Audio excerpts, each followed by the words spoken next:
Hello, everybody. My name is Jeff. I am a very racist YouTuber. Wait a minute, I can't. Gracious YouTuber. I'm a very gracious YouTuber. I'm not racist. I'm gracious. I can't read with these glasses on. I'm sorry. I didn't mean to offend your mother. No, not brother. I gotta take these fucking glasses off. I can't read. I'm just fucking with y'all. Y'all know me. Shit, I don't read no scripts, man. We just go straight from the hip. What's up, everybody? Yeah, it is what? Sunday night, 14th. What up, Delta Roots? Hey, we're in the building. We're in the building. Man, Mad Nan, what's good? Hot Facts of Robert Reese. Man, it's been crazy. Marvin. Hey, Ronald Aaron Parker, what's up, brother? Oh, I see you in there. Flex. Flex is back. Getting your money. Weekend trash continues. Oh, yeah. Is this microphone coming in clear for everybody? It's not crackling or nothing like that. I know we got some bad weather systems out there. What up, William Gibson? Stan, my man. What's good? Cool. I appreciate that, Flex. Thank you. Because I know sometimes we'll get on this thing and it'll start crackling right off the bat. All right, bet. Man. What up, Bighorn Kev? Hey, Kev, he's in Arizona with me. Hey, they actually had the Kevin Gates concert last night and tonight. I was at the Kevin Gates concert last night. I did 2 rides. One was $6 for 1 mile, and the other one brought me all the way back to Tempe. That was it. It was horrible. That concert was horrible, man. Well, not the concert, but the rides. It was bad. Yes, Trick Machines, man. It's bad. And we thought it was gonna be, we thought last year was bad. We really thought it was slow. This year, I think all weekend I made less. All weekend, less than $300 over the weekend. And I was out there. I ran into my man Lawrence last night. I was sitting at Jack in the Box, and he was sitting in this black Mercedes, the big truck. He came around. We started chatting and talking and everything. He was doing XL rides all night, and he was saying the same thing. He says, man, they were sending him black XL Mercedes. They were sending this dude $5 rides to his phone as we were sitting there. $5. I'm like, you got to be kidding me. A black XL Mercedes SUV, $5? They probably charging people $30 to get in them. Man. He said there's only one Kevin G in Phoenix. You looking at him. Man, as soon as you said 20 bangers, as soon as I pull off one came through. Oh, there he is, Lawrence. You in the chat. I see you, brother. I see. Yeah, I was hanging out with Lawrence last night at Jack in the Box, man. Dude, it was crazy, man. Crazy. And I as soon as I said, oh man, you're gonna get a 20 banger, this and that. You was like, okay, I'm out, I'm gone. I'll see you. That's how we do it, man. You gotta will that shit into existence, man. Yeah, man, he's got a nice ass SUV, big black Mercedes, man, clean as a motherfucker, sunroof, everything. They sitting there sending this dude $5 rides. I'm like, there's no way you should be sending that truck no $5 rides. He was kicking all that shit. What up, King James, my brother? Yeah, but I got my Saturday night. I got my video. I ain't dropped it yet, but I'm gonna drop that video. I'm not gonna talk too much about it. I already told Lawrence about it. It's pretty good. There's some good shit in there. But yeah, I'm gonna drop that video. We're gonna have a good discussion about that, man. He said Uber XL, gotta love it. Man. And it was cool, man. And last night when I left you, when I picked up that those people or whatever, I picked them up and shot out of there. And I took them down to the I think it was tap room. I took them to the tap room. And that dude, he gave me the $20 cash or whatever. Them people was cool as hell, man. Cool. Because nobody was picking them up. I was like, man, it's the tap room. I guess I'll do it. Quick ass ride. It actually paid off. I was like, man. Yeah, the only $20 offer I get is 40 miles minute maximum to keep that. Oh, yeah. I'll wait till you see my Saturday night video. I got a $20 offer on that one. I ain't gonna talk about it because I ain't gonna destroy that video because it is something amazing happening. Lawrence already know because I talked to him about it when I was sitting there. But something amazing happened last night when I was doing that video. Man, crazy. Yeah, Mr. Gambit, man. It's a damn shame when you see thousands of people looking to get a ride and nobody will pick them up for that $5. Yeah, exactly. Claudio, what's up? Yeah, it was, man, because last night, I'm sitting there watching all the people, and Lawrence will tell you he was right on Mill too. It was all people at Casa, all people everywhere. But the rides were horrible, straight horrible, trash. I mean, it was $3.05. And we sitting on surges and everything else like that. And just like y'all saw in my other video, I had a $3 something surge, and then they gave me a $5 ride. And it came out to be that the actual fare for the ride was $2.10. I was like, I'm not taking that shit. I canceled that shit. I was like, no, hell no. Say $2.10 is the fare? No, I'm not doing that because that's what they do. They'll give you a ride. If there's no surge, they'll leave it at the fair.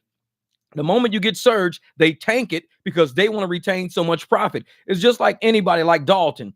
Dalton in Vegas, he'll tell you when you are working with slot machines, you can program them for a hold percentage. I think the algorithm has a hold percentage program with all of these rides. They want to retain so much profit with each ride. Like they'll say, we would like to have at least 55% profit on each ride. So even if you got surge, even if you got whatever, they're going to tank all the fares down to ensure they trap how much profit they want because it's setting the algorithm, just like a slot machine. Like I said, I work for Bally Gaming on Sunset Road out in Vegas. We had an EPROM department. They program all of the slot machines. It's whole percentages. And I'm like, they doing the same shit with these apps. They got to. What up, Driving the Wealth, my brother? Delta Roots out February the 14th. Man, nope, I'm not doing it. I am not driving. And I think I've come to the point where I'm so upset at what's going on with these apps and shit. I don't even care how much the surge is. I'm not turning my app on that day because I'm that upset at this point of how they doing us dirty like this. I'm that upset. I know there's people still going to be riding and capitalizing, and that's cool. And I'm going to tell you why it's cool. I don't think our whole protest is the protest like to make the apps go out of business. It's to make sure these apps kick out so much surge that day because none of us are going to drive. The algorithm's going to see the demand for drivers is going to be crazy. Demand for rides is going to be crazy. The supply of drivers is going to be low. So they got to throw out a ton of surge. I think the apps are going to lose money that day. I really think they're going to lose a lot of money. They might make money on a few rides here and there, but as long as they're kicking out $15, $20, $30 surges, if people play it smart, don't do no nature hikes. If you got a $20 surge, do not do a nature hike. Use that shit for a 3-mile trip, 4-mile trip. If you don't know how, like I said, Harriet Tubman. I haven't checked my email in a couple of days because I've been busy making shirts and shit. But Harriet Tubman, anybody will tell you, Harriet Tubman is the underground path we use to transfer information on how you can keep surges, how you can keep streaks. We don't talk about it in the chat because we don't want to fuck with the engineers of these apps. We talk about it in email back and forth. We go offline and talk about it in email. But there's a way we can, if you got a $20 surge, trap that shit. What up, Jamil, my brother? Yeah, man, this weekend was, man, FEMAC, it was crazy. So they think people that dumb can't count to 10. Hey, some people are, but they stupid. And I'm like, come on, man. But yeah, I just want these apps to really, really get hit hard with surge. I want them to have to put out $15, $10, $20 surge. And I want people to say, I know I got a $20 surge. I'm not using it on 20-mile ride, 30-mile ride. I'm going to use that shit on this little 5-mile ride right here. And just keep doing it all day long, all day. Decline the shit out of a ton of rides, get tons of surge, eat their ass alive. Me, I'm not driving. So if we don't saturate the market, we stay off the apps, it's going to force the apps to kick surge up because the demand going to be so much higher. Everybody who's working, I hope you do well. Because like I said, I hope you didn't do well on Thanksgiving. You didn't do well on Christmas. You didn't do well on New Year's. Not how we normally do. So I hope you do well with the plan we got. The plan is to make sure any gain these apps make is going to be minimal gain. Eat their ass alive. Eat them alive. Yeah, I might do a live that day. Yep, I might go live that day. Because I know I got a lot of shit that I want to do anyways. But going live might be I might go live for about 2-3 hours that day.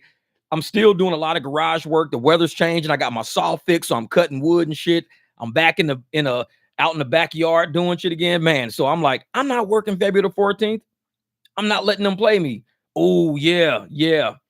I think Kim or somebody told me about that. Hertz is selling EVs for 20 grand because rental vehicles low with Lyft nationwide. $20,000. You can get a Tesla for $20,000. Depends on how much like battery life that thing got.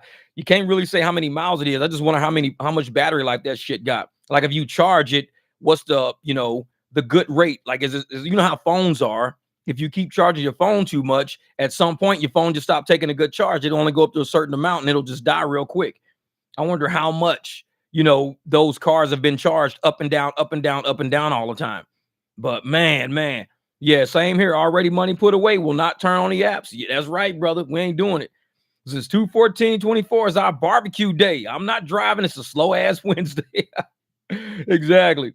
And then, and like, since it's on a Wednesday and nobody's driving, imagine if the weekend coming up, if that weekend right after Valentine's Day is crazy as hell, like a lot of surge out, a lot of people trying to go out, do shit they couldn't do on Wednesday because people gonna want a dinner, they gonna drink, go to movies, be out. I wonder if they're going to be able to throw surge out that weekend too. So a lot of us that didn't drive on Wednesday, if we actually say, okay, I'm going to make a couple of bucks on Saturday, if the apps are going to say, okay, let's stop fucking with these people because they kicked our ass on Wednesday, let's stop messing with them. And they need to start sharing some of that wealth, man. Put that wealth back out there so we can make some money, take care of some bills. What up, everybody? Dash Rev, what's up? Yeah, man. And the thing is, a lot of people, especially drivers, they're going back to W-2s because of the shit the apps are playing. And I don't blame them. I'm seeing these apps are different than last year, different than the year before. The shit they're pulling right now, this is different. I know last year I was like, man, we don't need to go to a W-2. We just need to keep fighting this because we were still doing okay last year. It was okay.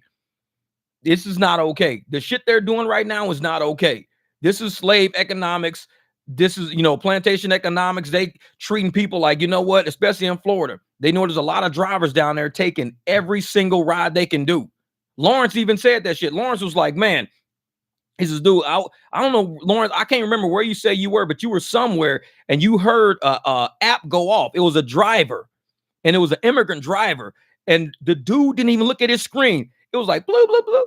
So Lawrence turns around and looks and the dude is like, he just hit accept. He didn't even look and see what it was, miles or nothing. He just hit it. The gas station. That's where it was, the gas. He just hit the shit. These people are not even analyzing what they're taking. That's why when y'all see on my app, it says, oh, another ride went to the driver. Another ride went to the driver. That's what they're doing. As soon as it pops up, they're just hitting it. They're not analyzing shit. They're just driving balls to the walls every day. And the apps know that those people are doing that. And that's why they keep sending out all these shit rides. They're hurting the economy for us, man. They're not helping the economy at all. They think they doing, oh, yeah, I'm doing good, man. I made, $400 working 12 hours. I'm like, we used to be able to make $400 in like about 5-6 hours, maybe. We didn't have to work a full 12, 5-6 hours, a couple of good bangers in there, throw some surge in there, some good tips in there. We'll be doing good. But once they started stealing our tips, stop putting surge out. We don't have challenges and quests out there. It's harder to make $400 in a day. It's not impossible. It's just very hard to do. You've got to really do some serious negotiating and shit. My man Long last night, he sent me a text message. His ass, I can't remember what his text message said. I got to look because I want to make sure I'm not, getting these numbers wrong. Where the hell is it at? Oh, here. Wait a minute. That's the wrong one. Open the other one. He did like 6 cash rides last night. Shit was funny as hell. But I'm going to tell you how he's getting these cash rides. He's talking about his camera right here.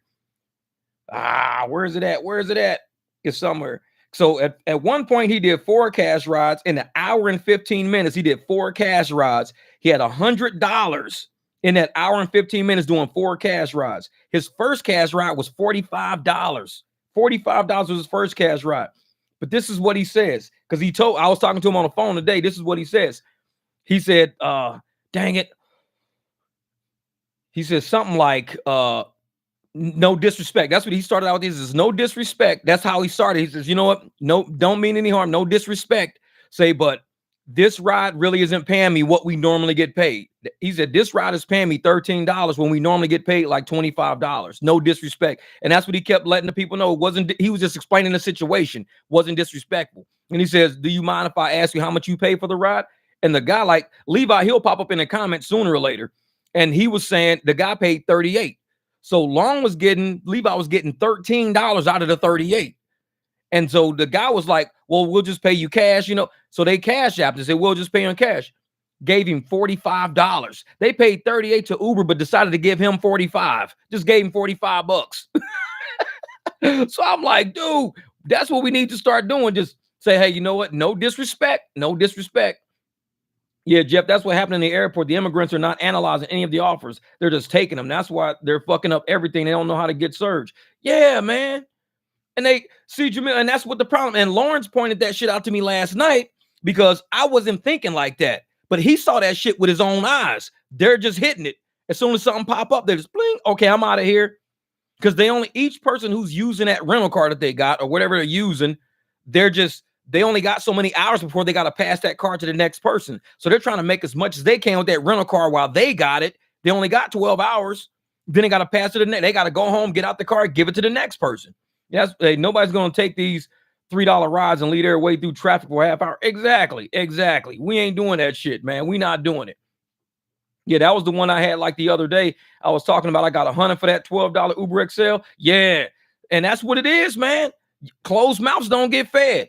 Like Lawrence Long, is so many people out there telling me, man, even last night, I was telling, I'm not going to say because it's in a video, but last night I showed Lawrence how much I got on that ride I got last night. I'm not going to talk about it, but trust me, we're out there making moves. We're making moves. You got to open your mouth. Closed mouths don't get fed. And if you sit there and you let these people know, hey, you probably haven't heard in the media, but we're getting hammered right now. They're not paying us. They're paying us half of what they paid us last year, and they're charging you guys more for the ride. Come up with what you got to say. Just like Long said, I'm gonna start trying to say what he said. Hey, no disrespect or nothing like that, but we're not getting paid what we used to pay. We're getting paid half of what we're getting paid. And do you mind me asking how much you actually pay for this ride? Long is doing that shit now, man. And people are out making money. He didn't do a single app ride last night, I don't think. He did all cash rides. He converted. He was 6 for 6 out of conversion. I was like, because you said no disrespect. That's what you said. I love that, man. Yeah, I think the past weekend, the holidays was an experiment. The drivers looking for crazy ants that will take any trip. Yep. What up, rideshare? Lisa, what's good? What's good? Been home and bored. Glad to see you on. Hey, I know you guys got storms up there. So, hey, I'm going to rock with you through the storm. I know how it is.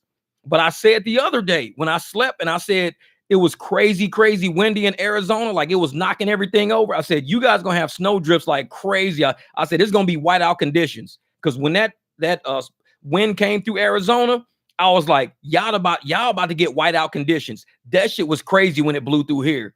And sure enough, I'm looking in the news, cars off the side of the road, whiteout conditions, can't nobody drive. I'm like, because it hit here hard. And when it hits here hard, it's only going east. And it's going to be harder going east. Yeah. All right, so Lisa, I get it. And I'll be trying to warn y'all, you know what I'm saying? I try to warn y'all when I see bad weather out here, a lot of rain, and I know you guys are colder. I'm like, it might start snowing out there because we just got 2 days worth of rain. You guys better buckle up. Get food in the refrigerator in case you can't leave the house. Buckle up because we got wind and rain here. It's headed y'all way. And that's how we keep drivers, up to speed. This is real life shit. We know how weather moves across the country. So if I'm on a live stream and I'm telling you guys about the weather, that's me kind of giving you an update on some shit that might be your way if it's starting to creep across the country. And that's how we kind of just help each other out. But yeah, hey, like I said, Long Levi, he was 6 for 6 conversion rate, 6 for 6. I'm like, that shit's crazy. That shit's crazy. Was it? We need to convert all these ragged ass low paying offers to convert or cancel Cash, Visa, MasterCard, Zelle. Yeah, that's what I'm saying, Jamil, man. The Uber keeps shutting my cash out until 6 a.m. I think they know I'm taking their rides. Wait, they won't let you cash out until 6 a.m. Oh, wow. But this is the thing, though. If they actually paid us what these rides were worth instead of trying to fuck us over, we wouldn't be doing this.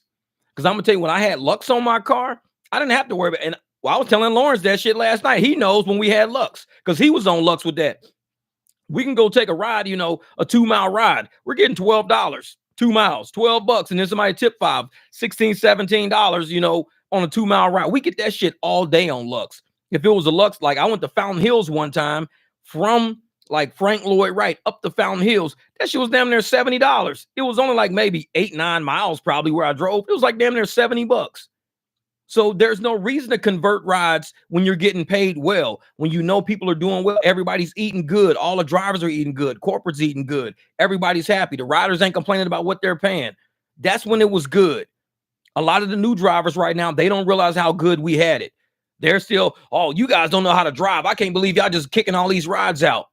Bruh, know your fucking worth, man. Know your worth. A 5-mile ride, if I'm by ASU, and there's a 5-mile ride, or even I'll say a 2-mile ride at ASU, I'll do it for $5. But if I'm at a concert, a Beyonce concert, and I got to go 2 miles, it's going to take you about 30, 40 minutes. You got to sit through traffic. The person just paid a whole lot of money to get out of there. No, it's different. And a lot of these new drivers, they don't know how to differentiate. They're so static, they can't see through. 5 miles is not always 5 miles. 10 minutes is 10 minutes, but 5 miles is not always 5 miles. You could be sitting at a concert. You could be at the airport. You could be in a wide open area. You got to negotiate your price and your worth based on what's going on around you. A lot of new drivers haven't figured that out yet. Because you look on their apps and shit. Oh yeah, man. I got $1 a mile for this. I got $2 a mile for that. I'm like, dude, that was from a concert. Used to be banging out like $8 or $9 a mile from a concert. Me and Juan Vargas, when we go over to Talking Stick Arena to that concert over there, each ride we doing is like, $8, $9 a mile. We're banging them rides out like crazy. These new drivers, they will be taking that shit at $2 a mile from a concert, thinking, oh yeah, we got $2 a mile. I'm like, wrong place, dog. $2 a mile are like basic days, easy days. When you get a concert, that's the time you stack your profits. You're not going to get another event for 3 or 4 days. Stack your profits at them concerts. When you get good airport rides, stack your profits at the airport. Don't sit there and treat airport and concerts like a normal average everyday ride. That's why people ain't stacking their profits right. They're out here driving 80 hours to make it when you don't got to. You got to know when to stack, when to kick back. Sometimes you say, you know what, I'll do $1 a mile ride, just cut me across town. But I'm not doing no $1 a mile ride from no concert. Hell no. Hell, everybody's eating good after a concert, $129 to get out of there. And you're going to take $2 a mile? These people just paid $129. And you're going to say, yeah, I'll do it for $30. I'll do it for 30. It's only 15 miles. I'll do it for 30. I'm like, no. If it's 15 miles, I'm going to need at least $60, $70. Easily. $60, $70, or else I'm not doing it. It's like, shit. Yeah, 5 miles at rush hour is different than 5 miles at 2 a.m. Exactly, Kev. And I try to explain that shit, my video showing all the traffic on the highways, all the traffic around us. And I'm like, man, hey, One Love, you can do tap now on your phone. Okay, I like that. The tap now. Lawrence, he's got a tap thing on his phone too, where people can tip him through the tap. Says, man, Jeff, over New Year's, I had this old dude Uber next to me, and I asked him, how was his day? He said he just got a ride. He not even look at his information where he's going. I can't stand that shit, man. At least analyze it. We're contractors. You cannot tell me anybody doing anything in contracting. If you're doing a swimming pool, if you painting a wall, if you're doing a concrete driveway, you telling me you're not going to look over the details first and analyze whether or not this is profitable enough for you. It may be profits, but you might say, why are we doing this at such a low profit margin? We could get a better profit margin off this area right here. And you mark it up a little bit because you got all this shit to buy. You're going to have a slow period, all that. You've got to be a contractor. You've got to analyze transactions. And that shit irritates me, man, when I hear about, like when Lawrence was telling me that shit, I was like, you lying. He was like, no, man, motherfucker stood right next to me. I heard the app going off. I turned around and looked at him. He was like, boop, he just hit it. Didn't even look. I'm like, wow. And the app know these people exist like that, man. They know these people exist. Shit's, man, it's crazy, man. Oh, Mr. Gamba said that we should get a $20 concert traffic fee no matter what, just dealing with traffic and then at miles. Yeah, exactly. I'm with that. And it's same with the airport. We should get a airport fee because these people are paying $85 to get out of the airport, $78, $60 to get out, and we're getting like $21. I'm like, this dude just paid $85 to get out of the airport. We'll get $21. And it'd be crazy. And everybody in the chat knows Terminal 3. If you're going south and you pass Terminal 4, once you hit Terminal 3 south, it's always crazy over there.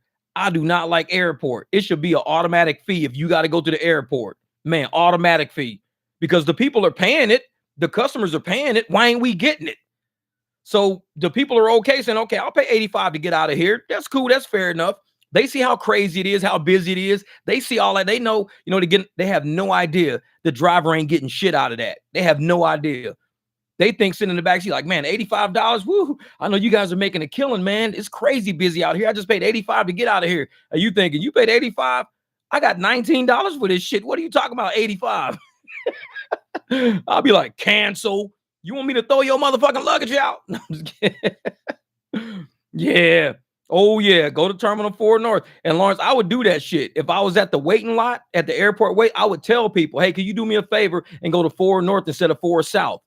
Because once you wrap around, it's a wrap. You're stuck. You're stuck.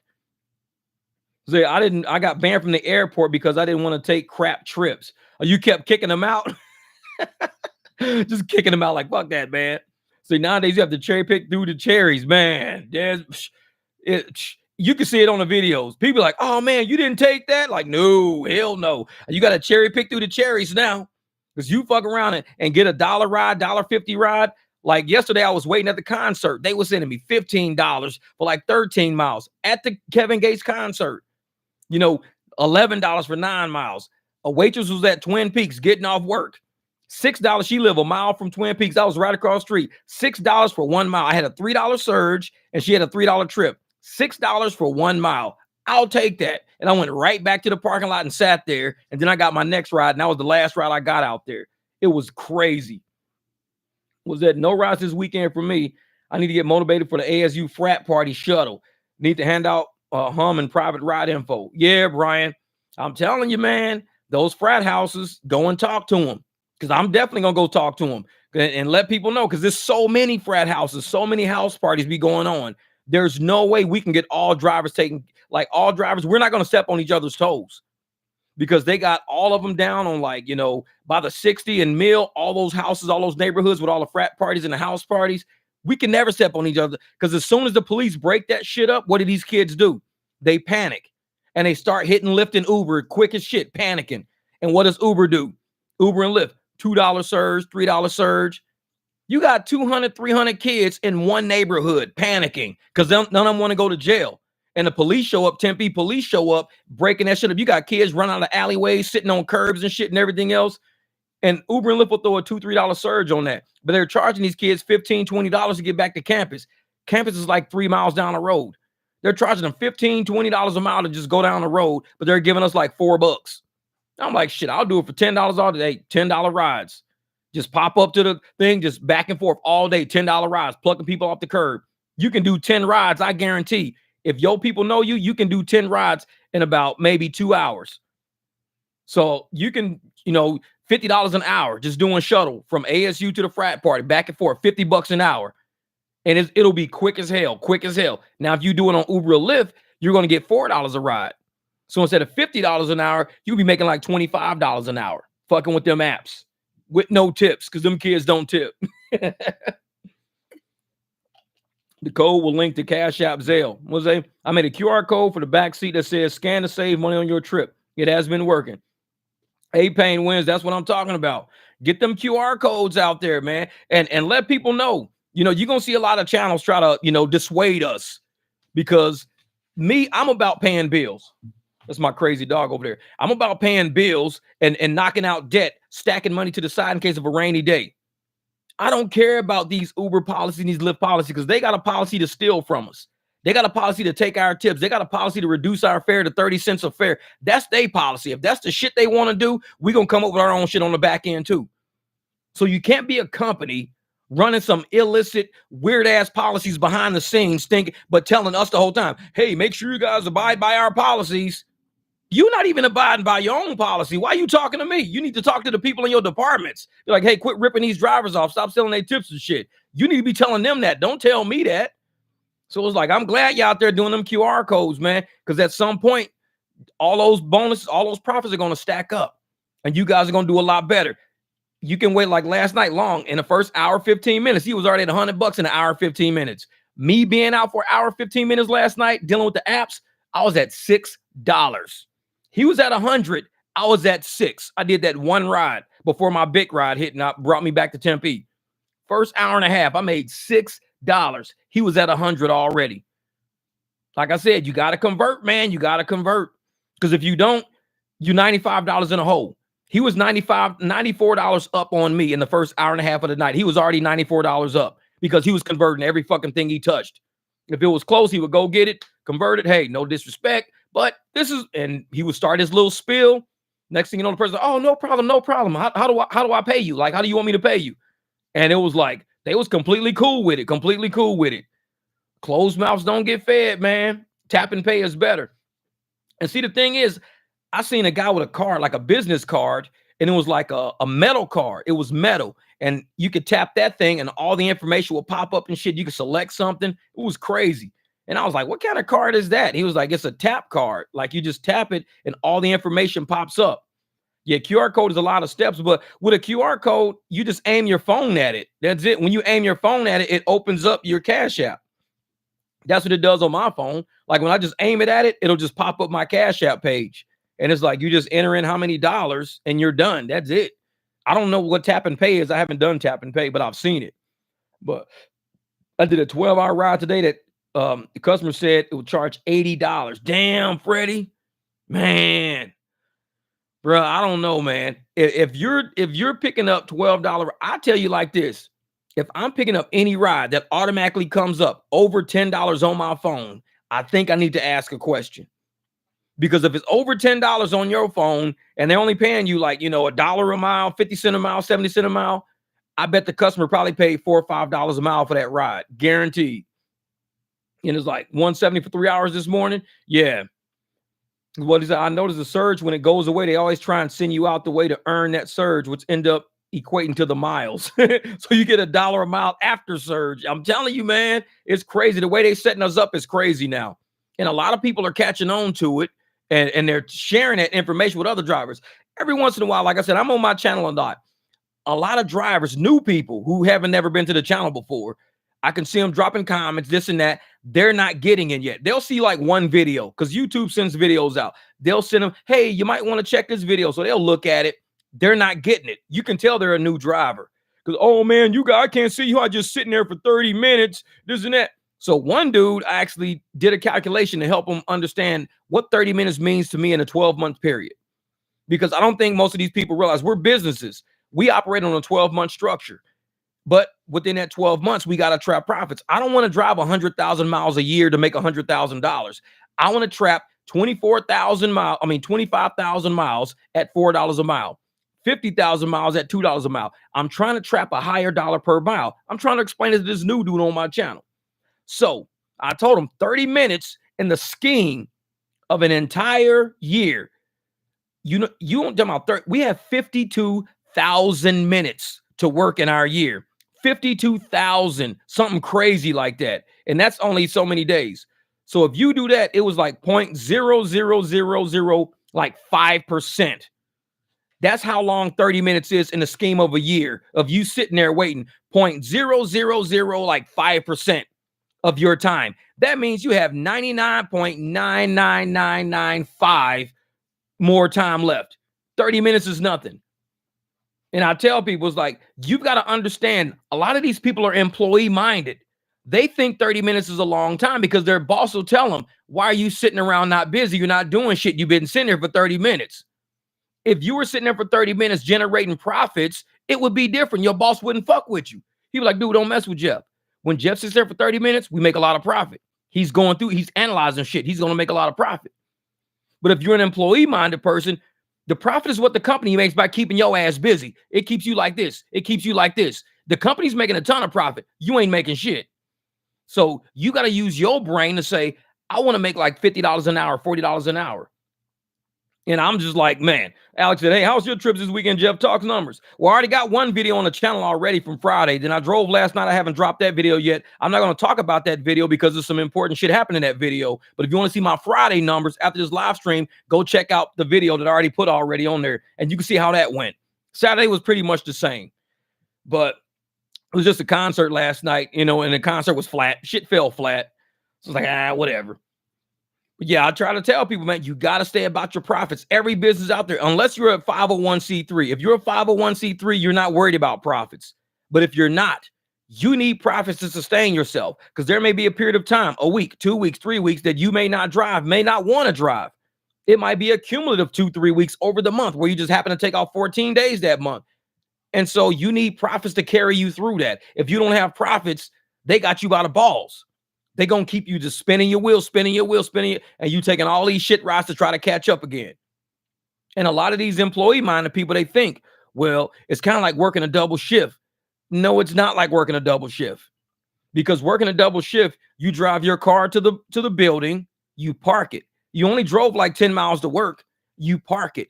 Your car is there for a double shift. You might be there for 16 hours. Your car is not moving for 16 hours. Your car is sitting there it's not going to get wrecked if nobody runs into it. No wear and tear. You ain't using no fuel. So no, it's not like a double shift at work. When you're out on the road for that many hours, you're going through a lot of fuel, a lot of wear and tear, a lot of risk is involved. But when you got an employee mentality person, all they can think about is their job. Oh, when I go to work for 8 hours, I'm there for 8 hours, then I leave. But if they let me make work a double shift, I could stay there and make more money. And rideshare, the more you drive, the more you're on the road, the more risk you got to fuck that car up. And if you ain't generating profits, you can't fix what you just fucked up. The goal is to drive as less as you can to make as much as you can. They have it to where I want to max out my hours. I want to max out my hours. And I'm like, I'm trying to max out the profits. I mean, you're trying to max out hours. I'm trying to max out profits. I don't think we're even thinking of the same thing right now. If you want to max out hours, motherfucker, work you to death at $1 a mile, $15 an hour, $20 an hour, because that's what you're worried about. You're worried about hours. I'm worried about profits, because when you look in your bank account, there's no timestamps in your bank account. You don't see an hour in your bank account. You don't see 14 hours in your bank. What's in your bank account? Money. There's money in there. How does that money get in there? It gets in there by you generating profits. It stays in there once you put it in there. That's called profit. Now, if you're just putting $2,000 in there, but as soon as you put the $2,000 in there, Hertz comes through. Hertz takes out 600. Then you got all the gas charges coming out. Now that 2,000 is all the way down to about $1,100. So you just work 80 hours and you got $1,100. That's it. 80 hours, you made $1,100. Somebody's working a 40-hour job right now making that same amount. So it's like you're working half. You're making half of what they would be making, but putting more risk on yourself because you got your car involved. The more you're in that street, the more you're at risk. That's just how shit works. It's not a double. It's not like a double at work. Oh, it's like me working a double at work. Far from it. Trust me, far from it. Because the double at work, most of the time, ain't going to total your fucking car out and ain't going to be charging you $2,500 deductible to fix your car. It's nothing like work. This is rideshare. It's way different. But they don't see it yet, not until shit happens, man. Lawrence said, I fell asleep downtown waiting on rides, kicking out rides. Oh, and then Lawrence, he'll tell you over on First and Monroe. That's where a lot of us sit. But that's where usually I sit. And that's why I like ran in like Joe one night and shit like that. There's nothing but the black SUVs that sit there, and it's all immigrants with rented SUVs, a whole row of them. That's who's been sitting there the whole time. I didn't know who it was because I rarely see them get out. But every once in a while, I'll see somebody get out. You know, I'm like, okay. And you can tell, you know, they're from, you know, like Somalia, Yemen, Nigeria. They're from places like that. And they got these big ass black SUVs. And they'll hop out, you know, smoking a cigarette. They'll have their little groups. They'll be chatting, talking back and forth and stuff like that. And like I tell people, is the southern border is just entry point. It doesn't mean Mexicans are coming through. Mexico is tired of people coming through. The whole world is cutting through our southern border. It's not just Mexico. People from all over this planet know that there's a really weak way to get into America. And once you're in, you're good. It's our southern border. And when they get through there, it's a wrap. Once they're through, they could be transported anywhere. They get on a bus, they can walk, they can do whatever. They could be transported anywhere after they come through the southern border. So that's the door that stays open. And once that door stays open, they come through. Oh, it's a wrap. It's a wrap. We're going to have saturated markets. The housing is fucked up. Shit, I was looking at something. What up, E-Love? My brother was good. Man, he said Uber proved me wrong this weekend. I thought the market couldn't get worse. Uber proved me wrong this weekend, man. Time to wake up. He's just sitting on a $10 surge right now. Harriet Tubman time. Hell yeah, what's good, brother? What's good, brother? Man, drivers get paid a good premium to drive safely on dangerous roads. Alex, man. And I'm going to tell you like this.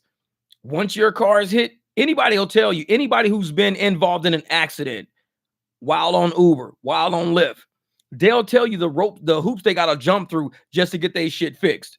Oh, let us know your insurance carrier. Let us know this. Let us do that. Let us do it. Send us this much. Oh, we got to deduct this much. It's so many. And you use this car for work.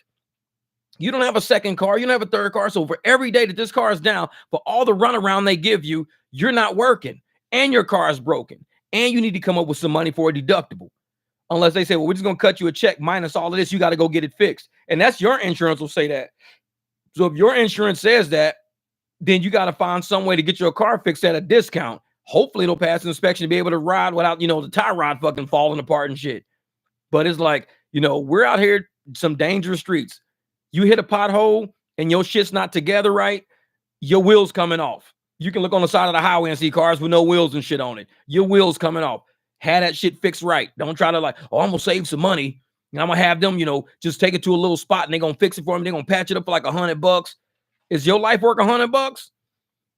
Cause you're gonna hit that motherfucking highway, you're gonna hit that pothole, that little $100 you thought you paid. Man, I saved like $800. I paid this dude $100. Now your wheel came off, your car gonna flip, hit the fucking wall, and you weren't even on the app. You were just going to the grocery store. You like, God damn, man, tore my car up.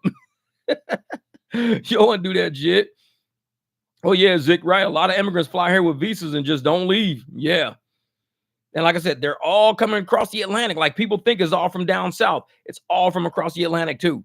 Because as long as they can make it through the southern border, they ain't got to worry about no ramifications. And it's funny because you've got, places like New York, Chicago, they're trying to tell immigrants, you guys gotta, abide by the policies of America. If we tell you guys you can't do this, or if you're working and you need these documents, or you can't do that on an app. I'm like, these people don't care about policy. They're illegal. They didn't care about the policy to come into this country. What makes you think they don't give a shit about a policy on an app? It's like they walked into a whole fucking country like, what y'all gonna do to me? And you thinking they worried about an app? Oh my God, I illegally came into this country. I broke all kind of fucking international laws and crazy shit, but I'm gonna make sure I abide by the policy on this app. Yeah, they laughing like a motherfucker. They like, man, they be like, why should I care about what the app says? I just walked across y'all motherfucking border. I'm in your country. I'm living in y'all neighborhoods using y'all tax dollars. And you telling me about a fucking app for real? It's like they don't give a shit about no policy. That's the last thing on their mind is a policy. They trying to come over here and get money. And the apps know this. And the app is like, we gonna exploit these fucking people. They don't know shit. We got them all.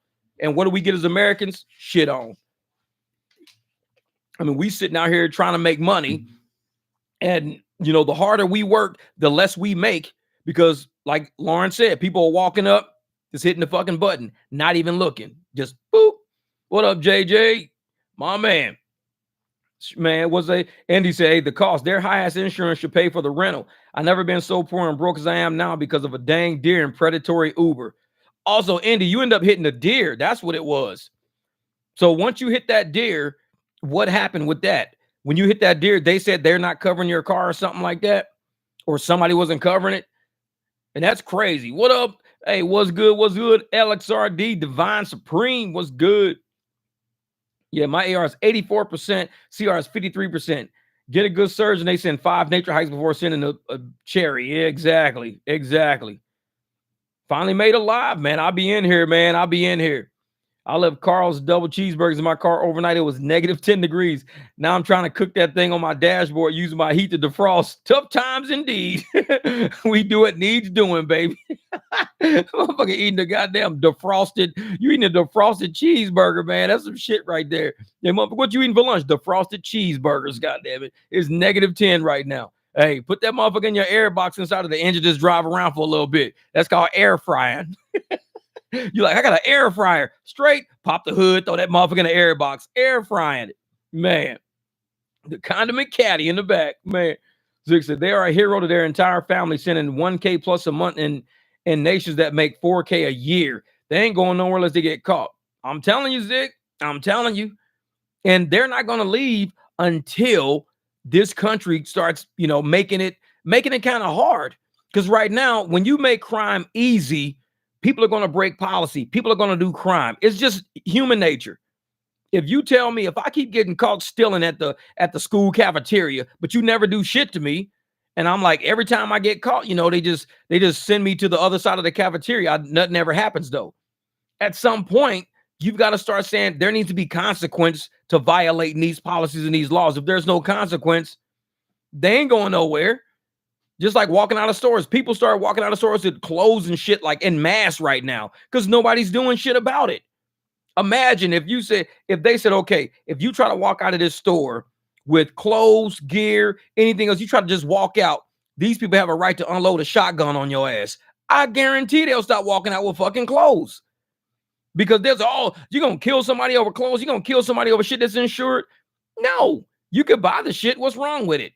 But you don't want to buy it. You want to just take it like it's yours. Like somebody paid for this shit to be processed. Somebody paid the human labor, the capital, paid for the insurance. Somebody paid for all of this shit.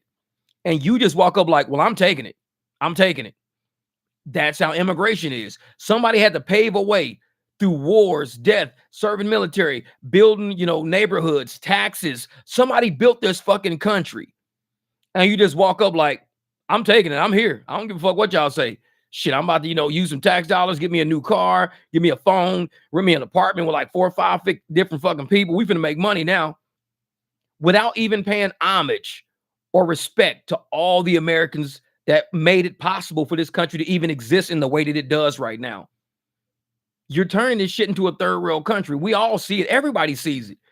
You drive some places, man, it's like 6, 7 cars at one house. 6, 7 cars at one little bitty ass house. I be doing, like, when I'm driving people around, I be like, damn, they got a lot of cars. Oh yeah. Some group of immigrants just moved in. A landlord rented them a house. And I'm like, damn, 6, 7 fucking cars though, parked in the yard, the street, taking up to half the damn street and everything. Shit's crazy. Oh, this crazy dog back there. There he is. Look at him. Yeah, but I'm like, and then in Canada, it's even worse in Canada. In Canada, there's people who, they call it cash for keys or something like that. Cash for keys is where somebody's renting your house and they just stop paying you rent all of a sudden. You can't kick them out. They can be there for up to a year before you get to like a tenant court or landlord court to evict these people out of your house. So they can live in your house for a year, up to not paying, and you're still paying the mortgage on that house. You still paying, and this person ain't paying you shit. But what they say is, they call it cash for keys. The tenant says, I know how much money you're going to lose by me just sitting in this house and not doing it. I tell you what, if you're really going to sell this house, give me like $50,000 or help me get another house. And this is really what they're doing. People are saying, I'm going to hold your house ransom while I'm in it. Give me $50,000 and I'll move out. Or get me another house, put a down payment on another house for me, and I'll move out. That's really what people are doing. They call it cash for keys. Shit's crazy, man. Crazy. Yeah, they nice houses too. Oh, he's the same in California. Yep. Shit's crazy, man. There was a nation in history whose laws were so tough that they bragged that a beautiful woman could walk through the desert naked, holding gold and not be touched. What country was that? That's crazy shit. Pete Buttigieg should have lost his position over the Department of Transportation years ago. All fetches of logistics is going to shit. And that's what it is, man. Logistics. And I tell people, logistics in this country is big business. A lot of trucking companies went under. A lot of logistics companies are going over because we have a whole influx of people over here willing to do it for cheaper. So they don't want any benefits. They don't want any medical. They don't want life insurance. All they want to do is make money. Like you said, they'll send money back. They'll send money back to their home country because they make $4,000 a year in their home country. They could send $1,000 a month over here. Hey, just keep sending $1,000 back. They're like, man, he keeps sending all his money back. What are you doing over there? I'm just doing rideshare. Man, you sending a whole lot of money. Yeah, I live in a house with like 6 guys, man. It's like a 3-bedroom. It's like 6 guys here. We all share a room, but is this work for us? America's a job for us. America's not our home. America's a job for us. And that's the way these people are looking at it. This is not our home. We'll use all the resources in this motherfucker that we can. And that's how their country got to the point where it is. When you look at third world nations, you see no infrastructure. You see no investment into the infrastructure. Third world nations have a lot of people who just run that shit into the ground and expect somebody to come fix it. They won't do it themselves. They'll just leave it, go somewhere else to a better place. And instead of them fixing their shit up, they'll just go to a better place and turn that into what they just left. I'm like, man, that shit's crazy. What up, Devon? Yo, Jeff in the house, ready for some barbecue at the Derrick Q. What's good? Well, Caesar said, yep, the community I live in, full of them. Exactly. It's crazy. And see, and me, I live in a predominantly Latino community. There's no immigrants over here. Like, everybody over here has been living here for like longer than me, 20, 30 years and shit. And I'm like, I guarantee if they came to this community, they get probably ran up out of here because this place is run tight. Like, everybody says South Phoenix back in the day was gang infested. It was all gangs down here. So a lot of the old gang members they don't do gang banging and all that shit no more. They all just own their properties now. Everybody takes care of the fucking neighborhoods. A lot of shit don't go on over here.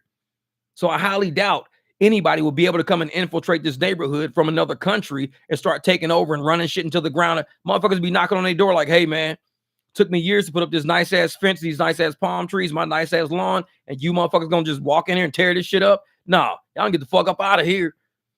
This is how it is. This neighborhood is pretty. It's like that. These motherfuckers is like that. The Gilbert Goons.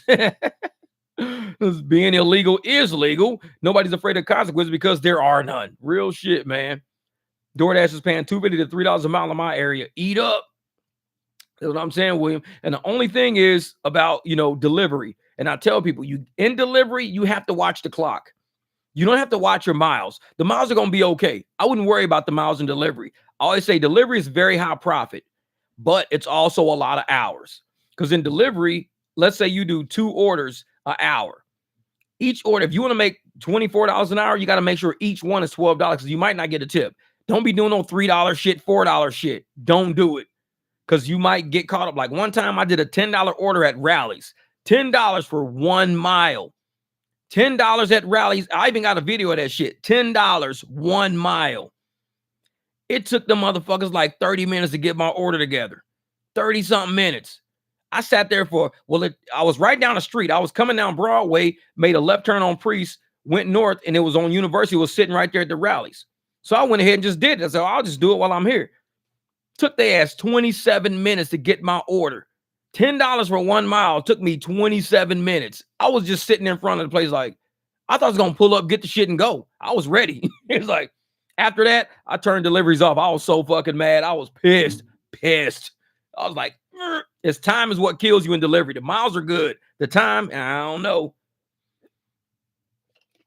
What CC say? I live in Glendale. My community peaceful. They're becoming racially diverse. Yeah. And CC, what I'm seeing too, because, we drive everywhere. As I'm starting to migrate out, I'm starting to see, more homeless people sleeping next to brick walls and shit like that.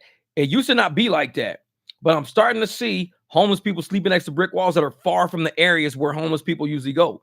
I don't know if that's because homeless people are now migrating out further because they know neighborhoods are good. They got shit in the yards like barbecue grills, things they could steal, shit like that. So they're migrating out away from the central areas because they're getting to the areas where people have things in their yards that they can steal. Jack stands, stealing shovels and shit, selling them at the pawn shop. And I'm like, that's why I like, and I know one time around the corner from my house, there was an encampment. Somebody was trying to set up an encampment. As soon as you come into my neighborhood, there was a brick wall right there. Somebody set up an encampment next to the brick wall. And I was driving by, I was like, what the fuck is this? I'm like, no, this is not our neighborhood. So I cruised back the next day. The encampment was still there. So somebody must have saw it too, and they called. Because the next time I came, that shit was clean like the city came through and cleaned it up. That shit was like, the sidewalk was clean, the weeds was pulled, it was perfect over there. I was like, yeah, you better pull them weeds up because you're starting to make these motherfuckers think this area is unkept. And now they're starting to come over here and set up like encampments along our walls and shit. It's like, dude, don't do that over here. Shit, police came up quick as hell. Get this shit up out of here. This is not the neighborhood to do it. Trust me, you don't want to do that over here. It's like, what Zick say? They come in my yard and take stuff, and their ass is gonna steal my right shoe. Stick my shoe up their ass, goddamn it, man. That's funny shit. Everything must be $1 per minute. Kevin, and you know what, Kevin? Even last year I used to say that I would like to have $1 a minute. If they could pay us $1 a minute, no matter what we do, our ARs would go up. Because if I'm getting $1 a minute, no matter what I do, a minute is a minute. Whether I'm sitting in traffic, whether I'm driving somebody. So the only time I'm not going to get that $1 a minute is if I don't got nobody in my car. So guess what I'm going to do? I'm going to put somebody in my car as often as I can. It's crazy, dog. I'm going to keep somebody in my car as often as I can. Now, right now, because we don't get paid $1 a minute, we get paid more per miles and shit like that. I go for the really high shit. And I'm like, no, I need like $15 for 2 miles, $11. My dog been them homeless motherfuckers. I know he be trying to get their ass. And Kev said, well, you taught me the $1 per minute. Hey, that's a smart way to be though, brother. Because I think the $1 per minute is the ideal. Because if you got 60 minutes in an hour and you can keep somebody in your car most of those 60 minutes, you're making $60 an hour. And minutes are minutes. Minutes are not miles. So you can sit in traffic. You can go 5 miles in about 30 minutes. And you just made $30 to go 5 miles. That's $6 a mile. Per minute is like the best deal anybody could ever ask for. Because at that point, I mean, I hate now that we don't do it per minute. They do it per mile. So if we drive 30 miles, let's say we drove 22 miles and we went for 30 minutes. They're going to give us like $18, $19, something like that.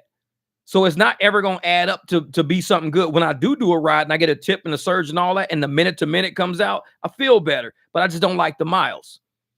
But if we can do it to where everybody, yeah, I mean, $1 is a dollar a mile is okay. $1 a mile is okay, but that means if you want to make $60 an hour, you got to drive 60 miles an hour. Because if you only go 25 miles in 1 hour and you're driving for $1 a mile, you made $25 that hour. And I say you can make $60 an hour if you can keep somebody in your car for 60 minutes in that hour. Even if somebody get out and you pick up somebody around the corner, you still been paid $1 a minute. So even if you keep somebody in for 55 minutes an hour, you got $55 that hour. Nobody would ever be making no $25, $19 an hour because our ARs, we'd have to jack our AR up because we have to keep picking people up. Because I wouldn't care where somebody was going. I'm like, it's okay, cool. Well, unless they was going on a nature high, like 30, 40, miles north, I wouldn't do that. But anything short, I would take it. Because if it was like, okay, this is 15 minutes, but I'm only going like, 6 miles. I'm getting $15 for 6 miles. I'll do it. I'm like, hell yeah, I'll do it. Let's go. And if I can get stuck in traffic, it'll just make it better. But that's the way the apps can do it, man. They can fix it like that. All this per mile shit, it will be out the window. We wouldn't even have to worry about that shit no more. Everybody's AR would go through the fucking roof. Because if I'm being paid per minute, I'm not sitting in the parking lot for 30 minutes. I'd rather just be somebody sitting in my car with me for the 30 minutes. Now I'm getting paid for that 30 minutes. Right now, we've got a profit chase. We know they got a bunch of shit rides out there. They have you driving around here 25, 30 minutes. And we've seen it. 25, 30 minutes. And you're getting like $4. That's $8 an hour. Ain't nobody living off of $7, $8 an hour. It's like, hell no. Oh man, but it's only this many miles. No, it's $7, $8 an hour. I'm not doing that. Yeah, that's right. E-Love, man. Miles are not equal, man. Say all miles are profit. But that's the thing. You think all miles are profit. But let me tell, Stanley Jenkins, my brother Stanley Jenkins down in Memphis, he'll tell you, man, all miles are not profit. I picked up these ladies from a bar one time. Picked them up from a bar. I just had to take them from one bar to another bar. It was probably about 4 miles, $12, $3 a mile. I was getting $3 a mile. I picked them up from that bar. I was going down 48th Street. It was just a windstorm early that day. There was something in the middle of the street. I have no idea what it was. It was white. There was a car next to me, so I couldn't swerve and miss it. Smashed the front of my car. My whole spoiler went up under the car, smashed it. Cost me $75 to get another spoiler. So I made $12 with the ride, but I spent $75 on that same ride. So I was in a hole, $63 in a hole on that ride. I was minus 63 for that ride. And I mean, I could roll around all day with a busted ass car, but that's not how I roll. I don't roll with a busted car. I'm not that dude. I don't have duct tape and shit on my car. I don't have zip ties and shit holding the bumpers there. I don't do that. So I made the $12, but like I said, if your car is moving, it's at risk. If it's parked, it's not at risk. My shit was moving for $12 for like a $3 a mile ride. And Stan Jenkins, he saw the video and everything else like that. My man was like, dude, I'm a car guy. I feel you, bro. He cashed out me $75. I appreciate that shit. And he did it. His name is on my car to this day. His name is still on my, when I recreate the whole front spoiler setup, I got the big ass decal made with his name across the front, Stanley Jenkins Motorsports. He owned that fucking shit on my car. I appreciate that shit, man. I appreciate it. But like I said, when we in these streets, we can fuck up tires, tie rods, parts. Paint is getting chipped off the front to where it's down to the metal and you're getting rust. And once you get rust on it, now it's starting to eat into the paint and everything. A lot of shit can happen with these cars. As long as they're moving, I don't know. You want to think about, where am I going? If you're going through gravel, you can smack shit going through gravel, eat up your oil pan, put a big dent in your oil pan. And what up, Drew? And if you put a big enough dent in your oil pan, now out in Arizona, we got boulders out here. There's big ass boulders. So when you're driving to somebody's property and they got boulders and shit, you got gravel everywhere, you don't want to go into a dip because, like I said, there's boulders out here. You go into a dip, it looks like dirt, but it's not dirt. It's a big ass boulder. You hit that hits your oil pan goes up. So when your oil pan goes up, the oil pickup tube is right there. So you don't know if you're creating a gap between your oil pickup tube and the actual oil pan where the big dip was. If you lessen that gap between your oil pickup tube, then your oil pickup tube's not going to pick up oil, and you can fucking blow your engine like that. Now you don't have engine lubrication, all because your oil pan was all banged the fuck up. So I tell you all the time, man, even when you got a transmission, if you got I got a plastic transmission, a plastic pan on the BMW, but on the Jeep and on the Escalade, it's metal. You hit a big thing on that, it'll push the whole damn thing up, and now it doesn't pick up transmission fluid through the pump. And so you can burn your transmission out just because you hit a rock. People say, well, I just hit a rock, but you pushed it to the oil pickup tube. Now it doesn't suck in the way it should. It should be picking up different oil, circulating it around so you can keep the engine cool. Happens all the time. That's why I say you got to be careful with these cars. As long as they're moving, we could fuck some shit up. We could tear some shit up as long as these cars are moving. So I always like, man. Yeah, and what do you say? Have to replace the struts and the control arms. Yeah, Drew. What? Logan just sent me he just texted me over a whole control arm set he bought from Detroit Axle, $163 for the entire front end. Control arms, inner tie rod, outer tie rod. He's got the sway bar links. He's got the CV boots, like $160 for the whole front end of the car. Now you take that shit to a shop and you try to have it done in the shop, you're looking at about $1,800, easily $1,800 for all that work. And he got it for $163. He just got to do it himself at the house. He just texted me that shit. I was like, dude, I need that shit on my car. I like that setup. Detroit Axle, man. Yeah. And I got a lot of Detroit Axle on the Escalade. I used to always get shit for that. Straight Detroit Axle, man. And it's like, yeah, Detroit Axle makes some good stuff for the money. Yeah. Because I think I got sway bar links from Detroit Axle on the Escalade, not on the Jeep. All my Escalade shit comes off of Detroit Axle. The Jeep is all like aftermarket crazy shit. But yeah, Detroit Axle. And the thing is, they warranty they shit. So even if it goes bad, if you know that you can go back and look at your order, they'll send you out the new shit, new bushings and everything, and you don't have to send the old shit back. I was like, dude, that's pretty cool. Detroit Axle, they stand by their product. I like that, man. What up, Harold? Mr. Blues Organ pushing for Lyft was good. And he said, electric ain't the way. Renting this boat cost him 2 more hours of work because of charging. Charging the car cost me 3 times as much as my Accord hybrid. Yeah, especially doing a surge hour. And I tell people, you know, when you got a electric car, you have to be real strategic at when you charge that shit. Because if you try to charge it and you know you got a good time coming up, man, you blow way more money than what that charge is saving you in fuel.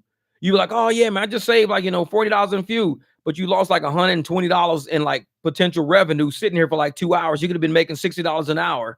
And it's like, you just gave that all up charging. I mean, so you got to look at the opportunity cost of charging versus the benefits of it. A lot of people don't understand what opportunity cost is. And I put that in my videos a lot. When I speak to people, I know I cuss and I be fucking with people all the time, but I put a lot of business language in what I say from what I learned in corporate, what I learned in college with my degree. I put business language in there because we're business people. I talk to us like business people. Some channels might talk to everybody like they kids and shit. I'm like, no, I don't explain shit to nobody because I think everybody's an adult. We all make our decisions based on what we know and how we can influence each other going back and forth. So I explain like what opportunity cost is. Charging a car is an opportunity cost. So you may not spend a lot to charge it, but the opportunity cost is still a cost. It's an actual cost. And a lot of people don't see that. They'll start trying to charge. You sitting down, surges are all over the fucking place. But you saying, yeah, but I'm going to save, $40, $30. I'm going to save money by charging right here. But no, you're losing money because there are opportunity costs that you're not taking into account. So once you finish charging, surge is gone. You go out, you still doing the same shit rides you were doing before you started charging. So I'm like charging it. And that's why I think Hertz is getting rid of them because they're not making money with them. And I think a lot of drivers think they're making money with it. There's a video out right now I saw on YouTube, and it's some guy saying how much money he actually lost with his Tesla. And I'm like, wow, that's crazy shit. And he's like, I didn't save as much as I thought with gas and charge and all that. Didn't save as much as I thought I would. It was a good run. It was a good run. What up, Damien? Yeah. So, and I believe those cars could be solar, but it's a money market. Yeah. And I'm sitting there looking at, how the narrative was put out for this car. And while a lot of companies are like, you know what? I don't think we're ready for EV yet. The narrative was pushed really hard. Same with COVID. The narrative was pushed real hard. You push that narrative, you force that narrative down people's throat. You make them eat that narrative. You make everybody support that narrative and fight to get that shit done. And it falls flat because there was not enough research. There was not enough, thought into what was really going on. That's why Hertz is getting rid of all these fucking EVs. There wasn't enough research, enough thought going forward on everything. They were basing it on all assumptions, assuming you're not going to blaze through a lot of cars, assuming one person was going to drive that Tesla and it was going to be shared by 3 people driving on the platform using goddamn illegal IDs and shit. So you were assuming these Teslas were going to be used like a consumer would use them, not like a rideshare driver would use them, because we run the shit out these motherfuckers. It's like bad. So you're not going out for MLK weekend? Probably not. I mean, was MLK Day's tomorrow or something like that? It's Sunday tonight. So I don't think a lot of people are doing much tonight. It's kind of chilly out everywhere. Nobody really wants to go anywhere. So it's like, man, I'm cool. What Drew said, hey, I just did my brakes. Pads and rotors cost me $120. Shop would have charged me $500 to $600 easily. Because I mean, I remember I had a Mercedes one time, my S420, and I had first got it, and the guy was like, yeah, man. He was an inspector. He was inspecting a car, and he was like, yeah, we got to redo the brakes. We got to do this. We got to do that. And he was like, $1,800. I was like, what? 18 for brakes? I was like, the rotors are fine. The calipers are fine. What is $1,800 replacing? Oh, man, it's just how Mercedes are. I'm just like, man, give me my motherfucking car back. I took that shit home, ordered all ceramic pads. Mercedes brakes are the easiest car I've ever changed brakes on. I'll tell you that. Because it's like a toaster oven. The front, what you do is, there's this pin that goes through, because the Mercedes brakes has a loop at the top. The pin slides through the loop. That's what holds the Mercedes pads from falling out. It's a pin going through there. So once you pull the pin out, you just pop the brakes out like a toaster oven. It's like 2 pieces of toast coming out. That's it. You can press the calipers back, then you drop 2 new pieces of toast in, and you put the pins back in. You never have to take the calipers off. I was like, y'all's basically going to charge me $1,800 to take some toast out of the fucking oven. That's basically what you was charging me. And I'm like, no, man, these brakes are way too easy. 18, and I think the pads were ceramic. Maybe it cost me $65. Some little cheap ass pads. I was like, there's no way. S420, easy as hell. And they was about to get my ass. They thought I was stupid. I was like, nope. I was like, they didn't know I worked on cars. So exactly, it's the same with the Lexus. So I'm sitting there listening to these guys talk about, after they was inspecting them, all the shit they got to change. And they were like, yeah, man. Is this young brother just pulled up? I think I was still in my 20s. Yeah, because I was like 29 years old. My son was about 1. Motherfucker came up. Oh, yeah, we got this young brother standing outside, this and that. He got this big ass, nice ass S420. This motherfucker don't know shit about this car, man. Because I was like, man, I had a Mercedes at first for a few months, but somebody wrecked it, so I bought this one. I want this one inspected now. These motherfuckers like, we got his ass. He don't even know what the fucking Mercedes is. This dude, and sure enough, I didn't really research Mercedes. I didn't know what was up. But after I researched after they told me all that shit and I saw how the brakes was changed, I was like, you're just pulling toaster out of the toaster oven. That's all you're doing. You're taking the pin out, taking your 2 pieces of toast out, compressing the caliper. You're putting 2 new pieces of bread back in. Toast those motherfuckers. Let's go. I was like, that was it. I'm like, shit, working on a car, working on a Mercedes, like working on a toaster oven. That's all it is. You're working on a giant ass toaster. That's it. It's like, man. And they was going to get my ass for $1,800. Drew, you right, man. They be trying to get folks, man. Yeah, Lawrence, Mercedes, one of the easiest. Because see, the thing about Mercedes, and a lot of people don't realize this, Mercedes and BMWs were originally race cars. They weren't made for people. They were race cars. So they did rally race and all that. So these cars are made to go to a pit, and they get shit on and off real fast. And it's like, an American car is harder to work on than a Mercedes or a BMW. You can fly through a BMW, fly through a Mercedes. Shit's like, holy shit, that was it? It's done? Yeah, it's done. Okay. Now, the shit I had to do, the thermostat piece, that was kind of fucked up on a BMW. Easier to do on an Escalade or something like that. But for the most part, your suspension is faster on Mercedes Beamers. Your brakes, everything is super fast, even the wheels, because they're centered. You just sit them up on there and you just put the wheel studs back in and they're done. Because they're made for like racetracks. They're not made for driving on streets. They're all race cars. They're literally, you don't see wheel studs. You don't see wheel studs sticking out from the hub. The studs go into the hub, and you just line them up and you go, brum, brum, brum, brum. It's like a race car, and they just come out, pull them out. I mean, it's quick and easy. These cars are just, They're street legal race cars. The Audi's even worse. They're street legal race cars, and that's why so many kids be like, "Oh yeah, man, I had a 330, I had an M3, I had this and that. What happened to it? I wrecked it. Yeah, you couldn't handle that motherfucker. These was race cars, goddamn it. You wrecked it. Yeah, exactly, man. Those must have been the Brembo brakes, man. Shit, the Brembos, yeah, those are some nice. Those motherfuckers last forever though. That's one I've seen guys run those. What up, Jacqueline? What's good? Happy Sunday. Say, changed my air shocks to 45 minutes on the S430, bruh. I tell people, man, even on the Escalade and stuff like that, that's why I put air shocks on my Jeep. They take like an hour. That's it. And I'm looking at all these people paying all this money for all, oh yeah, man, they don't charge me $1,900 for struts and all this. I'm like, what the fuck are they doing? They like washing your car, repainting the motherfucking everything else too is like $1,900. It takes like an hour to do the front, maybe like a little longer to do the rear if you got to get into the trunk and get the shit out that way. But it's just struts. That's it.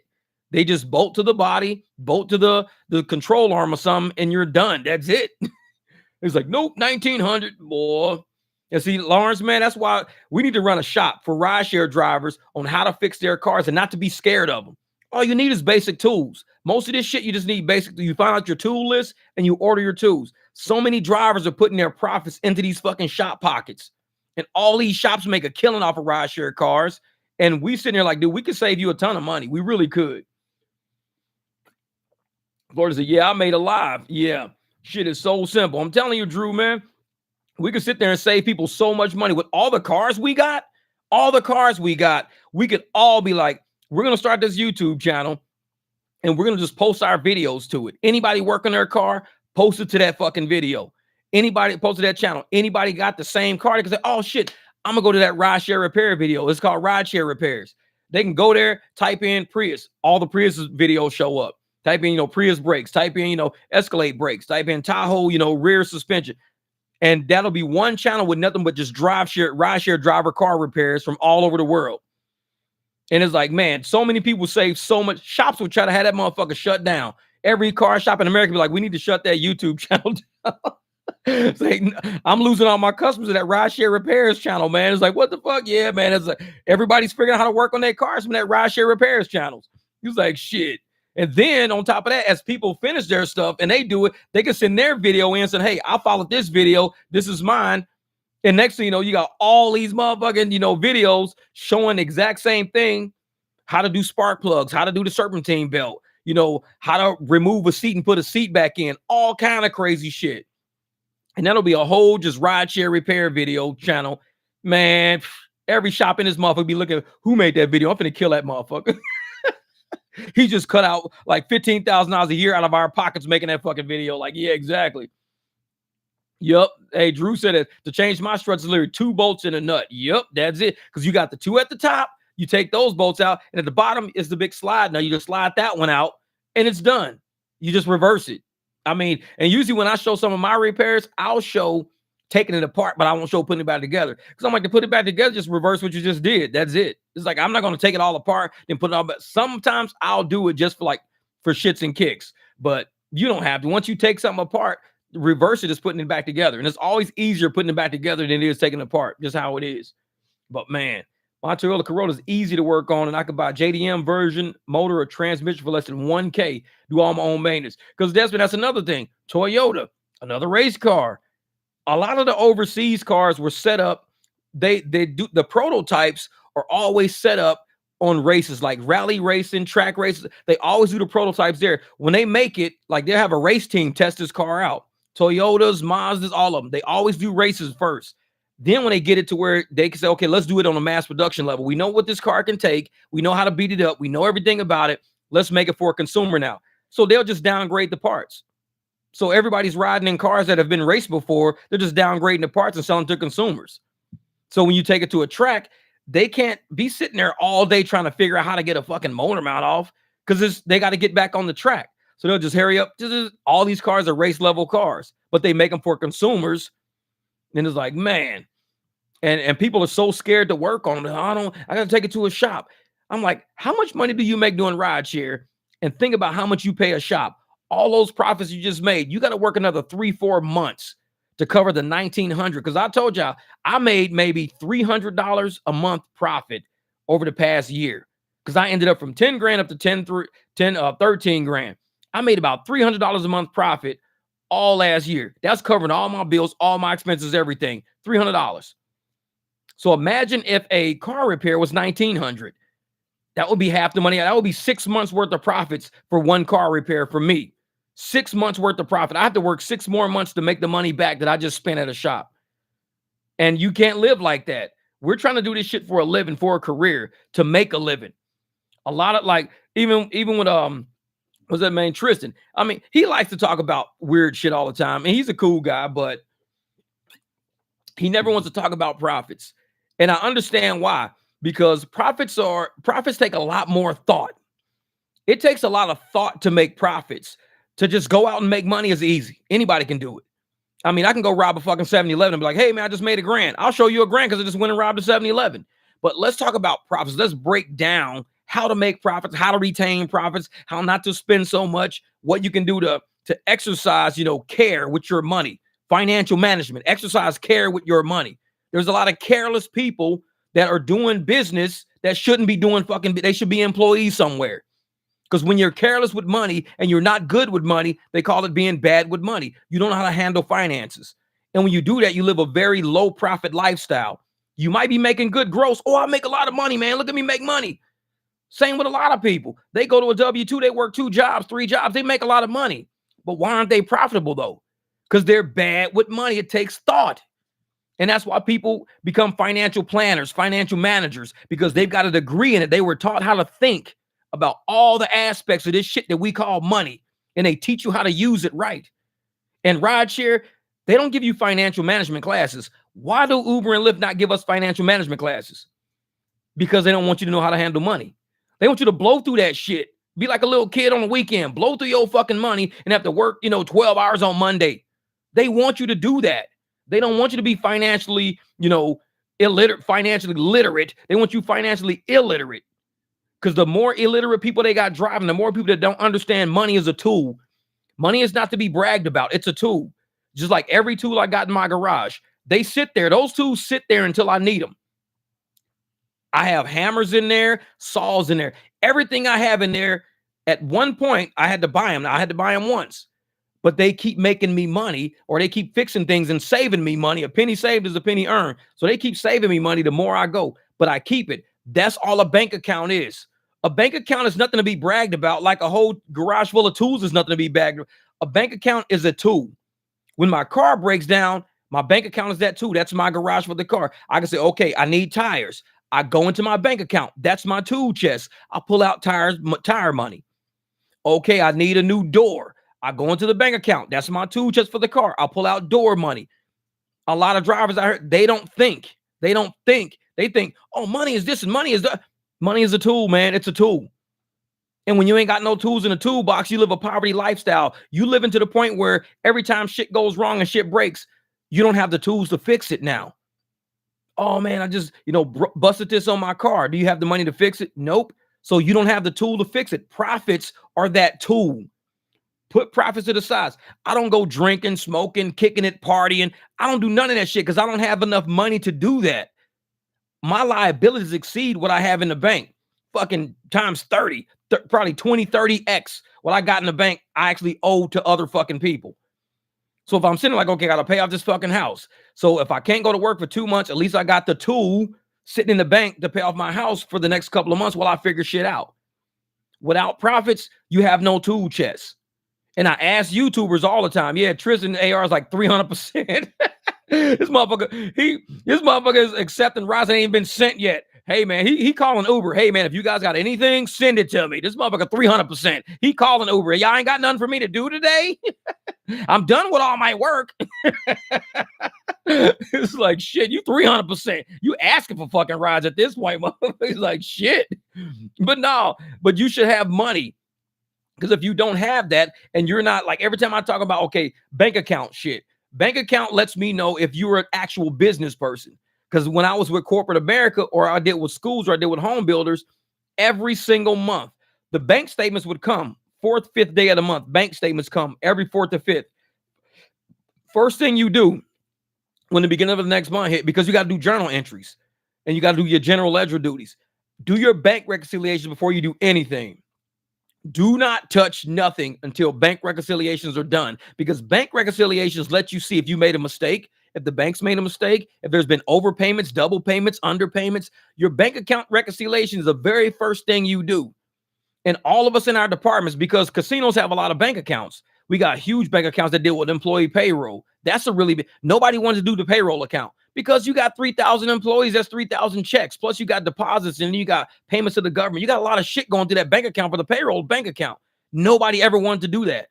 I would do it every once in a while, but I hated it too. Everybody, because it's hard to balance out. You got duplicate checks. Sometimes you got fraudulent checks. When you get a fraudulent check, you got to recall the bank, say, hey, we don't have check number, 10210 with the asterisk next to it. We don't have that. Oh yeah, look through it. They'll have to credit us the money back. It was a fraudulent check. So you always go through your bank reconciliation. Every business I've ever done, bank account is the most important accounts you have across the boards. But in YouTube land, these motherfuckers with channels, they do not talk about bank account balances. They don't. I don't know why not. I'm like, why are you so scared? That is proof of your work. That's proof of your work. And I'm one of those people that say, prove your work. If you saying this shit works and you practicing what you preach, then your bank account should look like what you're practicing. If your bank account doesn't look like what you're practicing, then like you said, money talks, bullshit walks. So if you're not, your bank account should actually look just like the advice you're giving everybody. It should look like that. Because if it doesn't, you might need to change some shit up. Because we're in business to make money here. We're in business to have profits here. Because if we're not making profits, how are you going to take care of your family? How are you going to get money to pay bills? I mean, you can't work check-to-check lifestyle. If you're working a check-to-check lifestyle, you might as well just go work a W-2. Because that's what W-2s do. Oh, man, Mr. Perfect, I ain't know this. I ain't get the notification. Man, I don't know what the deal is. They're trying to shadow ban some of his content. Yeah, man, that's it. They like, this dude, he's making people think too fucking much, man. We got people that are actually thinking now. And I tell people, a bank account's not, because if I showed you how much I owed on this house, how much I owed on my cars and shit like that, you look and say, Jeff, you got a lot of fucking work to do, man. Your bank account ain't even close. It ain't fucking close to what you owe. Yeah, I got a lot of fucking work to do. I'm not even close. I'm not even a fucking, a cap full of what I need. My bank account is a cap full, and this is my debt. It's like, yeah. So of course I'm always going to be about profits because I got to cover stuff. And if shit goes wrong, I need the tools in my bank to keep business going. I need new tires. I need brakes. I need to fix the window. I need, replace the seat or something. Those are my tools. Your bank account is your tools for business. And that's why I was, what up, Tony, my man, driven dad. And I tell people, if you focus on that business, that one tool of your business, bank account, you sit down, you start analyzing shit, you'll start seeing there's a lot of shit going through your account that you don't need to go through there. You'll see, like, some people say, hey, man, I had to take off my car washes. I think that's smart. If we can't afford a luxury like a car wash every day or something like that, don't do it. I wash my car in the driveway all the time. I just don't do that shit. So if there's things that you can cut out of your bank account, it's more of you financially planning and getting your shit together so you can actually run this business how it should be run. It should be no stress. Every business is going to have a little stress, but this shit, man, it's crazy. Y'all don't get to know, what is it? Been battling RSV with the kids. RSV, man. Driven dad, Tony, what the hell's happening out there, man? You went through COVID. The kids got RSV. Damn, man, it's like Colorado's going nuts. Hope everybody start feeling better. A lot of vitamin C, man. A lot of vitamin C. Yeah, $5 an hour is the most conservative operating cost of your car. And I'll say that closer to 7 or 9, because if I can run a gallon, if it costs me $4 for a gallon of gas and I'm going at least 25 miles, because I get 25 miles a gallon, then that's 1 gallon of gas. I can go more than 25 miles in 1 hour. I can probably go about 35. So like you said, I'm using more around the $7 an hour is where I am. And a lot of people, they don't look at that fuel, because if I'm using $7 an hour in fuel and I'm driving the whole time, if I'm making $30 an hour, my gross profit is really $23 an hour, because I just took off gas right off the top. I'm still not counting all the depreciation, tires, and all that other shit. I'm not counting on that. Just gross profit. You got net profit and gross profit. Gross profit is when you take off the direct shit, not all the indirect shit. So if you're making $30 an hour, I'm really making 23 for real, because you got to take off that 7 for fuel. So you got to push that number up higher, get up to the 40s. So if I'm making 40, I'm really making 33 an hour. 33 an hour, okay, I could do 33 an hour in profit. Because 33 an hour in profit, if I work for 5 hours, that's 150 to like $155 in just profit, 165 profit. That's 165 going into my bank account that I don't have to touch after 5 hours. That's 165 straight to it. And yeah, and that will be used for like insurance and maintenance. Because like you said, man, Jose, if you're not saving profits, what do you have left over for maintenance? What do you, and these high AR drivers, I'm thinking, what do you have left over for maintenance? If you're barely making bills like rent and food and this and that, the moment something happens to your car, you never focused on profits. You never focused on, so now you got to go get a payday loan. You got to borrow money from somebody. You got to go 2 or 3 days. You got to go to pawn shop and sell some shit. So you always got to think, what am I saving for profits when shit goes downhill? You can't leave wire to wire. If you live in wire to wire, check to check, you're not going to survive in this world of business. This is a business world, man. Yeah, Ether, man, I'm telling you, accounting is a valuable, and I always love having that accounting skill, even though I didn't want to be an accountant. But just being around, what up, Mr. Peppermint, checking in. But I'll be around accountants. So you talk about, the mindset of business, because that's all accountings do. We talk about the mindset of business. We don't brag about, ooh, we got Toshiba laptops. You guys got Dell. Hey, we're better than you. No, we talk about the business, like sustainability, profitability. How long can we go? Budgeting, forecast. That's what we talk about. Real business shit. And so when you're around accountants and you're around business people, you tend to run a better business. When you're around people who just want to brag and gloat about what they, oh yeah, shit, I just did a $2,000 week. Hey, how'd you do it? What kind of profit margin you hit? What do you mean profit margin? What are you talking about profit margin? I made $2,000. No, but like profit, like, profits are, what's left over after you've had expenses all week. That doesn't matter because I made 2,000. They're not going to get it. Those people are not going to get it. They're not doing business. And it's like, yeah, it's the net. It's the net. Yes, I always try to keep at least my auto insurance 1,000 in my savings account just in case. I'm telling you, Drew. And the thing is, because that right there, and I tell people, stress clouds your brain. Stress will cloud your brain and have you doing a dumbass decision. When you got $1,000 sitting to the side, that's a little less stress because it takes that immediate problem off your plate and it frees your brain up to think. When you can't think and you stressed out and you're panicking, you're not going to think straight. So you say, okay, I got $1,000. I was saving it for something else. Let me just pay that. I'll be down over here, but I'm paying it. So now I just got to figure this out. But if you didn't have the $1,000, oh, you stressing the fuck out. You stressing. Keeps the pills. Was good. Oh, yeah. I come from a mortgage underwriting background. I always looked at forecasting. Yep, Lawrence, you know it, man. You know it. Because mortgages are like that. You got to look at forecasting for market.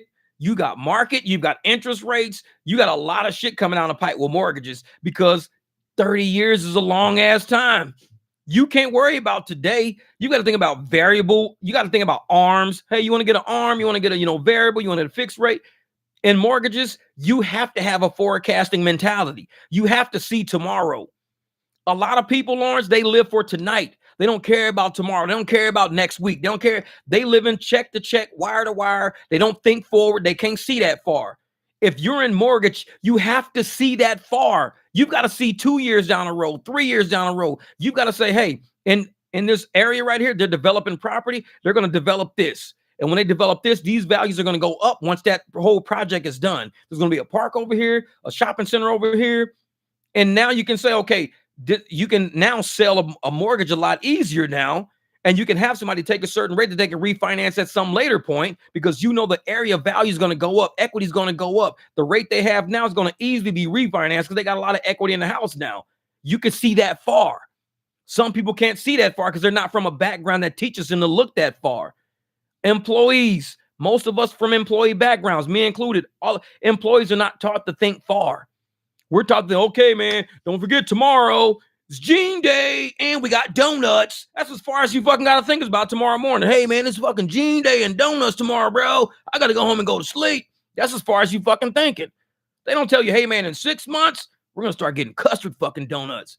Man, that's a long fucking time to think about them donuts, man. Yeah, we don't think that far. That's not employees think real immediate. Hey, man, what you going to do tonight, man? I don't know, man. When I get off work, hey, what you going to do this weekend? I don't know, man. In business, you got to think further. Guaranteed, had I seen Lyft was going to pull Lux and they was going to pull all this bullshit, I would have never bought that BMW. I bought that BMW because I didn't see Lyft doing it. A lot of us didn't see Lyft doing that shit. We made a business decision by being induced to thinking, hey, we can use this on the upper platform. Oh, hell yeah, we can use it on the upper platform. That's what's up. All of a sudden, pulled the fucking platform out. I would have never bought this bitch if I'd have known y'all have been doing that. I'd have been like, why the fuck do I want to buy this expensive ass car if I ain't gonna be able to drive Lux? They fucked us. And people don't understand why we mad. Because that's a lot of profits y'all just took away. That's a lot of fucking profit. I could have paid, like my Jeep. I took out a 60-month loan on my Jeep. 60 months when I bought that motherfucker. 60-month loan. I paid that Jeep off while I was modding it in 24 months. The Jeep was paid off in 24 months, almost to the day. 24 months to the day while I was modding it. That's how much money we was making. I took 4 years off of, it was 5 years. So I took 3 years off. 3 years off of interest, 3 years off of payments, 3 years off of headaches while I was modding that Jeep. I fixed it because they had the payment set. We had the rate cards. I knew how to operate. I'm an accountant. I know how to make money. We was jamming out there, jamming. Once they started fucking with us, that's right, man. It was a rug pull. It was a straight rug pull. We put a lot of money up. And once we put all that money up, oh yeah, we're going to actually pull this. They should have just told everybody, if you have a Lux vehicle, we already know what your registration is. We know what your insurance is. We know what your driver's license is. Do us a favor. Send us your payments, like how long you got left to pay that car off. Just send us that information. And we could send them that information from our company. Be like, hey, man, my loan company says I got, 42 months left to pay. Perfect. We're going to grandfather you in for the next 42 months. You can still do Lux for 42, but anybody coming on, you can't do Lux. Lux is over. But we'll still pay you Lux for the next, and it's a countdown. It goes 42 months. The next thing you know, I got 40 months. The next thing you know, I got 30 months to go. I'm like, hey. And you get and once your grandfather period is out, you're done. You're done. Yep, could take a week off with no worry, man. Shit. Let's exploit all the large shareholders in the shame. Exactly. Putting all the eggs in one basket. Man, get smart. It was crazy. And that's it. Chasing them bonuses, gas gone. And we don't do that. It's hard for me to even chase a $3 surge. Because I'm like, it's a $3 surge. If I'm 2-3 miles away, basically I'm making $1 a mile. I'm burning my gas. I'm dead miling to go get a surge for $3. I'm dead miling to go get a $3 surge at $1 a mile, basically. So it's not doing me any good. Because as soon as I get a ride that's $2 a mile, I really got to think, I already used most of my money of the surge chasing the surge. Because it took me 3 miles to get to the surge. Now that's $3 gone for the 3 miles I just got. Now I'm going to get a 3 mile ride for $6. It's like, well, it's really not $6 because the $3 I used to get here. It's like, and that's how we think. That's how we think as business people. We see everything, every move we make. Like Lawrence, no, he sits. He was telling me all the spots he sit. We all sit because why am I? And he was like, he saw somebody one day. He said, yeah, man, I saw this dude drive on the app. He drove and then he came back. The dude was just driving. You don't have to drive to look for a ride. We're on a navigation system. The satellite sees where we are. When your ride is done, park. Don't go nowhere. If it's a bad area, get out of it. Y'all see that. But when I'm in a good area, shit, I'm going right back to where I was. Like, hell no, let me sit over here at this Circle K. No, let me go sit at this gas station right here. Let me sit in this parking lot. Because there's no reason. Yeah, and that's why, Jose, you got to use last ride. Because if you don't use last ride, they're going to be throwing your ass rides the whole time because there's a surge about a block away from you as soon as you turn that shit off. You be like, damn. But that's what we do, time to wake up.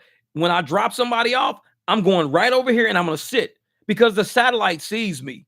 I don't need to drive around looking for a ride. I'm like, what the fuck are they doing? Why are they just driving around aimlessly? The satellite sees you.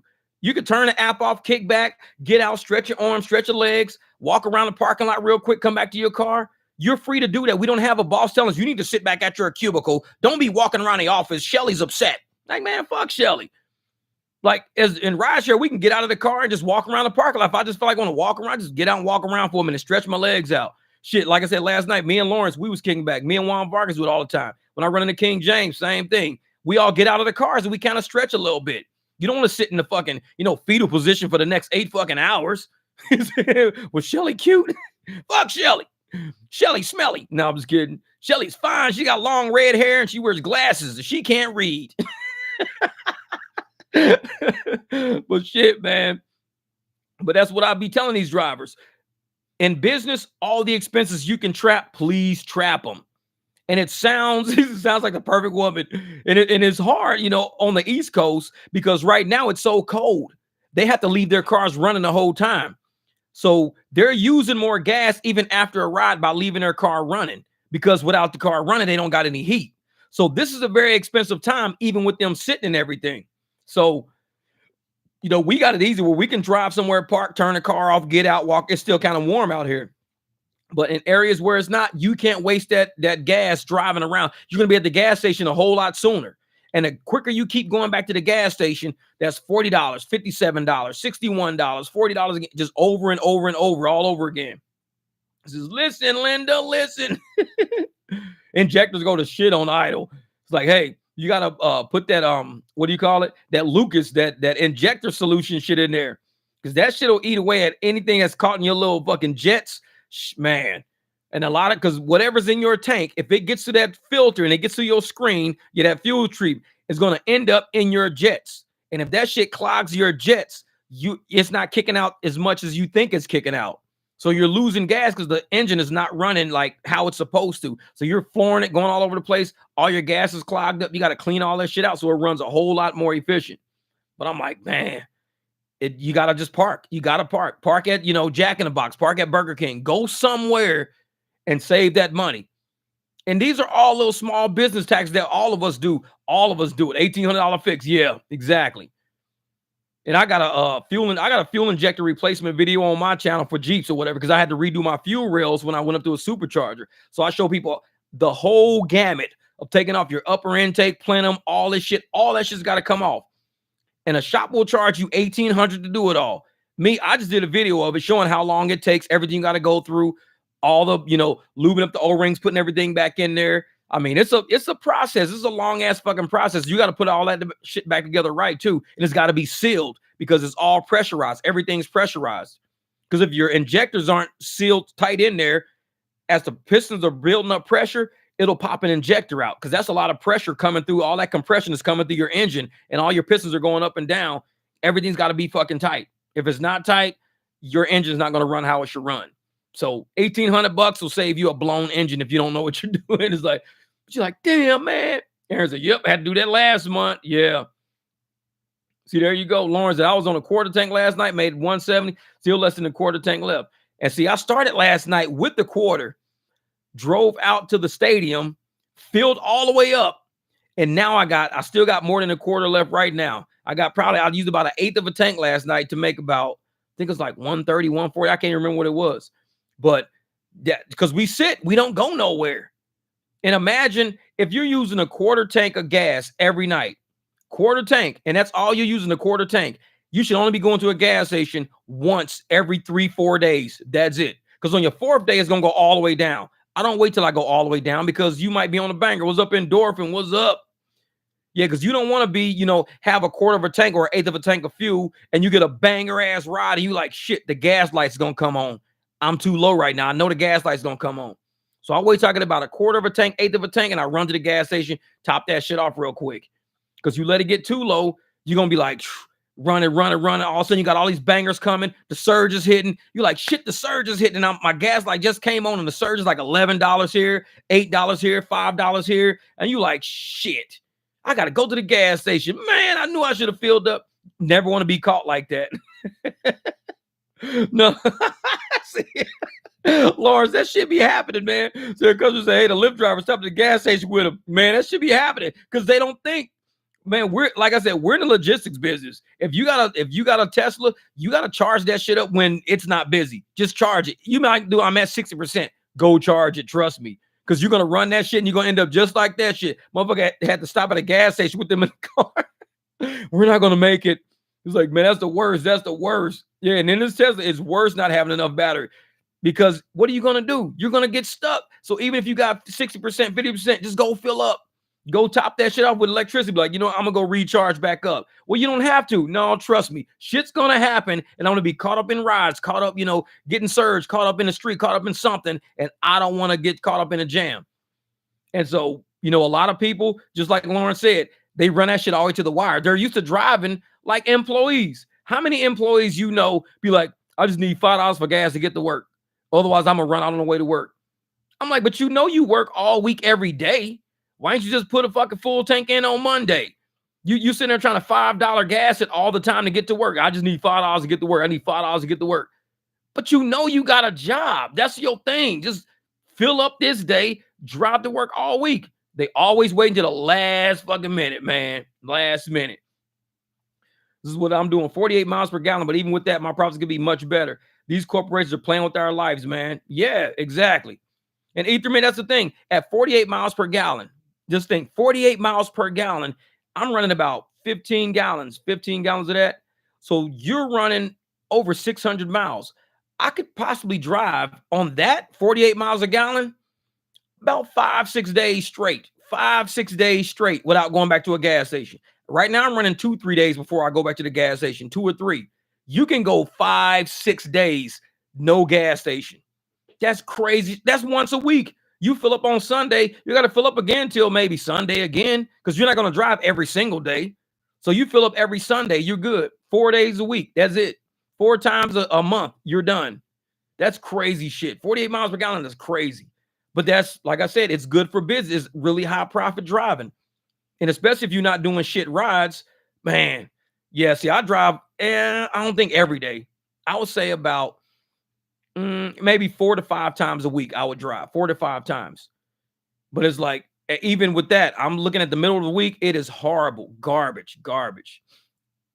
Flash 1 to 3 minute bait surge. Get smart, you got that shit too? Y'all be seeing that shit I'll be like, because I'll be driving and y'all see on my videos, it'll be a surge and I won't be looking at the phone because I'm looking at the street. I'm driving, looking at the street and everything. And by the time I look back at my phone, it's not pink no more. The shit's gone. I'm like, damn, that was quick. Then I pulled the motherfucker. It was just there. What happened? It's like, man, that's why I don't chase that shit, man. I'm like, no, don't mess with it. What up, Jesse, my man, my brother? He's in the building. Jesse didn't get out last night. Yeah, flash surge is horrible. That shit's horrible, man. And that shit irritates the hell out of me. Well, Lauren say, hey, for some reason, my gas uses less on a half tank. It seems like it, I do, but I get close to 700 miles on a full tank. See, on a half tank, the thing is, half a tank of gas weighs a lot. It uses a lot of low-end torque. When you leave a stoplight with a full tank, your car is using a whole lot more torque than if you're leaving with an empty tank, because you got a lot of weight you got to pull back there. It's like when I pull my big ass trailer, when I got my bike trailer, and I'm using the Escalade, I get about 7 to 9 miles per gallon the whole time because I got so much weight I'm pulling, all that low end torque. Once I'm on the highway, it's like driving normal because I'm on the highway, and it's just like it might have a little wind resistance from every now and then, but I don't have to leave them stoplights. But as soon as you got a full tank of gas, you leaving, you use a ton of gas because all that weight back there. And it's like, damn, 360 support never does shit for me. So do you think that a 48 mile per hour make a $1 a mile rides make sense? Let me see, 48 miles per gallon. 48 miles per gallon. Dude, I don't know, man. It might make sense. It really might make, because I'm running 25. I'm running 25 miles a gallon. I do 25 miles a gallon and I'm doing it at $2 a mile. And I'm saying, okay, I could do it at $2 a mile. It's exactly half of what they're doing. They're doing like 50 miles a gallon. So they should be able to cut their costs in half. Technically, if I can do 25 miles a gallon and doing $2, they should be able to do 50 miles a gallon and do $1. So I don't know. I think it's the same. We would have the same profit margin as far as fuel would go because they could cut everything in exactly half. And it should be fine. It should be exactly what I'm doing. Yeah, it's like 48 miles with a hybrid. So you could do 48 miles per gallon at $1 a mile. And I'm doing 25 miles a gallon and I'm doing $2 a mile. So if you did $2 a mile and I did $2 a mile, currently how it is right now, you'd make twice as much money as I would make because you're going twice as far as I'm going on the same fuel. You'd make twice as much if you were doing $2 and I was doing $2. But if you drop to $1 a mile, not at $2, we should both come out even. But you should do a whole lot more rides than I do, because the system kicks out more dollar per mile rides than it kicks out $2 per mile rides. So you would make a ton more money. Yeah. You could push them in the buggy and take 50 cents a mile. Motherfucker feet hanging out the front and shit like a little kid. Like, that's funny shit. No, but that's a good point, though. I'm glad you asked that, because I never thought about that. What up, Doc? My brother. So he's picking up an Uber Eats order for a motherfucker named Go-Go Grandparent. Thought he was changing this shit. I do it. Man. Yeah, don't forget the factor idle fuel. Yeah, exactly. Well, see, my car got the auto shut off. So when I'm sitting at a stoplight, it ain't even running. It just turns the fuck off. I hate that shit, though. But if you just pick your foot up off the brake a little bit, it'll turn back on. So I'll do that I'll get to a light, it'll stop. When I see it's about to turn green, I'll just pick my foot up off the brake a little bit, and the car will start back up. Yeah, since I started no lower than $2 per mile. And see, Etherman, this is the thing. If you're doing $2 a mile, I'm doing $2 a mile, but I only get 25 miles a gallon versus your 48. You are making twice as much profit as I'm making. Should be. You're making twice as much profit as I'm making. Because if we both drive 100 miles, it would take me 4 gallons of gas to go 100 miles, and it would only take you 2 gallons of gas to go 100 miles. So, yeah. I know I could turn the auto off, but sometimes I just leave the car off sometimes, because I don't like it running all the time. But sometimes I like to have it off, because some lights are very fucking long. And if you do this shit all fucking day, yeah, it'll be drinking some gas. This little force into the turbo will go. But yeah, and I'm like, so you can even drop down to $1 a mile, and it will be equivalent to what I do, because they don't kick out that many $2 a mile rides. So even if they're not kicking out $2 a mile rides till later in the day, and you say, I want to do $1 a mile rides till they kick him out, it's a fucking field day for you. It's a field day, because they're kicking out a ton of rides. $10, 10 miles, $15, 15 miles. You could do that shit all fucking day, because you're getting 48 miles a gallon. At 48 miles a gallon, you ain't using no gas. It's going to take you an hour to use 1 gallon of gas. Because I go about 35 miles an hour. So I get 25 miles per gallon. So I'm using a little more than a gallon of gas an hour. A little more than a gallon. If I'm going 35 miles an hour and I have 48 miles per gallon like you're not even using a gallon of gas in an hour. It's costing you, like, if you pay $4 a gallon and you're going 35 miles a gallon, 35 miles, you're only using probably like $3 an hour in fuel. That's it. So if you say, hey man, I can take a few $15 rides in long distance, I can do this and do that. You can make a lot more doing $1 per mile rides than waiting for the $2 mile rides like we have to wait for with the lower gas mileage. Because it's like, man. Yeah, see, we don't get $2 per mile rides in SoCal. We have 1 million drivers. But see, Jose, that's the thing. Etherman, if he's running 48 miles a gallon, he doesn't need $2 a mile. His profit margins are good enough at 48 miles a gallon to run $1 a mile, and we're even. Say, we need to count our human time. Yeah, human time. Humans and dogs, motherfucker shit. Hot dogs over people. Jada drivers. Hot dogs over people, damn it. How about if he has to plug in a hybrid with 40 miles on it, the battery in normal hybrid? What the fuck? If he has to plug in a battery with 40 miles on a battery, the normal hybrid. I don't know what that means. I don't know what normal hybrid means. If he has to plug in a hybrid with 40 miles on the battery, the normal hybrid. I don't know what that means. Or 45 miles per gallon. I'd have to sit down and do some calculations on that shit. Just a reminder, Phoenix Eagles concert Friday and Saturday should be good money. The Phoenix Eagles concert this Friday and Saturday. Oh, I'll be working it. Because like I said, this past weekend, that Kevin Gates shit, I think Kevin Gates is out tonight too. I think is he still out? I think it's 9:00. In about another hour, he should be there. But I don't know if I want to drive back out there. It was a lot of people in the parking lot, but man, the rides were fucking horrible. Like I said, I picked up a lady from work. She was working at Twin Peaks, and I picked up a dude who just finished watching Aquaman at the movies. I didn't do a single fucking Kevin Gates ride. I drove way out there for nothing. But it was a reason why I was out there, Lawrence. You know why. It was a reason why I had to be there, and I'm glad I was out there. But I didn't pick up a single Kevin Gates fan. I picked up somebody from work, and I picked up a motherfucker watching Aquaman. And I'm like, why the fuck did I come out here? Yeah, young folks drive themselves with Kevin Gates. Them motherfuckers, they drinking Kool-Aid and shit. They don't even drink like alcohol. They drink Kool-Aid. I got me a fucking tropical punch high C squeegee. Motherfucker, let's go see Kevin Gates. It's like, shit. Okay. The Eagle fans travel. They travel. Yeah, Eagles, like I said, anybody that's an old school band, yeah, they're going to travel. They're going to come see that, especially in Phoenix with the weather being what it is right now. If they could fly out, they're going to fly out. It's like, man. See, I think they watching. Who's watching? Either mean you're on Lyft 2-hour RAV4 hybrid in Massachusetts, the same category, Uberless Comfort, Green, X Lyft. All right. My vehicle is Extra Comfort or Uber Comfort, Green scam. But even with that, these motherfuckers send me 70-cent rides in the name of Extra Comfort. Oh, they was doing that to me last night. Extra Comfort, not even $1 a mile. I was like, I'm not doing this shit. Like $9 for like 16 miles. Extra Comfort. I'm like, that's just not Extra Comfort in my pockets, motherfucker. I'm not doing that shit. No, leave that right where it is, man. Yep, you got to pick your spots now to make money. E-Love, we were saying that shit. You got to cherry pick the cherries now. That's how bad it is. It's like, even though you see it ride, and even in the videos, I'll be sitting there like, man, should I take that? Damn, man, I don't know, man. Because I know how good rides can be. But because rides are so shitty, it's almost like you got to take like the less shitty rides. Not the good rides, just the less shitty. You got super shitty rides you don't want to touch. And then you got ones that are like less shitty. It's like, they might not send me a good one. But this was less shitty than the shitty ride. And that's how bad it is. They're forcing us to take these rides that we normally wouldn't take. We were like, man, I don't know, man. I don't know. AI is picking out the cherry picking. I know it, man. Because it knows we want. It knows what we want. So every once in a while, you got to throw their ass a loop. That's why I do it. I'll do a nature hike once every blue moon. Last night I did a nature hike. Every once in a while, like they tried to get me to do that ride to Grand Canyon the other day.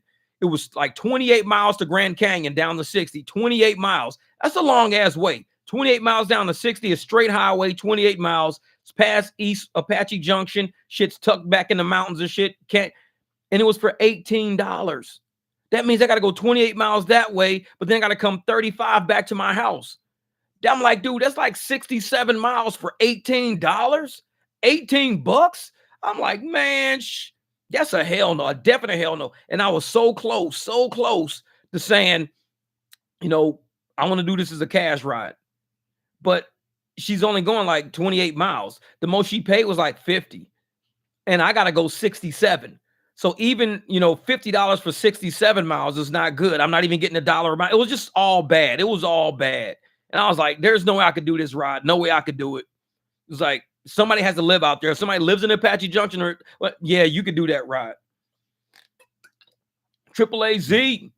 Yo, Jeff, give me a holler. I've got information on a frat house that looks for these rides all the time. ASU. Bet. And that's the thing, AAAZ. Man, what we got to do is, like I said, I'll use my Jeep for that shit. I don't even use the Beamer. Because I know them kids be in the backyard. They be partying and shit. And when usually they come back to the car, they got grass and hay and shit all over their shoes. I'd rather them be in a Jeep like that. I don't want them in my Beamer like that. So if we can get down with these frats, just let them know, hey, man, we willing to do rides all night for you guys. We'll just keep bouncing people back and forth. I'll go get the Jeep because I ain't going to let them fuck my car up like that. It's like, I shouldn't even have that car. The fact that we don't have Lux no more, I should have traded that motherfucker in. The day they said Lux is gone, I should have went right back to the dealership. Like, you know what? I like to trade in this BMW for that nice silver shiny fucking Prius you got right there. The motherfucker with the little donut wheels, that's what I want. Save me some goddamn, I want 57 miles a gallon. Give me that motherfucker right now. You can have this goddamn Beamer. I want that Prius. Can you put a race fan on the back? Motherfucker be like, you got a Prius with a race fan. That mother like a shopping cart. They had on big ass fucking Fast and Furious fans on that motherfucker. I'll be like, I'll be looking like Mario Kart. You know, when that gorilla ride on that little ass fucking go-kart, that'd be me. I'll be sitting on top of the Prius going, I'm barely hanging on the steering wheel. Like, dude, look at that big ass dude sitting on that little ass fucking Prius. You're like, what's this, Mario Kart? I just saw a big black dude driving down the street sitting on top of a Prius. Fucking hit a fucking banana peel. It's like, shit. What's up to us at Jeff in Miami South Beach? Finally having a good weekend. $2 a mile or better. We got a lot of tourists coming all year round. That's good, man. That's good. That's what you need right now. Because like I said, at $2 a mile, that's a good hit. And we just kind of figured out, even if you got a car that can get up to 48, 40, you could probably do $1 a mile. And I'm telling you, man, just the fact that we're even talking about that right now, I think that's what the apps are trying to do. The apps don't want to pay lux because most luxury cars use a lot of fuel. They're nice cars. They use a lot of fuel. I bet they're trying to get rid of luxury cars to make people want to get rid of them and go get hybrids or electric cars because that's their zero emission shit they working on. So if they can get all of us to give up, and premium gas too. So if they can make all of us give up our premium cars because we're using premium fuel, this and that, and go get a 48, 50 mile a gallon car or get an electric car, then they can't make it lucrative for us. So they got to take away the good tiers, take away Lux, man, take away all this shit, take away Premier, take away all this shit away.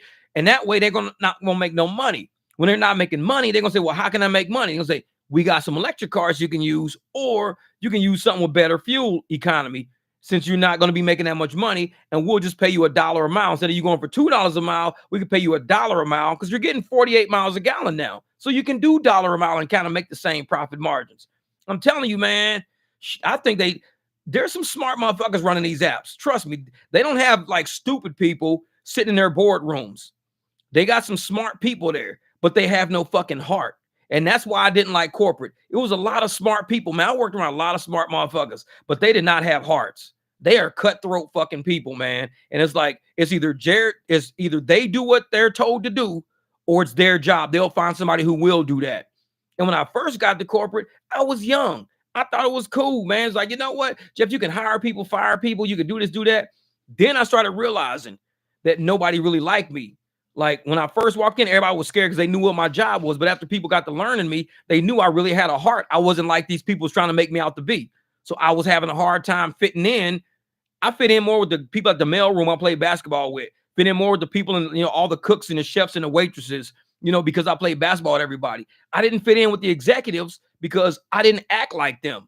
They were like, highfalutin. They're better than everybody else. And, Jeff, when you come in, don't be too friendly with these people and, this and that, because one day you might have to fire them. I'm like, I get that. I can fire my own friend. I get that. But all of a sudden, it's not about, them not wanting you to be friends. They want you to do like illicit shit. Like, hey, we got to let go 30% of these departments.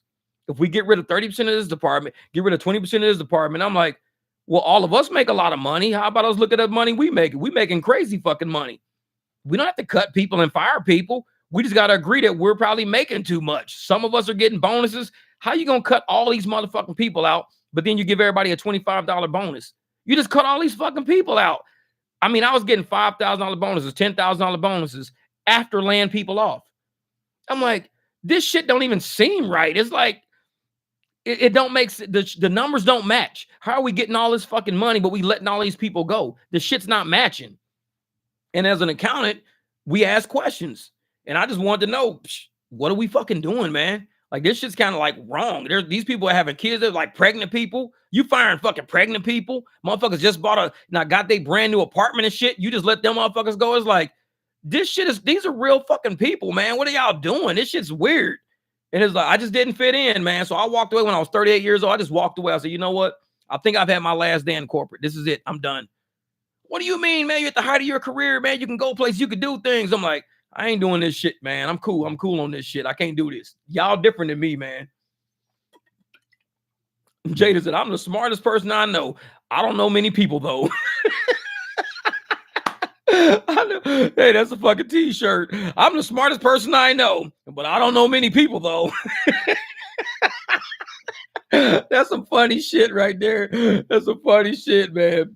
And to see that right there, see something like that, something I can walk into the building with and feel comfortable fucking wearing. I could really wear that into the building. I'm the smartest person I know. I don't know that many people, though, so hey, you gotta check the source, man. Your kids might be smarter than me. I don't know them motherfuckers. I don't know them. Yeah, rideshare idea is great to make people make them on rides, and drivers give you just enough to keep you coming back. Yeah. And see, and that's the thing, Lawrence. I was saying that shit in a comment about, how people can get addicted to heroin. So that's how rideshare is. They get these new drivers in, they get them addicted to heroin. They're giving them bonuses. Hey, man, you do the first 100 rides, we're going to make sure you get $2,100. And then that's a guarantee. Then we're going to give you like all of these questions, all these challenges. They get them addicted to the heroin. Then they're going to cut them off cold turkey. Once they cut you off cold turkey, I mean, in anything you do, if you get cut off cold turkey, like when you little kids, you go to your cousin's house. If your mom came in, usually your mom will come in about 10 or 15 minutes before. Say, hey, everybody, we're going to be leaving in about 10, 15 minutes. You guys start wrapping up the video games, tell your cousins bye, whatever. We got like 15 minutes. Everybody will be cool. And so but if your mom walked in there and said, hey, y'all, it's time to go get your coats, go get your jacket, you be playing a video game. What? You're cut off from playing with your cousins like cold turkey. You're in the middle of a video game. You guys are having fun, this and that. Man, we got to leave, man. We got to leave. My mom just told us to get our coats. We got to leave, man.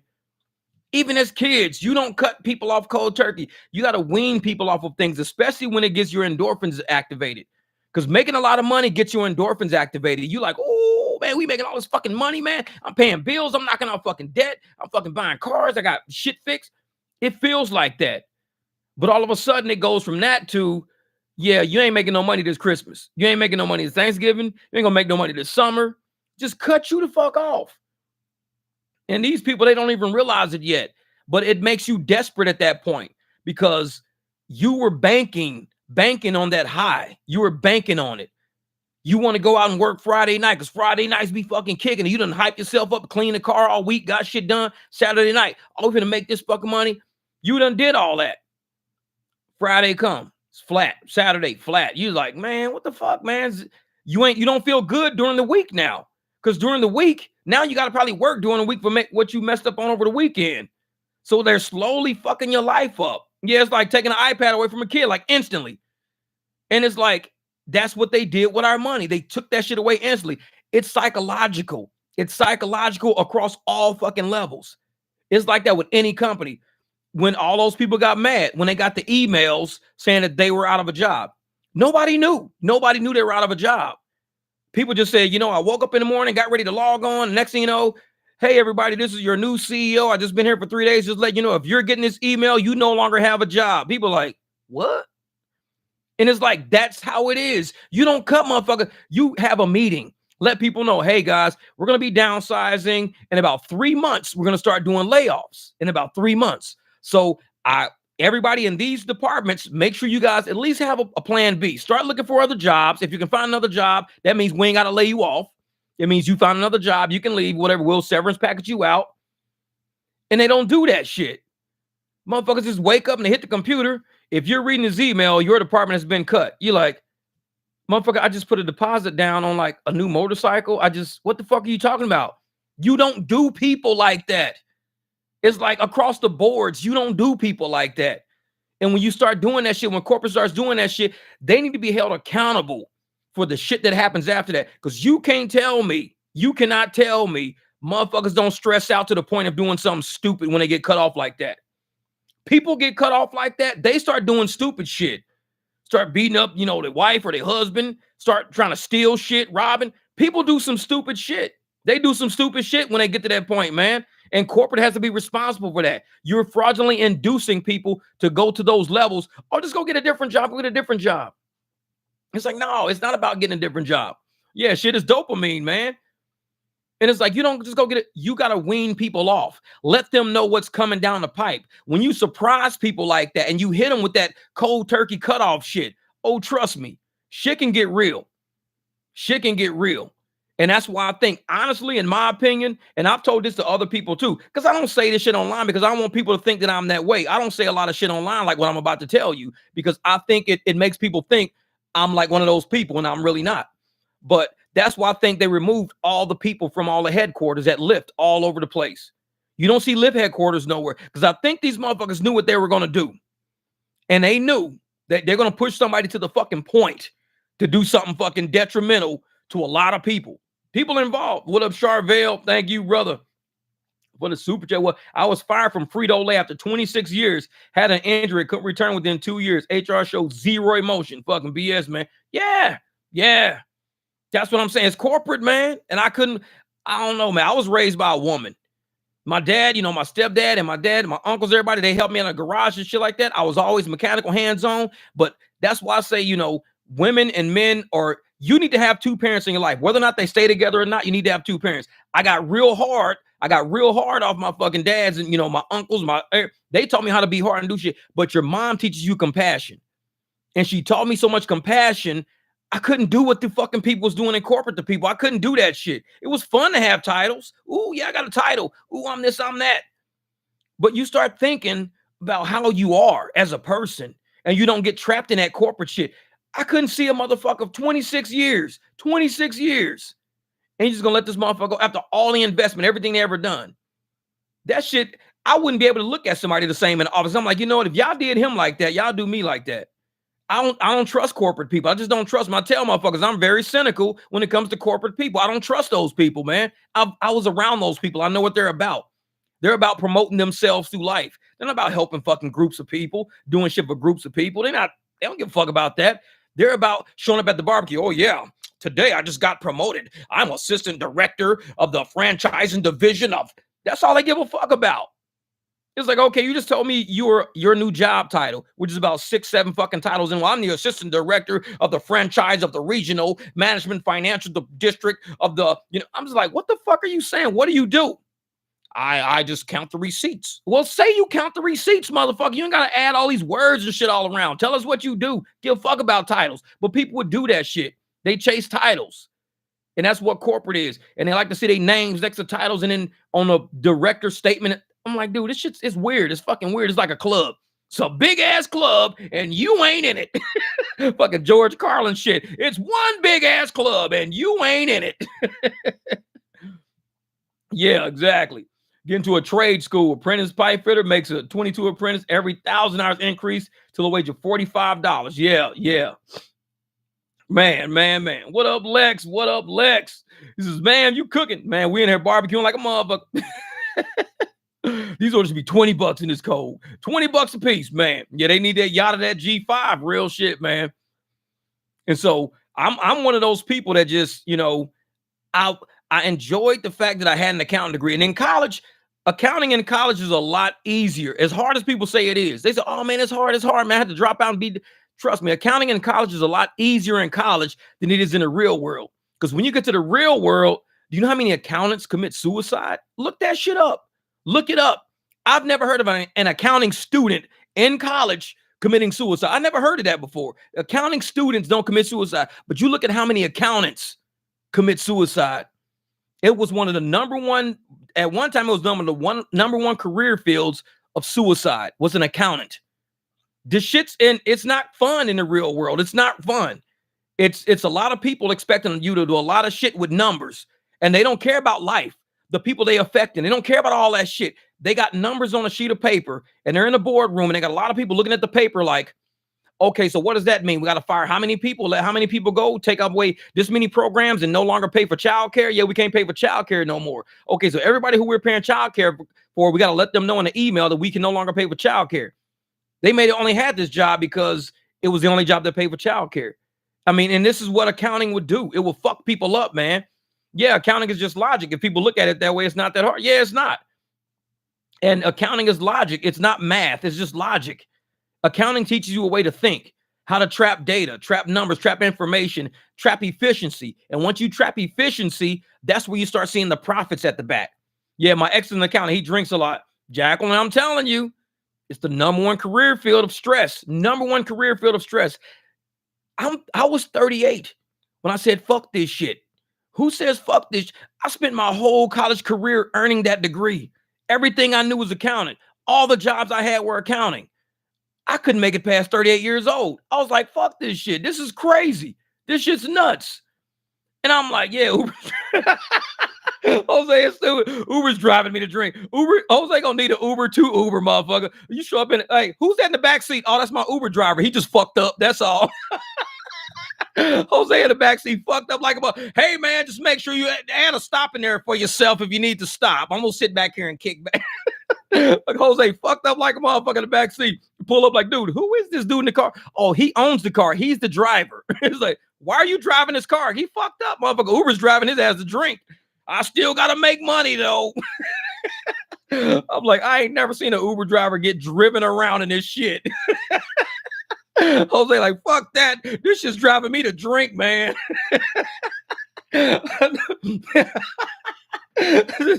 Drive me to a Korean gay porn. That shit again, man. I'm telling you, man. Hey, Uber, do that shit, Jose, man. It'll fuck you up. I was like, man, hey, that's the thing. They need a little notification bell on our phones. Like if you drunk, but you still want to drive and make money, you should be allowed to let the people drive your fucking car. Call it the Jose tier. Instead of Jose Cuervo, this is the Jose Tiervo. I got the Jose Tiervo. Fucking Jose Cuervo, motherfucker. He's like, should I pull up? I'm like, shit. I just had 4 or 5, man. This job making me drink. I can't be doing this living Uber shit. I'll be fucked up, drunk as a motherfucker.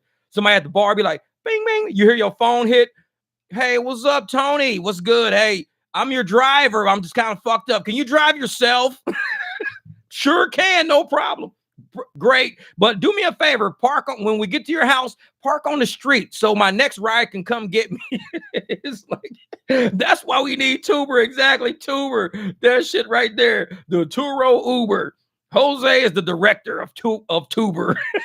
It's like, where's your fucking director at? Oh man, he in the back taking shots like about shit. I'm about to get picked up. Like, shouldn't you be picking people up? No, motherfucker, I'm Jose. I don't pick people up. People pick me up and use my car. This is Tuber.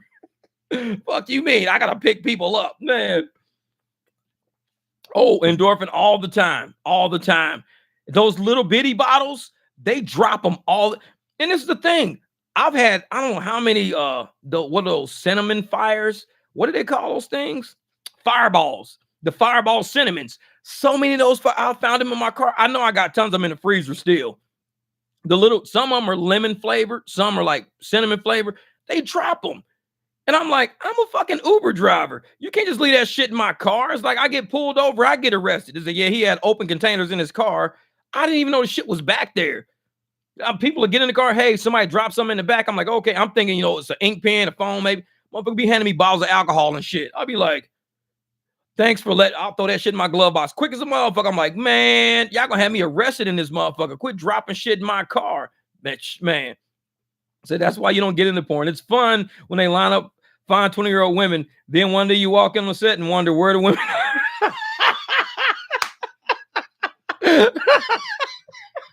Sick and stupid. This motherfucker said, he said, it's just fun when you're lining up 20-year-old women. Then why do you walk in? It's like, where are the fucking girls at? See a bunch of old ass men with long ass fucking beards and shit over there. It's like, wait a minute, hold the fuck up. This is your set. No, it's not. I think I'm on the wrong set. No, motherfucker, this is your set. It's got your name on that chair right there. No, it's leaving lipstick in the car. A sign girls leave, man, for real. I've had lipstick out when I'm cleaning my car that night. It be lipstick way up under my seats. Like it just drops and it rolls up. I'm like, what the fuck, man? Shit all in the car. And I'm like, how do these people function? Like you just go through life dropping shit, leaving shit everywhere. I've never left nothing in nobody's car my whole life. I don't think I'm not even a jacket. People have left jackets, shoes, a whole pair of shoes in my car. And I'm like, whose shit is this? It's like, and I'll sit there and somebody will text me, I left a pair of Nikes in your back seat. I don't know whose Nikes they are. They be sitting directly behind my seat, but they get in on the passenger side. Passenger get in, be driving, everybody's kicking it. All of a sudden somebody say, hey man, there's a pair of shoes back here. I'm like, for real? Yeah, mother, white Nikes. I'm like, oh shit, I don't know whose shoes those are. Man, no, a pair of shoes, like a white pair. It was a girl that went to the outlet mall and she bought it. That was when it was still baseball season because I had to take the shoes back to her hotel. Because she sat there, she texted me or whatever through the app saying I left something. And it was a pair of shoes. She says, can you bring my shoes back? And it was the hotel on Tempe on 5th Ave, right down the street from Varsity Bar, that hotel right there. So I had to go take the shoes to the front desk and tell them, this is this girl's shoes. I was her Uber driver. And I'm like, how you leave a whole pair of fucking shoes in the back? Now, if I was a dick, I could have been like, man, I'm gonna sell these motherfuckers. They was clean. It was all white. Looked like some Air Force Ones. They was clean as a motherfucker. Luckily, I wasn't that type of person because I'd be like, man, I'm gonna sell these motherfuckers. They was nice. Mr. Rock Kim, what's good? Salute, bro, from Massachusetts. My man. It's like, man. So who walked out barefooted? Oh no.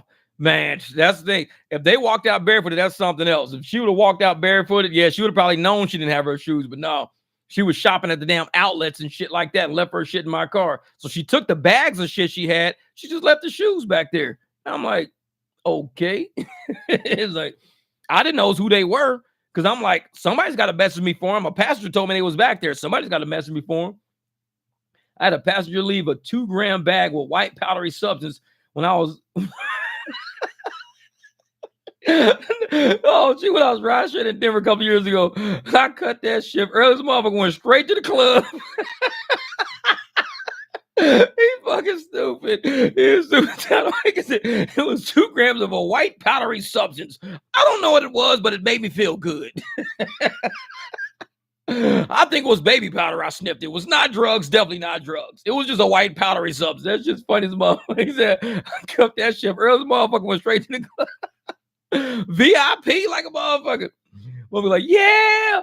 Fucking look over there, time to wake up, got fucking powder all over his hands and his face and shit. I just found this shit. This is amazing. I think it's powdered donut sugar or something. I don't know what this shit is, man. He's at Studio 54. Yep. Oh, she's like, I've had a single shoe. Oh, Sally, you be picking up drunk people. They walking out with a single shoe. Yeah, that's club right there. That's club all day. I've seen people walking down the street.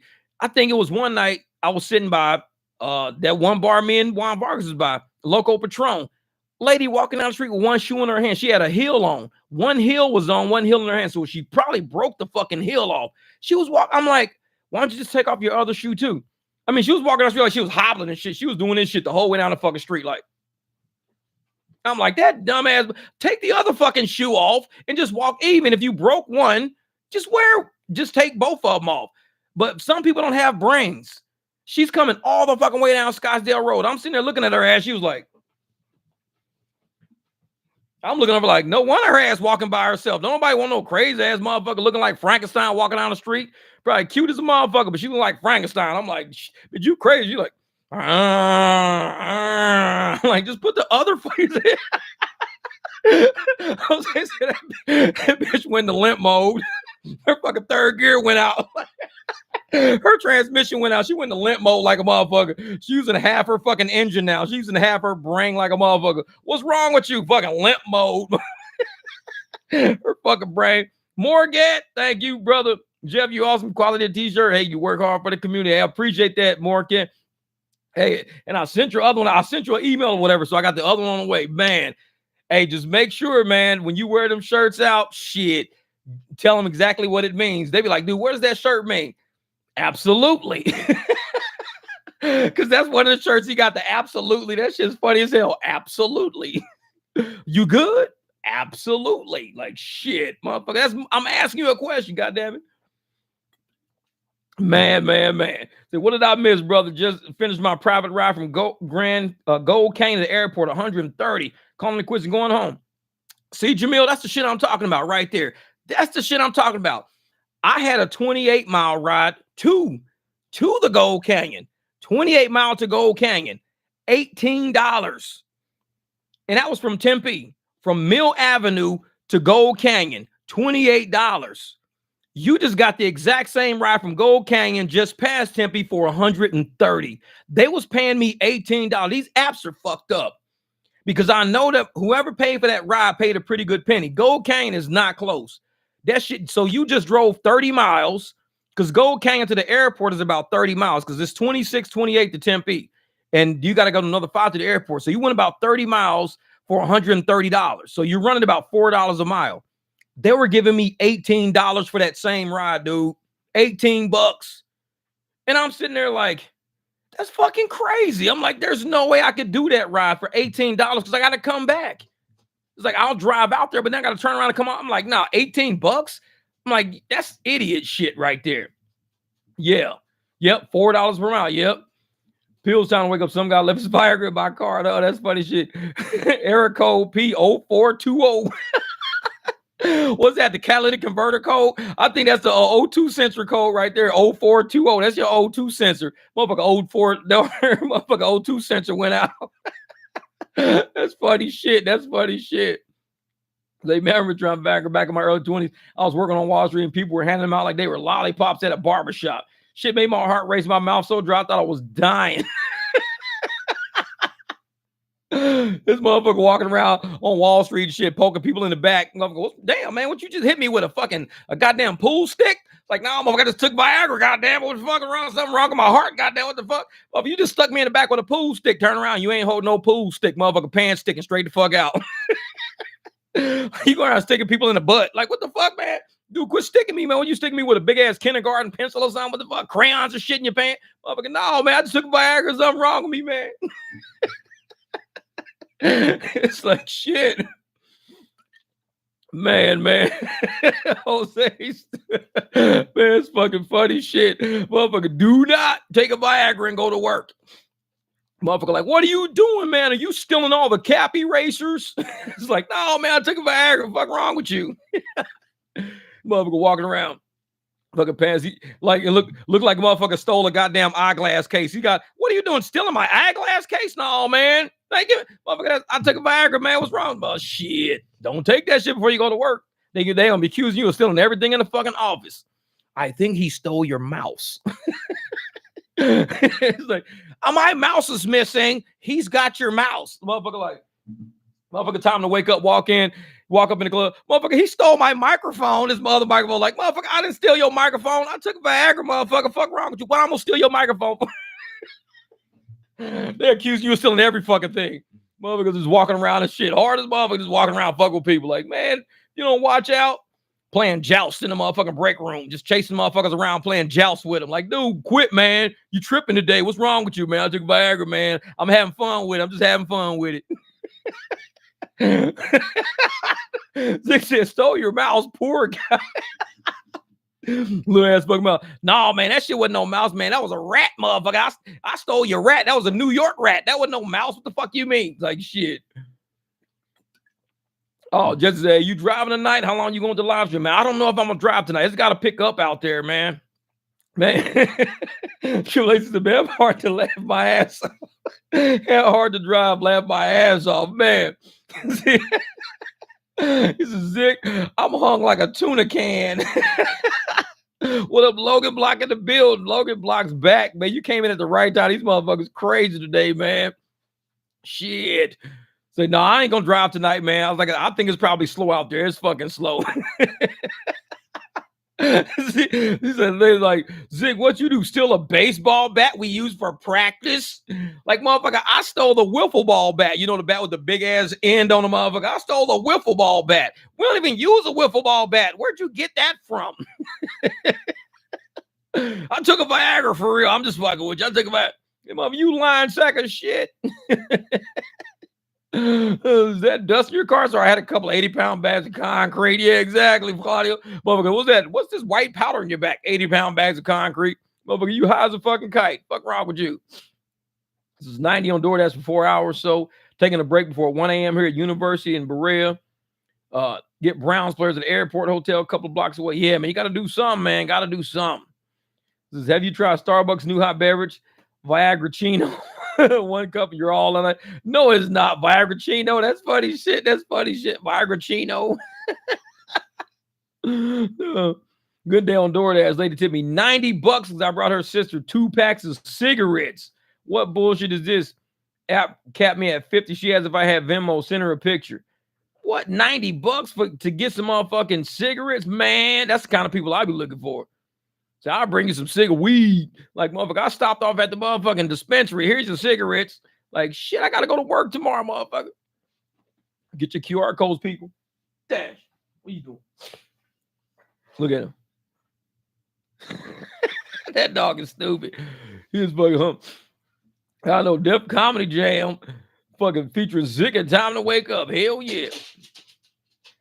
You getting out of here? No, he just laying down. Man. Wall Street people are hard partiers, man. That's it. I'll tell you, man. Wolf of Wall Street. That's Zick new name. Shit. I mean, that's Time to Wake Up new name. Wolf of Wall Street. You got to change your shit to the Wolf of Wall Street now. You can't be Time to Wake Up no more. You got to be the Wolf of Wall Street. Hey, in rideshare, we got our own Wolf of Wall Street right there. That motherfucker right there. He's like,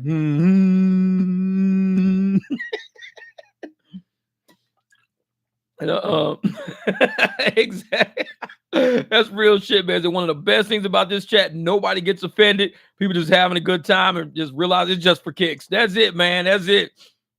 Because if people were getting offended, like, earlier, when we first started the live streams, you get people in here don't like what we talk about. I thought you guys were talking about rideshare. I don't want to talk about this. Motherfucker be bouncing and shit. I'm like, what the? It's a live stream. What the fuck is wrong with you people, man? They get it. It's like, it's not a video. It's a live stream. It will be a video at some point, but man, I worked in technology on Wall Street, but it was still fun. Yeah, exactly. Wall Street, man, it's a lot of money, a lot of fun people.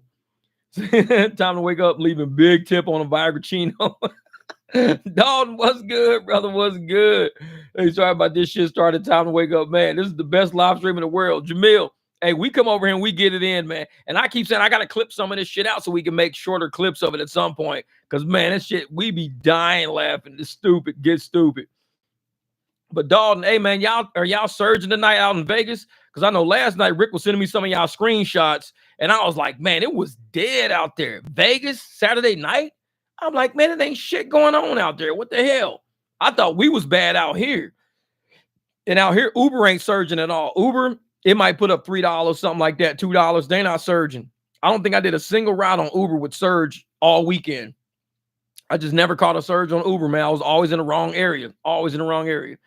What's the difference between Niagara Falls and Viagra? Niagara Falls, it's all hidden surge. Yeah, because that's the time I had that 13-mile ride when I was standing next to Juan Bar, because I had that 13-mile ride and they were paying me $18 for it. And I was like, what the hell? He's like, I'll take that shit. I was like, so I did it. And that was that. And then they ended up giving me a tip on top of that. So that was pretty cool. See, what do Waymos do when they don't have, do they drive around aimlessly or head to a central parking lot?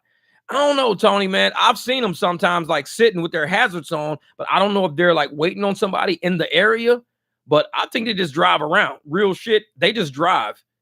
Because every once in a while, I'll see them on Rozier. And they'll be coming from Rozier. They'll come like down 52nd and Southern. But it's like, I don't know what they do. Like, what all these Waymos doing together? If they're showing up at a central place just to get inspected, like there's an inspection station somewhere, they sit in parking lots. I don't know, man. Lawrence, where do you see them at? Because I see them, the only time I see them grouped together is coming down Rozier. I'll see them all grouped together between Rozier and 48, Rozier and 40th. They'll be grouped together. Then they'll be coming down 52nd and Southern. It'll be like 3 or 4 at a stop, like all going in the same direction. So I'm like, they're somewhere. They're doing something somewhere. 10%, 25% cancellation. That's it. Look at Fry's parking lots. Okay, cool. I'm going to check that out next time. But like I said, I don't ever see them. And like I'll see them with the hazards on every once in a while. But usually they're all coming down the same streets. Only thing surging in Miami is the BBL surgeons. They're doing butt implants and shit. The big Brazilian butt lift looking ass, man. Shit. Hey, Aaron Parker, hey, thanks for the hair tub. Oh, hey, brother, all good, man. Hopefully you can use that shit out there, man. Because out here, it's been dry. And anytime I get a lift surge, it's like they're not giving us enough. And what Casey say is dead. A lot of hidden surge has been bad since Formula One. And see, Casey, with the hidden surge going on out there, is it anything that's paying y'all like more than $1 a mile? Because like I said, the only time I got a hidden surge is when I had that $18 ride and it was $13. Because the shit just threw me. And it hasn't happened ever again. And somebody said, oh, that's hidden surge, man. That's hidden surge. You never showed surge on my phone or nothing like that. But it was like 13 miles, $18. And I was like, what the fuck is this? On Uber X? I was like, shit, I'll take it. But it hasn't been like double or nothing like that. Uber X in the strip for sure. And that's what I think they're doing, man. They're trying to get people to stay logged on. Because of what a lot of us do, if we don't see surge, we won't log on at all. So if you don't see surge, no surge, $17, 2 miles, damn, that's crazy. And see, I think they're making us do that because they want to show all the cars in the area, everybody in the area. The only way they can show all the cars in the area is to hide the surge and force everybody to be on. Because usually if we see pink, if we don't see pink, we won't even log on. We're like, nope, I ain't logging on. Fuck that shit. I don't see no surge out there. We do Lyft the same way. And I bet the engineers see that shit. They go, you know what? People aren't logging on unless we throw pink on the screen and purple on the screen and everything. Tell you what we're going to start doing. Let's start hiding the surge. Leave everything gray. And just when people start getting rides, they're going to start seeing the rides are marked up. That's going to force people to stay online. That way they can see everybody in the fucking area. People ain't sitting at airports and shit just hanging out. Because that's what they do. People will sit at the airport, algorithm throw out $30, $40 surge at Sky Harbor. All of a sudden, fucking 40 cars come online like that. So now they've got 40 cars times $30, $1,200 surge. $1,200 worth of surge in like a second they're responsible for. And usually it's like maybe before that, it was probably like, let's say 6, 7 cars would sit up there online. 6, 7 cars would sit online at the airport. Nobody else would be online. But as soon as surge hits, $30 surge hit, what happened? Everybody comes online. The app is like, shit, we just got caught. Like $1,200 worth of surge gone instantly. Then they'll hurry up and take that shit away.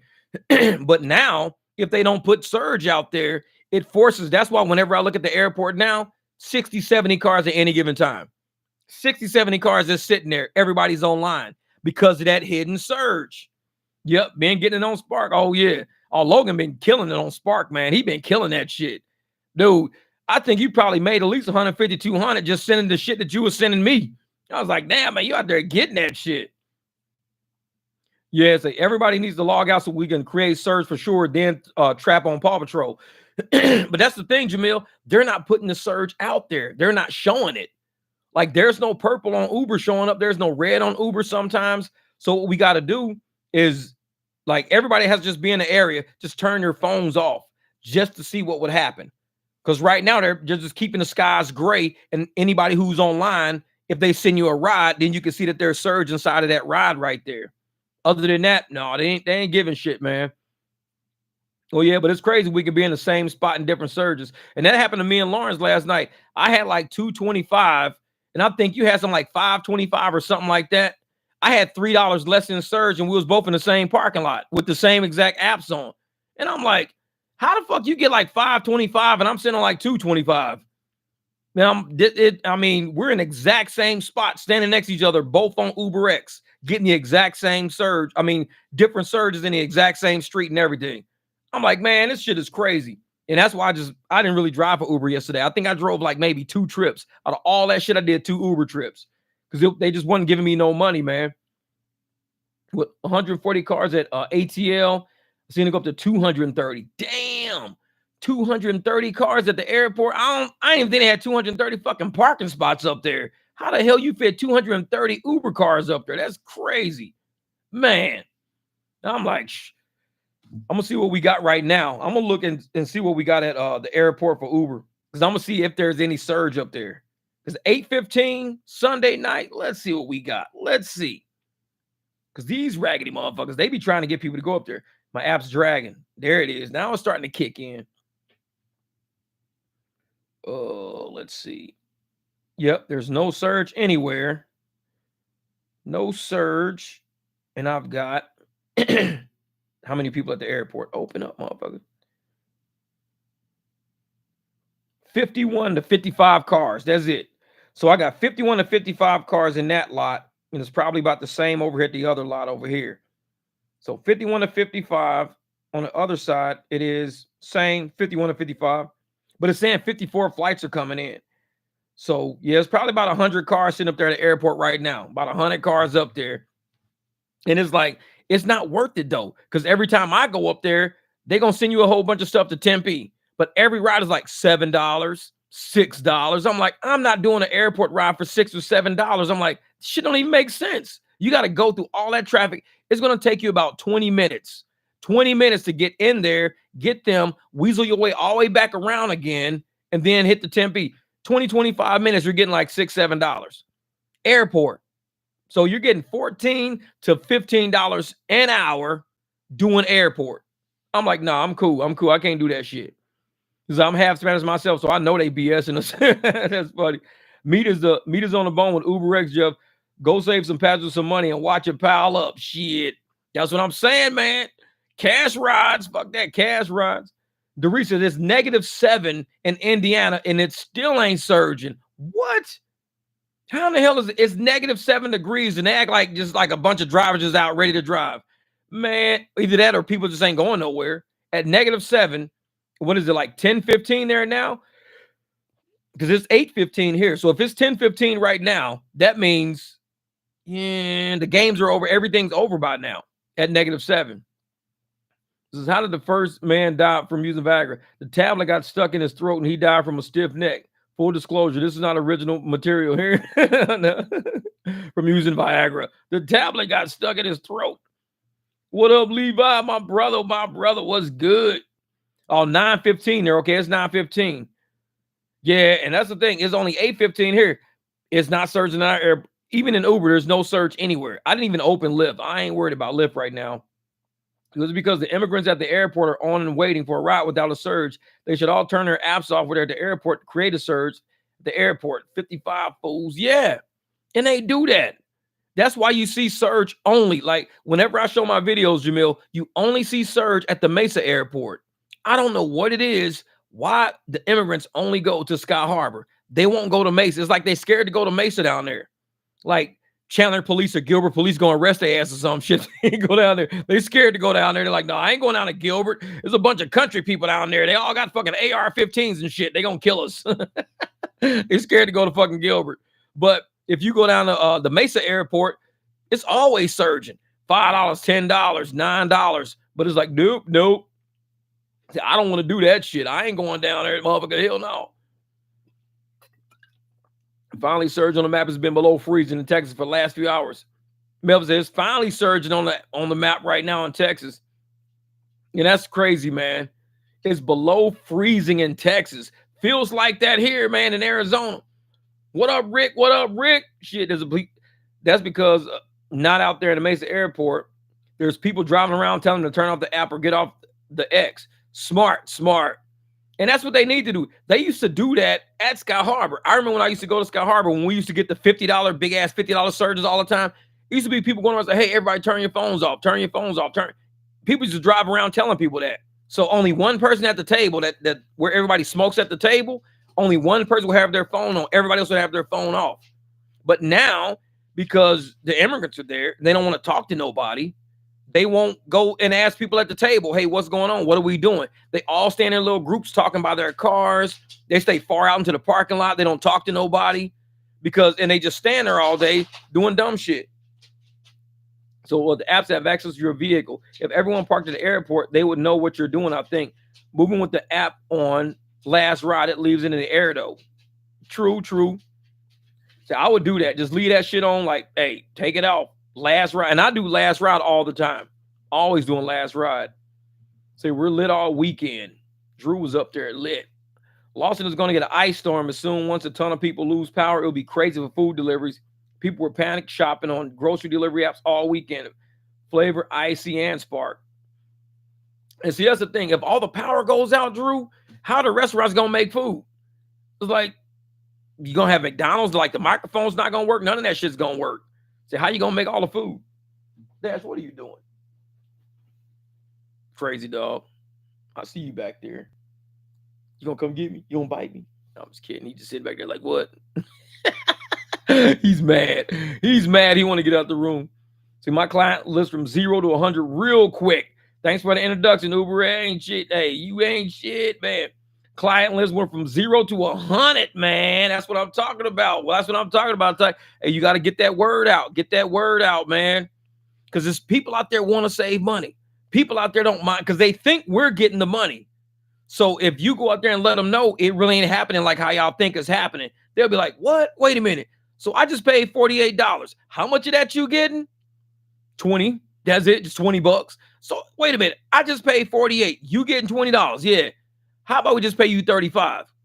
Let's do it then. Let's do it. And you making more, they saving more. Because I told people, man, Uber is destroying our economy. I've said that shit so many times. Uber is destroying the economy. All they care about is profits. They don't care about taking money out of anybody's pockets. All these riders out here going broke, using their W-2 money to get around. That's all they're doing. They don't care about them. So then they don't get the money back to us as the drivers. So they just running off with this money. Got it in corporate America doing crazy shit. So it's like, we got to figure shit out, man. That's why you got to use them QR codes, man. Cash App, Venmo, man. Say we need to start that talk ever in the airport. We should be the small group that passes the word. I'm going to stand in the very front of the airport with a big ass sign that says, turn off your phones on a fucking poster board. Just walk around that motherfucker. Turn off your phones up on entry. Used to do that. As soon as you come in, turn off your phones up on entry. Shit. Talk to people at the table. Motherfucker, don't. Somebody at the table have their phone on. Everybody else, as soon as you come in, turn your phone off. As soon as you go into the lot, just turn that motherfucker off. Don't even fucking question it. This is man. What do you say? Shit. Oh, QR codes on the business cards are golden. There you go, Tiger Man. Hey, that's what it is, brother. Keep that shit up. And like I said, I got, wait a minute, I don't know where my business cards are in here. They're in there somewhere. I don't know. But yeah, I got them in the other room. Yeah, but I ended up, oh, here they are up here. Last night, I was driving last night, and I think her name was Madeline. But I was trying to give her one of the cars. See, there you go. Bam. Gotta have them QR codes back there. Shit. But I ran out of cards yesterday, man. I gave out so many cards, I fucking ran out. Because I've been on that shit, Tiger, man. I've been on that shit. And I've been giving out cards to everybody. Like, hey, you know what? If you need a ride, if you get stuck, if you do this, if you do that, been giving out. Because that's the only way we're going to make it. A lot of people out here thinking these apps one day are going to just change and be like, hey, you know what? Let's get these drivers some more money. Let's just, just arbitrarily start paying them a lot more money. No, because as long as these idiots are driving for less, they're going to keep dropping the rates. Because right now we're getting 30 cents a mile. When you get surge, you're getting 30 cents a mile. And they're doing that shit on purpose. The moment you get surge, oh man, they're going to tank the fare to 30 cents a mile, add surge back to it. Now instead of, $8, you're going to get like 12 or something weird like that. And you'd be like, okay, but I'm getting $4 more, but you tank my fare all the way to the fucking floor. And now I'm getting $12 instead of $8. Like, no, man, that shit ain't cool, man. Oh, man, all good, brother. All good, brother. And that's what we do. We help each other out over here, man. It's not a lot of channels talking about that shit. Most of these channels out here are still stuck in slave mentality, not entrepreneur mentality. We're entrepreneurs. We're business people. We make money. We don't wait on money. So if you sit and you go to another channel, they're going to make you wait. Oh, just wait until Uber start giving you money. Just got to hang out and wait a minute. Give them like a few months to get their shit together. They're going to pay. No, because in a few months, my car is going to be fucking totaled out. I'm going to have bald tires and shit in a few months. We need the money now. If we making the money now, we need the money now. We can't sit around and wait no few months. Well, we're going to see what the next update got on their app. They ain't never did an update that paid us more money. Not a single fucking update they ever did to pay us more money. Yeah, if everybody cuts up their phone and create a surge, the selfish motherfuckers just going to park in the pickup and cut theirs on there. Rideshare don't work together like that. Yeah, they don't do that, man. A lot of rideshare drivers, they'll be like, oh, no, we're going to just kind of capitalize on them. If they do this shit, then we're going to fucking take the money and drive off. We don't owe them nothing. The moment shit happens to these type of drivers like that, they're going to always try to reach out to it. Hey, man, can you help me? No, because I remember you, motherfucker. You was somebody who didn't give a fuck about nobody but yourself. And now that shit's going sad. Now you want people to look out for you now. No, we cool on that shit. You should have been part of a group. Say Jeff the Blizzard negative 28 has been decent surge all day. Oh, man. Hey, up there in North Dakota, shit. I guarantee ain't nobody driving. And if you got an all-wheel drive or you got mud tires or snow tires, oh, you're going to make a killing. Because ain't nobody going to be stuck on the highway. They ain't like, fuck, no, I'm not taking my car out. I saw a Jeep, a big-ass Jeep Wrangler on the news slid off the side of the fucking road. I was like, it's bad. That shit's bad out there, man. Not a single surge in San Antonio. I got saved by 2 cash rides last night. Man, hey, Mel, I'm glad, man. I'm glad. Because I swear, when they not doing surge, you got to fucking open your mouth. Closed mouths don't get fed. And like I said, the way that we drive on this channel and the way that a lot of people drive, we drive to take care of families. We don't play the game with these motherfuckers. We know they playing games with us. And it's a chess game.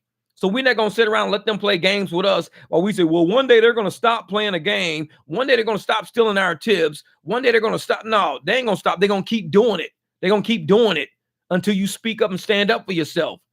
The only way we're going to beat these apps is to take money out of their pockets. How do we take money out of your pockets? Cash App, Venmo, Zelle, Chime, Square, Apple Pay. That's the only way you're going to get money out of their fucking pockets. Talking to them ain't working. All these motherfucking YouTube, oh yeah, I'm gonna talk to Lyft. I'm gonna talk to Uber. These motherfuckers laughing. They're like, hey, this motherfucking YouTuber tried to hit me up, talking about some do this different. Like, motherfucker, we are a multi-billion-dollar fucking company. We're not listening to you. We don't even know who the fuck you are. We use you to tell other drivers to keep driving like shit's gonna be better. We using you. So it's like you don't call us telling us how to run our fucking major worldwide fucking corporation. We don't know you like that. So I tell people, do not worry about what these motherfuckers say. If you got bills coming up, you got shit to pay, these apps are going to keep pushing us down into the ground, lower and lower, until they start seeing the more we fuck with these drivers, the more they find a way to make money, and the less money we're making. They're stealing our riders, stealing our clientele, and they're all still making money. They doing cash rides. They doing cash app rides. These motherfuckers ain't hurting. We thought we was going to hurt them. In turn, we're hurting ourselves by fucking them over. All they want is X amount of dollars per ride. All they want is a true surge. All they want is a chance. Streaks, nobody's stealing their tips. That's all they want. And we can't even give them that. So of course they're going to go out and make their fucking money. I'm like, man. Say LLC processes. Will you go over the process, please? What's up, Ron? Well, I'm going to tell you right now, every YouTuber doesn't know all the LLC processes in every state. So if any YouTuber tells you they do, they really don't know. The best way I can tell you to find the LLC process in your state is to go to your state treasury website, because usually the Department of the Treasury or whatever, Department of Revenue in your state will tell you everything you need to know about an LLC. Because for the Arizona state, I go to the Department of Revenue. I pay for sales and use tax with some of the things I do with my shirts. So depending on what state you're in, you may have to sign up to get a fictitious business name with a bank or something like that. Once you start a bank account, you use that fictitious business name, you register with the state, and then you got to start with the Department of Revenue and all that crazy shit. But every YouTuber out there does not know all 50 sets of laws for every state. So I really wouldn't ask that. I would go to the Department of Revenue in your state and see what they say about LLCs and the creation of them and stuff like that. And like I said, I don't really talk about it because I think people, like, I don't have tunnel vision. I think I have world vision. Like, I see beyond the internet. And I know that when I'm talking to people, because my channel ends up in like 25, 30 fucking countries. So sometimes you can see in some of the comments I'm talking in another language because I use Google Translate for some of the languages that talk to me. If somebody's talking to me Ukrainian and Turkish, then I'll translate back. So, I see a bigger picture where some people would ask a question. But what they forgot to do, Ron, and I'm telling you, one dude was asking me earlier today about something, and he was saying something. I said, dude, well, you made a mistake when you made your comment. Your first mistake was you never let us know what market you're in. That was your first. You never let us know what market you was in. Because some YouTube, they get right online, and they're happy to be online, and they're like, blah, blah, blah, blah, blah, blah. They just go at it. And I'm like, okay, first thing, nobody knows you. So you might get on. Now, I'm not talking about you, Ron. I'm talking about like people in general. I'm not talking about you when I say this statement. But when you get on the internet, nobody knows you. But a lot of people get on the internet and they don't realize that nobody knows them because they know themselves. And because they know themselves and they start typing because they got their phone and shit, they forget you're nothing but a set of letters on the screen. Nobody knows you. You haven't said your market, your name, what you drive, what tiers you on, what apps you. And these motherfuckers will get and start. And I'll be like, I hear what you're saying, but you missed a whole bunch of critical information. Like, first off, who the fuck are you? That's where you should start. Like, this is who I am. This is what I drive. This is where I drive. This is how I drive. I mean, there's a lot of missing fucking information there. Internet's a big place. Internet's a real big place. But people will jump on the internet real quick and they forget how big this fucking internet is. Nobody lives where they live. Nobody knows who they are. And they start going. So I got to slow motherfuckers all the way down. Be like, hey, hold up for a second, motherfucker. Like, you see me on a screen and you might know where I come from because I've told you where I come from. It's like when people call my phone sometimes, or they shoot me a text sometimes, and they'll shoot me a text or they'll give me a phone call and they'll say, hey, what's good, man? What you up to today? First off, who the fuck are you? Like, you don't, when I call somebody, anybody will ever tell you, hey, what's up, man? This is Jeff. Because that's how I start my conversations. I want you to know who you're talking to. The world is a big fucking place. You may not have my number in your phone. You may have a new phone. So I just say, hey, first thing what's up, man? This is Jeff. This is Jay Watts. It's the first thing I do when I talk to somebody because I have to let them know who they're talking to. It's the most uncomfortable shit when people are texting me all day and they've never said who they are and they've never texted me before, or they call me and they've never called me before. But it's like, hey, yeah, is there any way you can come pick us up like Wednesday at like 3 p.m.? And I'm like, who the fuck is this? Oh, this is Misty. And, you picked us up like 4 months ago. Okay, get started. 4 months ago doing what? Now we got to go through that whole process. But a lot of times, like I said, Ron, it's not you. It's like sometimes, man, it's just like I have to remind myself that, in a universal aspect of everything, not everybody's in tune to the whole world. They're like kind of stuck right there. He said, yeah, get business cards, y'all. Be a transport therapist, vibe with them, create your own clients. Yeah. Yep. Just pay LegalZoom. They handle all that. Oh, yeah. So Jeff be on point, y'all. Listen, it's free game, Tiger Man. And see, and the thing is, Tiger, this is how I think. I just think in a universal term because back when I was younger, we didn't have internet. It's just we had Vax do term for a little bit, but it was only connecting colleges and military establishments. It wasn't really internet. So when I'm on the internet now and I see like all of the on my screen, because my channel is marketed in so many countries, when I get on the internet on my homepage for YouTube, I have many different videos from all over the world. I have Chinese writing, Arabic writing, Somali, I got Zulu. It's a lot of shit on my channel on my homepage because they have me in this world fucking algorithm right now. I'm not just in an Arizona algorithm. I'm not just in an American algorithm. I get, from India, Pakistan, Bangladesh. I get videos from all over because they put me in that. And because I'm one of those YouTubers and we're all going in that direction. And so it kind of reminds me of where I am. Like, dude, this is fucking Earth, man. I get a lot of Chinese shit. Whereas like they'll be talking in Chinese or whatever. I get a lot of shit from, Saudi Arabia, stuff like that. I mean, I'll be watching shit all fucking day with subtitles and shit on it all the time. And it's cool. But it also reminds me that, when I present myself to somebody, I got to pinpoint who I am and pinpoint where I'm from, because I'll be sitting there chatting with somebody in the comments. Like I'll be talking and somebody will just come out of nowhere. It's always a new person who's never been in this channel. Always somebody new. And they'll come straight into the fucking door. Oh, y'all idiots. Y'all need to do this. Y'all need to do that. Y'all need to do this. I'm like, you saying all the shit that people need to do, but you haven't even said who the fuck you are and where you from. Like we have no idea who you are.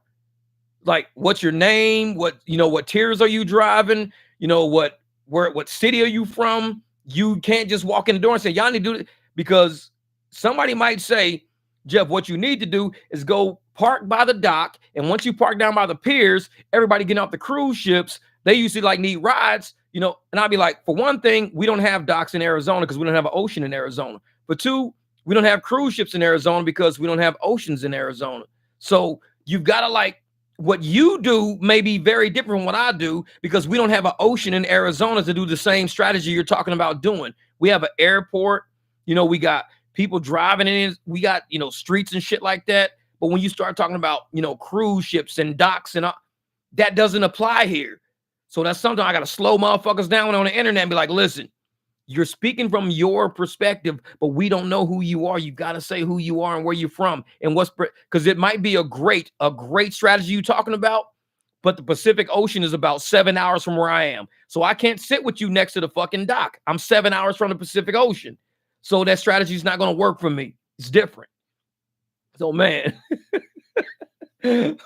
Fortune Jama just started this shit. My name Jeff. I'm a racist YouTuber. I mean, gracious. He just started it. Oh shit. Yeah, different markets everywhere. Like I said, Lux didn't work everywhere, but it worked here. Yeah, exactly, Lawrence, man. Because we are experienced drivers, and I love talking to people who have a lot of experience just in driving because it opens your eyes up to the variables we deal with. We see a lot of shit that's different from one market to the next. And we've seen it on other people's channels. We've seen how things operate, how things don't work there, but they work here, how things don't work here, but it works somewhere else. And so we become more eclectic, and it fucks me up. It more than fucks me up. I will say that it more than fucks me up. It pisses me off that these apps pay us less for more knowledge. We could be instructing drivers, teaching drivers. And I think the apps don't want us teaching drivers and instructing drivers. What up, Albert John, my brother? They don't want us to instruct drivers and teach drivers. So the more experienced you are, the less they're going to pay you and the shittier they're going to treat you because they want you to leave. The apps want you to the apps love you because the riders love you. And the apps are like, man, this is a good dude, man. It's like the riders love him. He's always fun. Lots of high marks all the time. Like I said, I've been driving for 4 or 5 years on both apps. I'm at 4.99 on one and 5-star on the other one. And I talk just like this every fucking, and people like, man, I love Heavy as my driver, man. That's cool shit. This is it. And it's like, I never fucking change. And the apps love us. What up, Fortune John? My customer didn't agree on price. What do I do now? What? Customer didn't agree on price? What do you mean? They have to. It's less than what they paid, hopefully. Well, sometimes, hey, Fortune, I'll tell you what. Sometimes it's not less than what they paid, because my buddy Long, he said, Levi, he's in the chat. He said the people paid 38 and they were giving him like 13 or something like that. So they agreed. They end up saying something like 30 bucks was going to give him. They ended up giving him 45 just out of the graciousness of their heart. They gave him 45. So I was like, damn, that's crazy shit. That's, man. So if they don't agree on price, like let's say if you say, hey man, I'll do that ride for y'all for like $30 and they probably pay, let's say 40 for it. I don't see why they wouldn't take it. Now I can see why they wouldn't take it if they said, hey man, we paid 25 for it and you're trying to charge us 30. That's when you got to tell them the reason why I'm charging y'all 30 is because where you guys are going, nobody's going. That's why I'm charging you guys a little more, because to take y'all all the way out to where we're going, nobody's going there. You guys are going to be here for hours waiting for somebody to accept the ride to go way out there. So sometimes you got to sell the exclusivity of you actually doing it. Yes, I can't get a ride back. That's what it is. I can't get a ride back. Because one time I did that one ride in the Jeep, the one ride, I talk about it all the time. The one that I did to Yuma in the Jeep that I would never do ever again. Because Lyft paid me $125 and the guy paid me $150 to make it $275. So it was $275, but it was a 6-hour round trip drive. 6-hour round trip in a big ass fucking Jeep going to Yuma and back. I maybe profited $80, $90 for 6 hours worth of driving. I maybe, because I was in a Jeep. I wasn't in a good car. I didn't know the game back then. So, he was paying for the Lyft ride and he let me keep Lyft on. So he not only paid for the Lyft, but he also gave me $150 in cash. I still didn't make no money on that fucking shit because of the car I had. And shit happens like that before, man. You may require more money than what they're willing to pay because of what you got to go through. It's not about what they got to go through. It's what you got to go through. I had to go all the way to Yuma and come all the way back. So even if they would have said, well, we only pay Lyft $200, why should we be paying you this? And then I would have been like, then you got to find somebody else. But the dude was cool because he needed to get down there to see his kids. So he let me keep the Lyft running the whole time. And then he turned around and gave me the $150 on top of that. So I was like, cool, I'll take that. But yeah, I went Lake Havasu one time. Lesson learned. Tell you, Lawrence, all it takes is once. All it takes is one. I went to fucking Yuma one time, never again. I see that shit pop on my phone all the time. Yuma, nope. Already done it once. I ain't happening again. And I got $275 for that shit. So how did I get $275 and I still only profited like $90 total? The Jeep, I was running that motherfucking Jeep. I had to gas it. Because I only get 200 miles for a full tank. And that was about the point of time when gas was about $80 to fill it up. So I had to fill it up to get out there, turn around, fill it up to come back. And by the time I got back here, I probably had like a half a tank. So it wasn't even 2 full tanks. I probably did profit more than 90. It was probably a little over like $100, $120. But it was $275, for the round trip. And it was not good. Because like I said, 80 was down there. When I got there, I put another 8. So it was 160 right off the top. So already down to about $115 right there. But when I came back, I still had a half a tank of gas by the time I made it back. But it shit, sometimes it's worse for you to do the trip than for them to agree to it. So it's like, nope, not doing it. Yeah. See, I did it right to Yuma, but made sure it was that he needed a ride back. There was a $600 round trip for me. See, $600 round trip, you could do that. You could do that because you're using over 100 in fuel. So you basically did 500 in about 6 hours. You was damn near at $100 an hour. That's good. And that's profit. Almost that. Me, I was at like $100 something in about 6 hours. So I was running probably about $20 an hour. So you made about $70 an hour more than I made because I didn't know what I was doing back then. I was like, it's a big ride. Let's take it. Look at Tiger. Justify every fucking fare. Hey, that's my next shirt. Justify every fucking fare. God damn it. My name's Jeff. My name is Jeff. Justify every fucking fare. Man, I'm telling you, Melly Mel, man, in the summertime, that Jeep, everybody that jumps in it, man, slide me 20. Because it's loud. It's got that loud ass. It's all supercharged. It got a loud system in it and shit. Man, they be throwing me 20s. That's why I paid it off so fast. Like I said, I bought it with a 60-month note, paid it off in 24 months while I was modding the shit. It was all people just throwing me money, man. My tips back then, I got told, when I tell people I was being tipped 8 out of 10 trips, I was being tipped on. I'm not lying. 8 out of 10 trips was tipped. And I mean, they were 10, 15, $20 tips, not this $1 shit. $1. I'm like, $1? The fuck? I ain't never seen $1 before. Guess I know they stealing. But man, that Jeep was fun. And I'll be back in it this summer. Like I said, I'm gonna have the roof off that motherfucker. I'm gonna go up to Cave Creek and I'm picking everybody up. Like, let's go, Cave Creek, let's roll. Shit. Well, I asked for $150 cash to cities 3 hours away, Cleveland, including their upfront. I don't know, $150 cash is about $50 an hour, but in that $50 an hour, if you're going, let's say 60 miles an hour, then you're getting $50 for every 60 miles you go. You're getting $50 for every 60 miles. So you're getting $50 for 60 miles and 60 minutes. So if you want at least $1 a minute, you got to get at least $60 an hour. But then that's $1 a minute.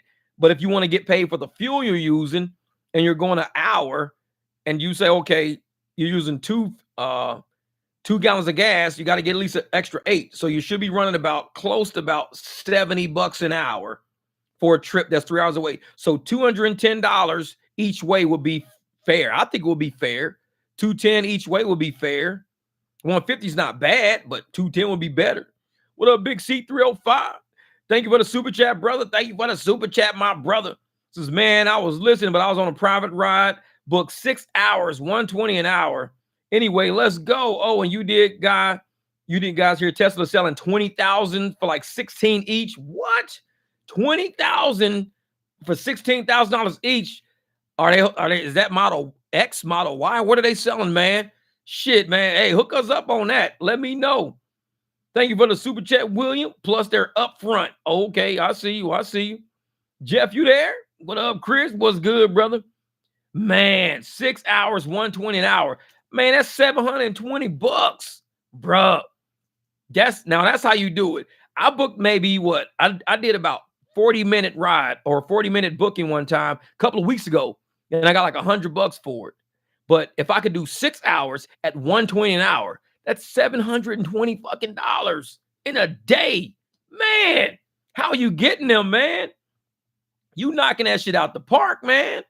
This is how you order food and have the barking ass dogs in front waiting. I love animals, but I'll put them down. Kick that motherfucker like shit. A rideshare professor showed us that the apps offer $13 or $5 options to be tipped, and also has an option that says no tip. What? So 13 or $1, $3, or $5 options. Then motherfuckers must be making a mistake and hitting that one. They must be making a mistake and hitting that one. Because ain't no fucking way in hell these rides I be doing, people are tipping $1 fucking dollar. See, that's the Vegas trip we were talking about last night. Oh, that Vegas trip. That's it. Let's do it, man. Hell yeah. That's it. If you go to Vegas, $120 an hour, do it. Get there, turn around, get back. Man. And that's the thing, Lawrence. March, that's when I got to do it in March. So I'm thinking I might want to rethink that trip. If I can't bust out for that much, man, it's gonna be horrible. Because that's a long ass drive there and back. Man. This is they shaved the miles on rides out of Phoenix International Airport. Oh, Chris, I know it. They've been doing that, man, for a minute now. Because you will get there, it'll say estimated, and by the time you get there, your actual, you'll be like, damn, hold up for a second. How did I go like 3 more miles, further? That shit don't make no sense. I went 3 miles further. It's like, and it was to exactly where the address where you said they were going to go. Shit's crazy, man. It was probably even better to buy a boat EUV from Hertz. It's a game changer on that. Jeff, the apps are training the passengers to use the options just like a restaurant does, takeout place. But the problem is the options are the lowest common denominators. And see, and like I said, that's why DoorDash moved it to no tip. DoorDash has got it on no tip right now. And the reason why, because they want to make sure they're getting as much money and utility out of the passenger, not feeling like they got a tip, like they paid enough. Like, hey, you guys have paid us enough. You don't got to tip that driver. Fuck that driver. You guys have paid us. Don't let the driver strong arm you into a tip. But instead, they're overcharging these people. So they're charging them so much, it will be our money. If they didn't overcharge them, we be getting a tip like normal. We be getting a tip, but they're overcharging people to the point to where it's like, you know what? We're only getting $13 on this ride. This is 25 miles. We're getting $13. We usually do this for at least $1 a mile, $2 a mile. but we're getting 13. We're getting 50 cents a mile on this. Can you please give us a tip? That's their options, 1, 3, or 5. Like, man, y'all better custom tip that motherfucking type in a number, type in 25, 30, something. It's like, go driving in Vegas and find out what your girl really does on them girls trips. Exactly. Motherfucker be partying. I'll see her sticking out of her heads out of the motherfucking limousine. Like, wait a minute, bitch, what you doing out here? Oh, we're at the company meeting. Yeah, right. Tesla Model 3 that they're selling from Uber Hertz program, they have over 80,000 to 100,000. Damn. The Model 3. So they're selling all these Model 3s for 16 G's? What? Say, time to say, these motherfuckers are the biggest pieces of shit the world has ever seen. Man, that's great. Is designed like that on purpose. Yep.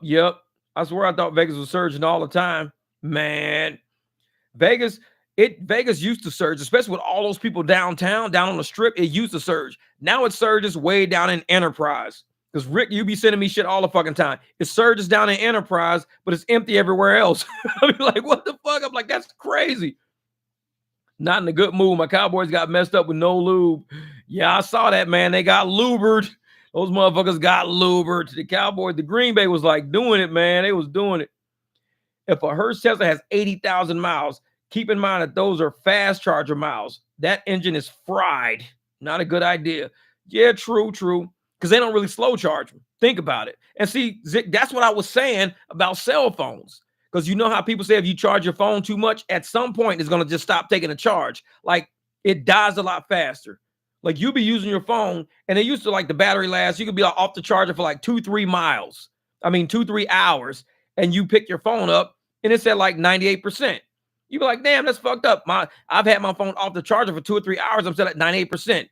At a certain point, you look at your phone again, and all of a sudden, it starts being like 88%. You're like, damn, this motherfucker's at 88. I ain't even used my phone. It's already at 88%. The battery is getting fried. The more you charge, the worse that shit gets.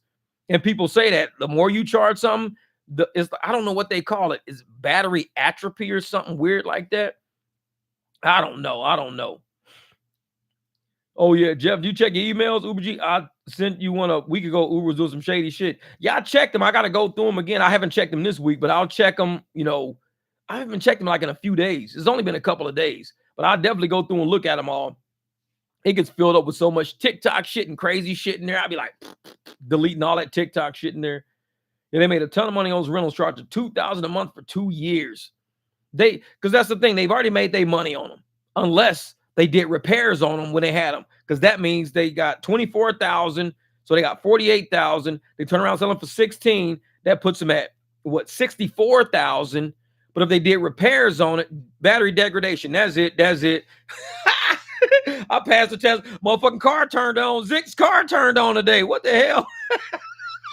Motherfucker sitting in the garage like, I don't want to. Is it A, battery atrophy, B, battery dystrophy, C, battery degradation, or D, all of the above? I don't fucking know. All of the above. Car won't start. Sorry, you have failed your test, Zick. Try again next Wednesday. Hope your boss lets you off work, motherfucker. That's what the test is. At the end of the test, it says, motherfucker. No, shit. No, Zick should speak in Spanish. This motherfucker it'd be like when Zick fails his test on there, it'll start saying, es la tienda en el zapato en la camiseta, you motherfucker. They be like, dude, what is your car saying, Zick? Every time I fail a test, man, just start talking Spanish to me. Say, es la fecha en la playa en el dormitorio, you motherfucker. Like, Zick, I know you can speak Spanish. I can't. My car does this every time I fail my test. Like, man, that 120 degrees start getting hot. Shit, hell yeah. They're selling them for $20,000. You can get $4,000 as a tax write-off. 16 G's for a Tesla. Ooh, this might be good. But the thing is, I'm going to get the Tesla. but I'm going to wrap that motherfucker and I'm going to put a Ferrari symbol on the front. I'm going to say, this is an EV Ferrari. It's one of the first kind that ever came out. And I just so happen to get it. And I have it here on my YouTube channel. They'll be like, wait a minute. This motherfucker got a goddamn electric Ferrari? Yeah, that motherfucker just like a Model 3. Shit's crazy. So, Jeff, I see why you don't like grocery pickup. This motherfucker said, I expect you to get out and do the grocery in the car for me. 1 star. No, hell no. Fortune, no. Get out and do the grocery in the car. No. Like, motherfucker, I am not putting your shit in. I'll pop the trunk. You can put it in there. This motherfucker, he got a bag of concrete in the back of that bitch. He was seeing if you can get it. He was trying to get you, man. He was trying to get you. So he just downloaded DoorDash last week.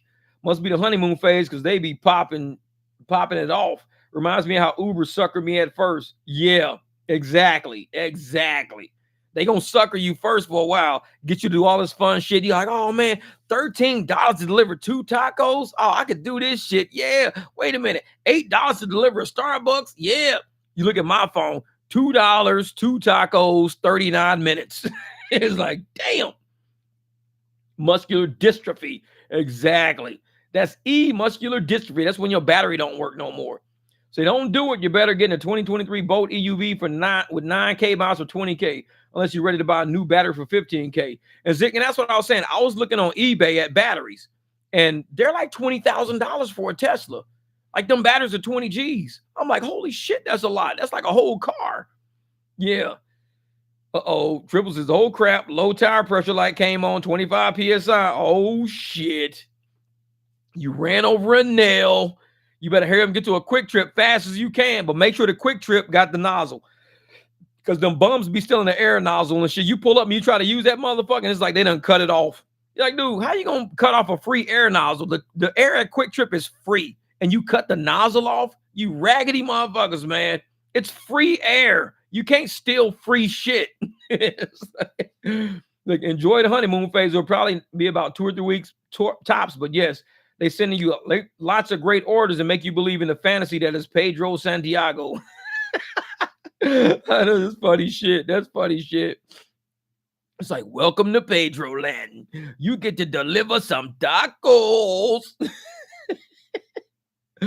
Like, you need a fucking shirt that says Pedro land. And up under that motherfucker got a big ass hot dog next to a taco. Welcome to Pedro land. It's DoorDash. What's up, Scott Berry, my brother? Keep an air pump. That damn quick trip is dream killers. Cute likes. That shit says dream killers. Exactly. Because I'll be like, man, let me go over here and like put a little air in the front tire. Pull up, the fucking nozzle's gone. I'd be like, you gotta be, how you steal the fucking nozzle, you raggedy bastards? I'm like, out of all this, and it's free. I can see you doing it at a pump that you have to pay, and you mad. So he's like, man, I gotta pay $2 for air. Cut the fucking nozzle off. Fuck these people. But when it's free air, and you still do that anyways, you just raggedy. You are raggedy to steal a free air nozzle. Now, everybody else who's running the air can't get no air because they pull up, they done took the air cap off, walk around, hit the button, they look, nozzle's gone. Be like, these ragged ass fucking homeless people, man. Does anybody knows that Pedro's nostril is so damn large you can fit a roll of quarters up each one? Time to wake up still mad about Pedro saying you can't get on my channel. My Tesla says no surge won't turn on. Exactly, Mel. Hey, if you ain't getting no money, a Tesla, no. Ooh, you should do that. Link up your motherfucking Tesla to your phone and set a code. Saying if there's surge for at least X amount of dollars, send a message to my Tesla to start up, pull around to the front of the fucking house, had a door open already. Let's go get this fucking money. And teach the Tesla to say that right on the screen. Like when a pastor sit in the back, it should pop up on the screen in big ass letters say, let's go get this fucking money. So when somebody sit in your car, they be like, hey, how you doing? Yeah, what's up? My name's Melvin. How's your day going? Hit it on the screen. Motherfucker says, about to get this fucking money. Right across the screen. That's funny shit. The crackhead has a nozzle for free. Yeah. The Fortune said, hey, Jeff, you a trendsetter, Jeff. Now, a lot of Uber content makers are recording ride-along type videos. Even Sergio, hey, man, I told you we're ahead of the curve. We ahead of the curve over here. But I told motherfuckers I'm glad they doing it because we had to set the trend of recording history. A lot of people weren't recording history. They were screenshotting. And screenshots don't work for me. because I know a screenshot can be taken out of context. But when you're recording your screen and you showing every fucking thing and how it's going in real time, sequentially on certain dates, certain times, you can't pull that out of context. You see exactly what's going on. And so I'm glad a lot of creators started saying, hey, you know what? I think Jeff's on to something. I'm an accountant. I record history. We record efficiency. We go through books. We go through a lot of shit. This is what we do as accountants. We make sure we verify and categorize things in places they should be. And like I said, I'm not just a driver to a certain degree. I think we've all owned businesses before. We've all done other shit. And a lot of people say, well, y'all just low skill. You guys don't know what the fuck you're doing. You have no idea who we are. A lot of smart motherfuckers are involved in rideshare. A lot of smart people. And so, you know, for me to start my channel and do it the way that I was doing or whatever, I'm glad that other creators are seeing it, not as, hey, man, we're going to copy your content. And there's I'm glad they're, like you said, they're following the trend. I'm glad they're following that trend because it traps data. It traps truth. There's no screenshot. Everybody screenshots. Everybody can't keep doing that shit. We got to stop the screenshot and shit and really start going through and recording shit in real time as we talk, as we see things, as things are developing. Because otherwise, you could take a screenshot of context. Oh, man, look at this $56 banger. They never show you the time. They don't show you how many shit rides came through before they got that. Oh, $32 banger. Okay, how long have you been doing this? How long you been scouting for a ride, though? I mean, you probably declined the first 8 before you got it. Show that shit. Show how many it takes to get that, because people need to know the actual true workload. Say, Jeff, have you checked the email about merch by Amazon? That's money, Jeff. I really want you to check that out. Oh, I'll check it out. I haven't had time to look at my email yet. I've been so busy. I'll drive all weekend. So on the weekends that I'm driving, I'm working with the car. I'm going through my car a lot because I keep it on the road. So I go through my air, my oil, tires, brakes. I go through everything on my car. It's like if you fly in an airplane and you do an airplane check, that's kind of what I do with my cars all the time. I had my windshield wipers were fucked up. So my new windshield wipers came in yesterday, installed those early this morning. But because sometimes when I'm hitting it, because it's been so cold, it's been freezing. And when it freezes out here, we don't have ice shovels and shit like that. So I have nothing for ice. So what I did was I used my my defrost, my fluid, my washer fluid. But it's so fucking cold. The washer fluid hits the windshield and it freezes. It's not that antifreeze washer fluid. So it froze my windshield wipers and it made the rubber all fucked up. And then when I was letting the windshield wiper go, it had streaks going across my windshield to where I couldn't really see shit. So I had to order new $22 windshield wipers. Is more expenses, just more fucking expenses going down the pipe, $22. So I got my new windshield wipers in, put those on. I'm always going through my car, man. Always going through shit. And, have you Pedro and Hannibal sus with the long silky hair and falsetto ass voice? I know they got beat up in high school because I would have kicked out and took their lunch money. Listen, man, I don't think you understand, Doc. It's not even my lunch money. I borrowed this lunch money from Susie. Susie just gave it to me. Fuck Susie. I'm going to take her money too. No, that's funny shit. They got a falsetto voice. So Jeff Seattle created major pay increase for rideshare and food delivery in an email article. Yeah, email that on over, man. I'll see that shit. And I saw that. I think I was seeing that shit. The $5 minor. I saw that. Because I think either I saw one of your TikToks or I saw your short, but I saw where the minimum was $5 for something like that. But I clicked on it. I saw that one. It's like, man, say old school, use a credit card to scrape the windows, Jeff. Shit, scrape them windows and then my motherfucking credit card don't work on a motherfucking Walmart shit. I'm like, man, I just fucked up a credit card. But yeah, it was cold, man. It was cold all week. I mean, I got in the car one day, the shit started beeping like bing, bing, bing, bing. Doing that, I was like, the fuck? It's like, so I'm looking and I see on the dash, I looked over my steering wheel on the bottom, it says low temperature hazard, 35 degrees. I'm like, this motherfucker got a low temperature hazard on. I was like, I ain't know that. Fucking my windshield up, my windshield wipers up, trying to beat the system. I'm like, well, I'm just using windshield washer fluid on all this ice. Fuck that up. Shit froze. Fuck my windshield wire. I'm like, oh man, should have just scraped the shit. But that's why you see people in the Midwest pull their windshield wipers off the windows. Because if you don't pull them off the windows, that thin rubber at the end is very thin rubber at the very end of a windshield wiper. You fuck that up, you end up with what happened to mine. I had all streaks on both sides across mine. I'm like, I just fucked up my windshield wipers. It chewed up all the little because it froze so quick, it chewed up all the rubber at the end. So it was no longer one straight easy piece. It had too many gaps all in it. So it fucked my whole thing up. So I was like, man, damn. So I had to get out at gas stations, get the squeegee, old funky fucking squeegee, use that shit. And I was like, man, it's getting cold out here. This shit is crazy out here right now, man. It's nuts. He's like, Pedro has tutorials for how to build a cardboard box house for winter. What is he doing? What are y'all doing with Pedro on the homeless shit all the time? Is it because he was doing that driving for the homeless thing? Y'all be hammered on his ass with that homeless shit. I don't know how did he even fare out with that? How did the homeless thing ever work out? Yeah, you could ask Pedro for his squeegee. See, exactly. Man. This is wow. Rideshare and sports bring us together. Congrats to the Detroit Lions on the first playoff win in 32 years. People crying in the stadium. Motherfucking tears sticking to their faces. So cold out there. That's crazy, man. Hey, that means it's gonna be a lot of money. There's a lot of these gonna be some happy ass people. They're gonna be tipping motherfuckers $100, $20. Shit. Maybe there's lube tutorials too. Y'all be fucking with Pedro. What did he do? What did Pedro do, man? He must have did something. Y'all be riding his ass. He must have did something, and I don't even know what happened. Did he say some shit in the live stream to fuck everybody? Y'all be riding his ass. Man, he got the lube tutorials in his hand and shit. This is how you lubricate your anus. Yeah, 37 degrees. Yeah, it does that. 37, 35. That shit gets down there, man. You know, boom, boom, boom, boom. Like, oh, hell. Here we go. Fucking freezing out here. No.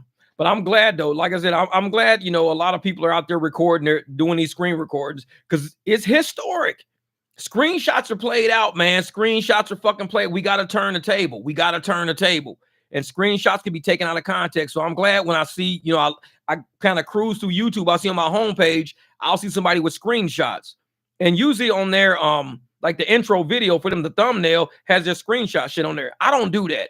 Like I just put whatever, text on mine, whatever I want to do. But usually you see like their screen record and thumbnail. And so I'll click on it and I can hear them talking and I'm narrating. I'm like, okay, cool. Because if rideshare is going to make a change, everybody's got to advance the way we speak about this industry. We got to talk about it like a business. We got to talk about the reality of it, not just the good shit. Talk about the bad. Oh, you guys are fucking complaining. I'm like, you know what? That's like saying, I'm not celebrating fucking Rosa Parks. That bitch was complaining about sitting on a bus. I hate people that complain. It's like, but sometimes people have shit to complain about. That's what it is. It ain't always complaints you shouldn't hear. Some complaints need to be heard. Rosa Parks, that complaint needed to be heard. She was tired. She worked a long motherfucking day. She was old lady. She just sat in the seat. She just want to sit down. She don't want to stand up. And in terms of humanity, anybody, no matter what your race, because should have been like, you can have a seat when you probably work your ass off, knock yourself out. But just for some people to be spiteful and say, I'm sorry, but you got to go sit in the back of the bus. You can't sit here. I mean, it's a complaint to be said. Motherfucker, I'm human. I'm tired. I'm going to sit in this seat. Just like with rideshare, we got complaints. For the people that say, well, I don't like hearing you guys complain, then go about your fucking business. What are you doing here? We're making our complaints to people to show not just the good shit. Sitting around like, oh yeah, man, today I made fucking $50 an hour all day today. Good. I'm glad. Well, the reason why you guys aren't making money is because you're complaining. I doubt it. Highly doubt it.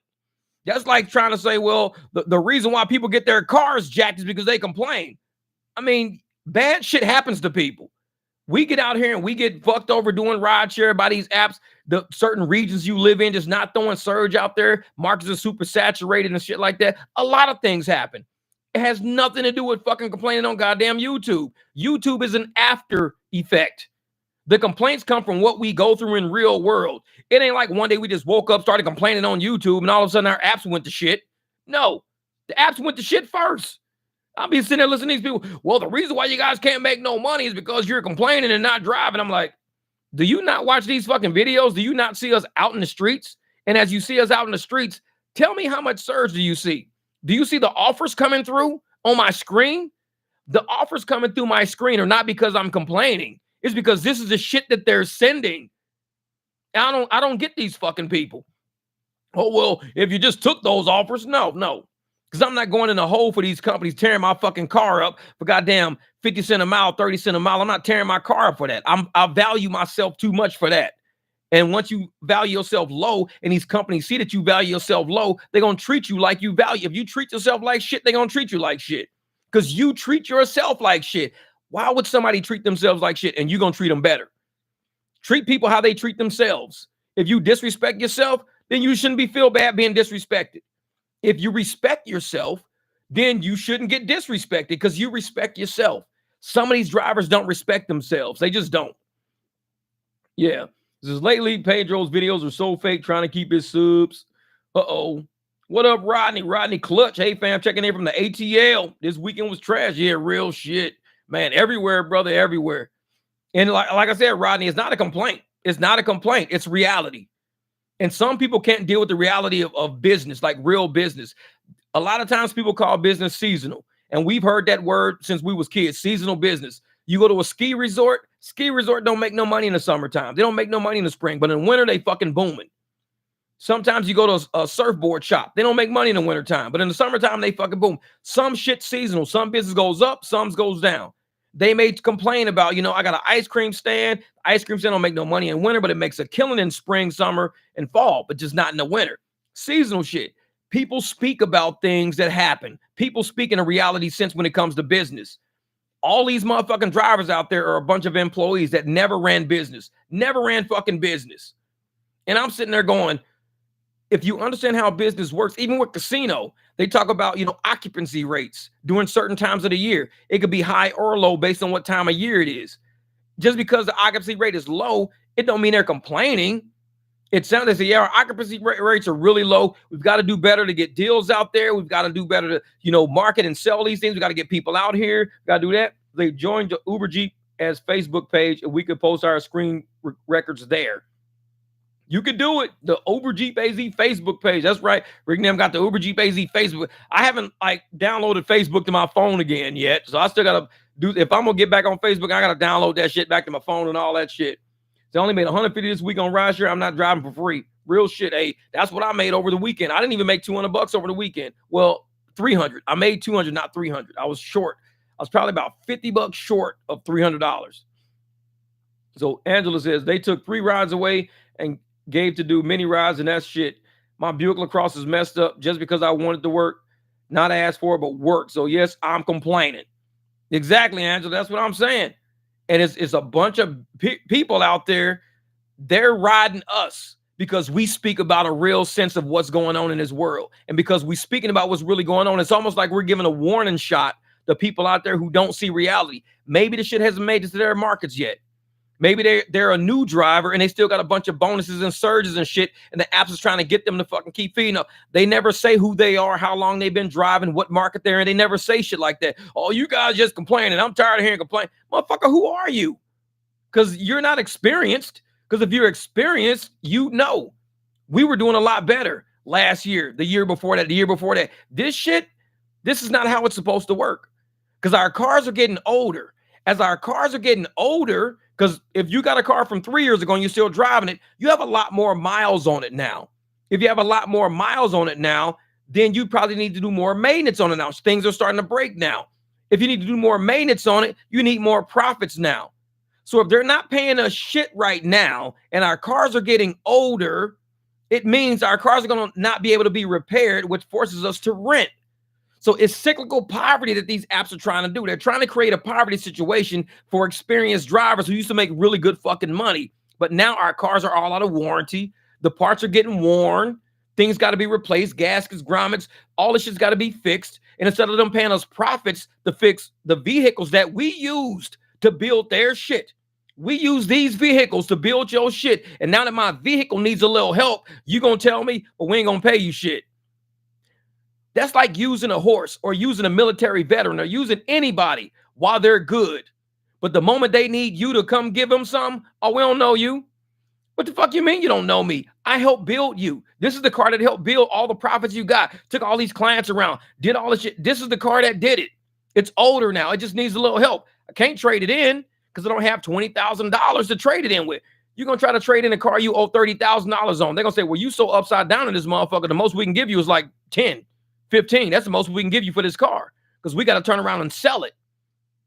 So you say, okay, I got to come up with $20,000 just to trade this car in. If I had 20 grand, I'd pay my fucking rent right now. It's a cycle of poverty, and that's how they do it.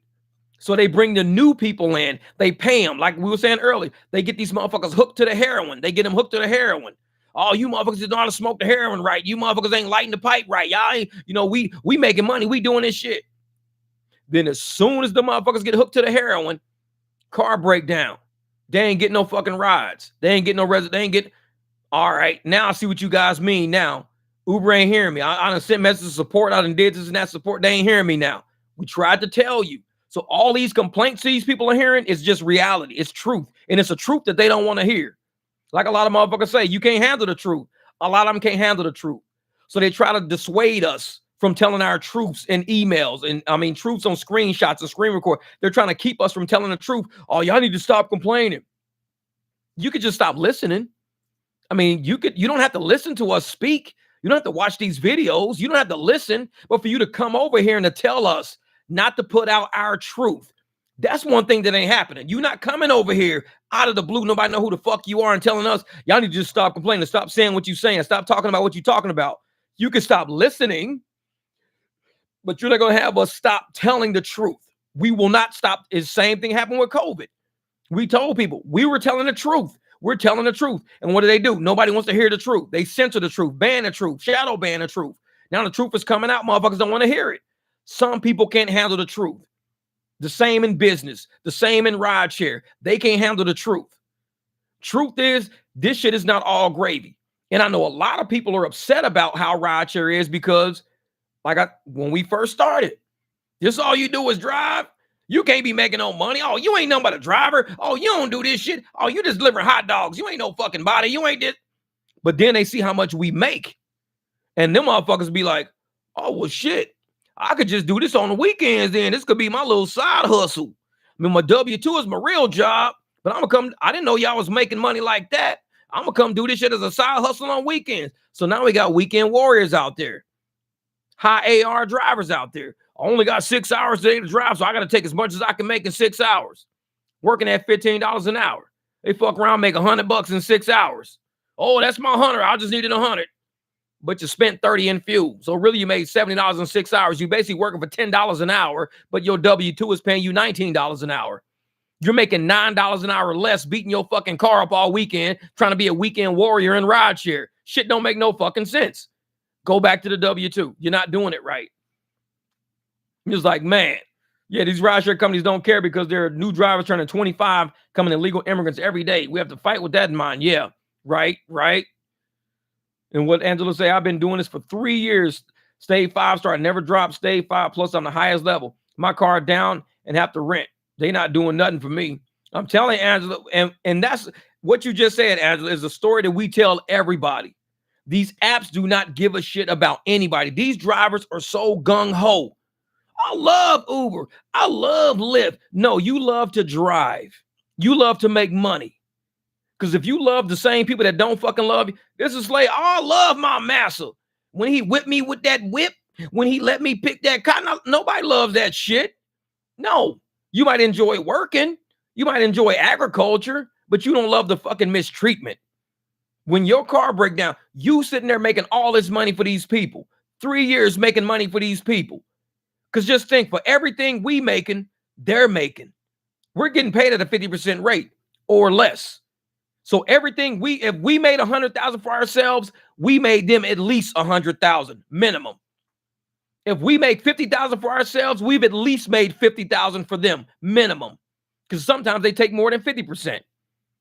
But yet, when your shit break down, when you need something, you can't call customer support, be like, hey, you know what? I've been driving for you guys for 3 years.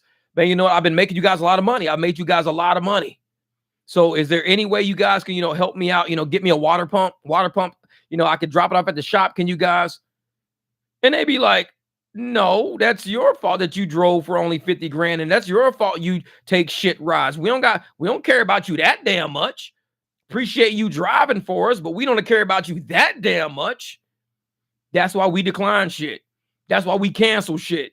That's why we convert cash rides to shit, because we know they don't care about us. We know that. We've grown to be experienced to know that. We've had enough car problems, enough car accidents, enough, tips stolen, dishonest ass fucking message support going back and forth. We had enough of that. We know what we're dealing with. It's the new motherfuckers that have been driving since October. Uber's amazing. Much better than my boss at Payless Shoe Source. Of course it's much better than your boss at Payless Shoe Source, because you don't deal with nobody at fucking Uber. You just wake up and start driving. At Payless, you got to walk in. Why are you 8 minutes late? Come on, Frank. What's the deal, man? You're 8 minutes late again. Hey, Henrietta's waiting on you. She had to open the cash register, but she didn't have no cash count. We got to write you up. Of course, Payless is going to fucking run you into the ground. Driving Uber seems like a goddamn dream for these new motherfuckers. Oh, I could just log on when I want to, log off when I want to. Oh, cool. I could take these. Oh, cool. I could drive double. I could go 80 hours if I want to. I could work overtime if I want to. Cool. Working 80 hours, but you're not paid time and a half like at a W-2. You working 80 hours making less. The more you work, the less you get per hour, because they start sending you so many shit rides knowing you that desperate to work 80 hours. If you that desperate to work 80, oh, they're going to work your ass 80. They're going to push you 80. Oh, I got 2 G's. No, you didn't profit 2 G's. You made 2 G's. You probably profited like 11, 1200. And because you profited 11, 1200, 80 hours to make $1,200 is like $15 an hour. That's basically what you got. $15 an hour for 80 fucking hours. It's not good. It's not good. But they don't see it like that. They don't see it like that. All they see it is, I can work all I want. I could do all I want. I love Uber, man. I love this shit. I love a lot of us when we had it good back then. We used to say that, man, I love driving for Uber, man. Shit, 40 hours, cranking out 1,700 in 40 hours. Man, this is easy. 40 hours, 1,700. I love this shit. Man, look at these banger ass rides. $62, 13 miles, banger rides. We would do that shit all the time. Orders, $42 for 8 miles doing a delivery. Man, love this shit. Now, we realize what happens. We realize they're getting record profits off our backs now. We realize what's happening right now. We all got linked into this shit. $30,000 still owed on my car sitting in the driveway. 30 grand. And they treat that no different than a 2007 fucking Malibu missing 3 hubcaps. They treat it no differently. To them, it's not a nice ass BMW, high tech, clean car, fucking turbo 3.0, expensive luxury car, leather seats all around, amenities like LEDs that come with crazy shit, perfect sound system. They treat it like it's a fucking 2007 Malibu, 3 hubcaps, bumper barely hanging the fuck on, 1 headlight foggy, the other one zip tied to stay the fuck in there. I get paid the same amount as that car now. Man, I'm sitting there like, this is fucked up. This is fucked up. I just spent a lot of money to drive for an app that I believed in at one point, thinking that they were going to treat me the same. This guy believes in us. This guy's willing to go out and buy a fucking Beamer. He believes in us. He wants to pick up people in a Beamer under our fucking name. This dude believes in us, man. He believes in what we're doing here at Lyft. He believes in what we're doing at Uber. This dude got Uber shirts, Lyft shirts. He's doing it, man. Now the only shirt I got says Uber and Lyft steals fares and tips. Fuck them. That's what I wear when I'm out. It used to be, hey, Lyft this and Lyft that. Uber. I say my tips appreciated on my shit all the time. Tips appreciated. I'm a Lyft driver, 5-star Lyft driver. Tips appreciated. Hit me up. But I don't promote these apps like I used to. Because there's only so many times somebody can smack you in the fucking face, punch you in the stomach, push you down, kick you, take your backpack, hit you with the fucking backpack. Now you turn around and go, man, we still best friends though, right? We're still friends, right? No. Hell no. Wake up. No. Time to wake up, motherfucker. Time to wake up. That's my man right there. Yeah, we need to come together and start our own album. I'm telling you, Angela, it's going to happen. It's going to happen. We got some things on deck. It's going to happen. It was like that driver with the 100 AR interview by Sergio that purchased a new Chevrolet Traverse, put 30,000 miles in 3 months. Dude. If I put 30,000 miles in 3 months at the way I drive in 3 months, 3 months happens 4 times a year. Say that. 3 months happens 4 times a year. Therefore, if I'm driving at $2 a mile, I can make $60,000 in 3 months. $60,000 happens 4 times a year. That's me making $240,000 a year if I drove $30,000 in 3 months. I mean, 30,000 miles in 3 months. That's 60 grand every 3 months. That's 60, 120, 180, 240 in 12 months, $240,000 because I'm driving at $2 a mile. This motherfucker's probably making, he drove 120, he's probably making just under 100,000, over 100,000. So he's driving 120 to 170,000 miles in a year. When if it was me doing that shit, I'd be at 240,000. 60,000 times 4 is 240,000. Because we're intelligent drivers. Idiots out there making 120, less than 120,000. Like I said, if he's even making, he's driving for like, let's say 70 cents a mile. If he's driving for 70 cents a mile, average, 30,000, that means he's making what? 21,000 every 3 months. 21,000 times 4. So 21,000 times 4 puts him at $84,000. He's making 84,000 driving at 70 cents a mile. 84,000. Me driving at $2 for that many miles. I'm at 240,000. 240,000 minus 80,000 is $160,000 difference. 240,000 minus his 80,000 is a $260,000 difference. He's giving away $160,000 a year. Giving away just so he can make $80,000. He's giving away $160,000 of potential just so he can say I made $80,000. Tell me you stupid without telling me you stupid. You're going to give away 160 grand of opportunity and potential just so you can say I made $80,000. I'm 100% AR driver. You're 100% stupid. I'll tell you that much. You're 100% stupid. There's no way I'm driving 30,000 miles in 3 months. Exactly. I'm cool on that shit. Ain't no way I'm driving 30,000 miles in 3 months if I'm not getting at least $2 a mile for all that shit. $2 a mile for all that shit. This dude's out here driving for 70 cents a mile, taking 100% of every fucking thing. 40 cents a mile, 30 cents a mile, 50 cents a mile, $1 a mile, $1.20 a mile, $3 a mile. And he's all the way back to average about 70 cents a fucking mile. 80,000 to 84,000 a year. 84,000 a year, and I'm making $240,000 a year. So I'm sitting there like, that's $160,000 variance. There's no fucking way you're gonna tell me that I'm gonna be sitting here giving away an opportunity. I'm giving away more than twice of what I'm making myself. I'm giving away, like giving it away. Give it away, give it away, give it away now. I'm gonna start calling that motherfucker the red hot chili pepper. He's the red hot chili pepper. So I'm like, how are people even rationalizing the business decisions that they're making in rideshare, acting like they're intelligent? When I see an intelligent person capitalizing on the situation, I'm like, if you have the potential to drive 30,000 miles every 3 months, if your market is that good to where you can drive 30,000 miles because my market is not that good. It's not for $2 rides. So if you're driving 30,000 miles every 3 months, if you can get them for $2 a mile, you're going to do pretty fucking well. You need to get out of here. I'm going to let this dog out. I think he's ready to go. Hold up. Come on, let's go. You ready to go? Come on. Go. There he goes. That's my buddy. He's out of here.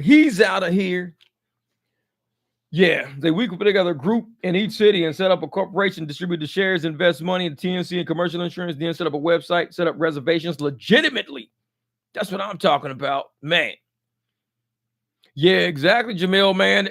They're not smart. These motherfuckers, they're sitting here. I know it. And Dash be doing his own thing. He don't bark. He don't bother nobody. He's like, what? Dash is about 6 years old. Big old pit mixed with a mastiff. 6 years old. He just kind of do his own fucking thing. He don't bother nobody. He'll walk out, run across the street, do crazy shit. But if somebody's telling me that their main goal in business is to have a high AR, that's the motherfucker I'm not listening to. $160,000 of potential you're just giving away because you feel like it. You're a charitable fucking person. You're very charitable. You're a nonprofit. Just to go say, hey, I make $80,000 a year.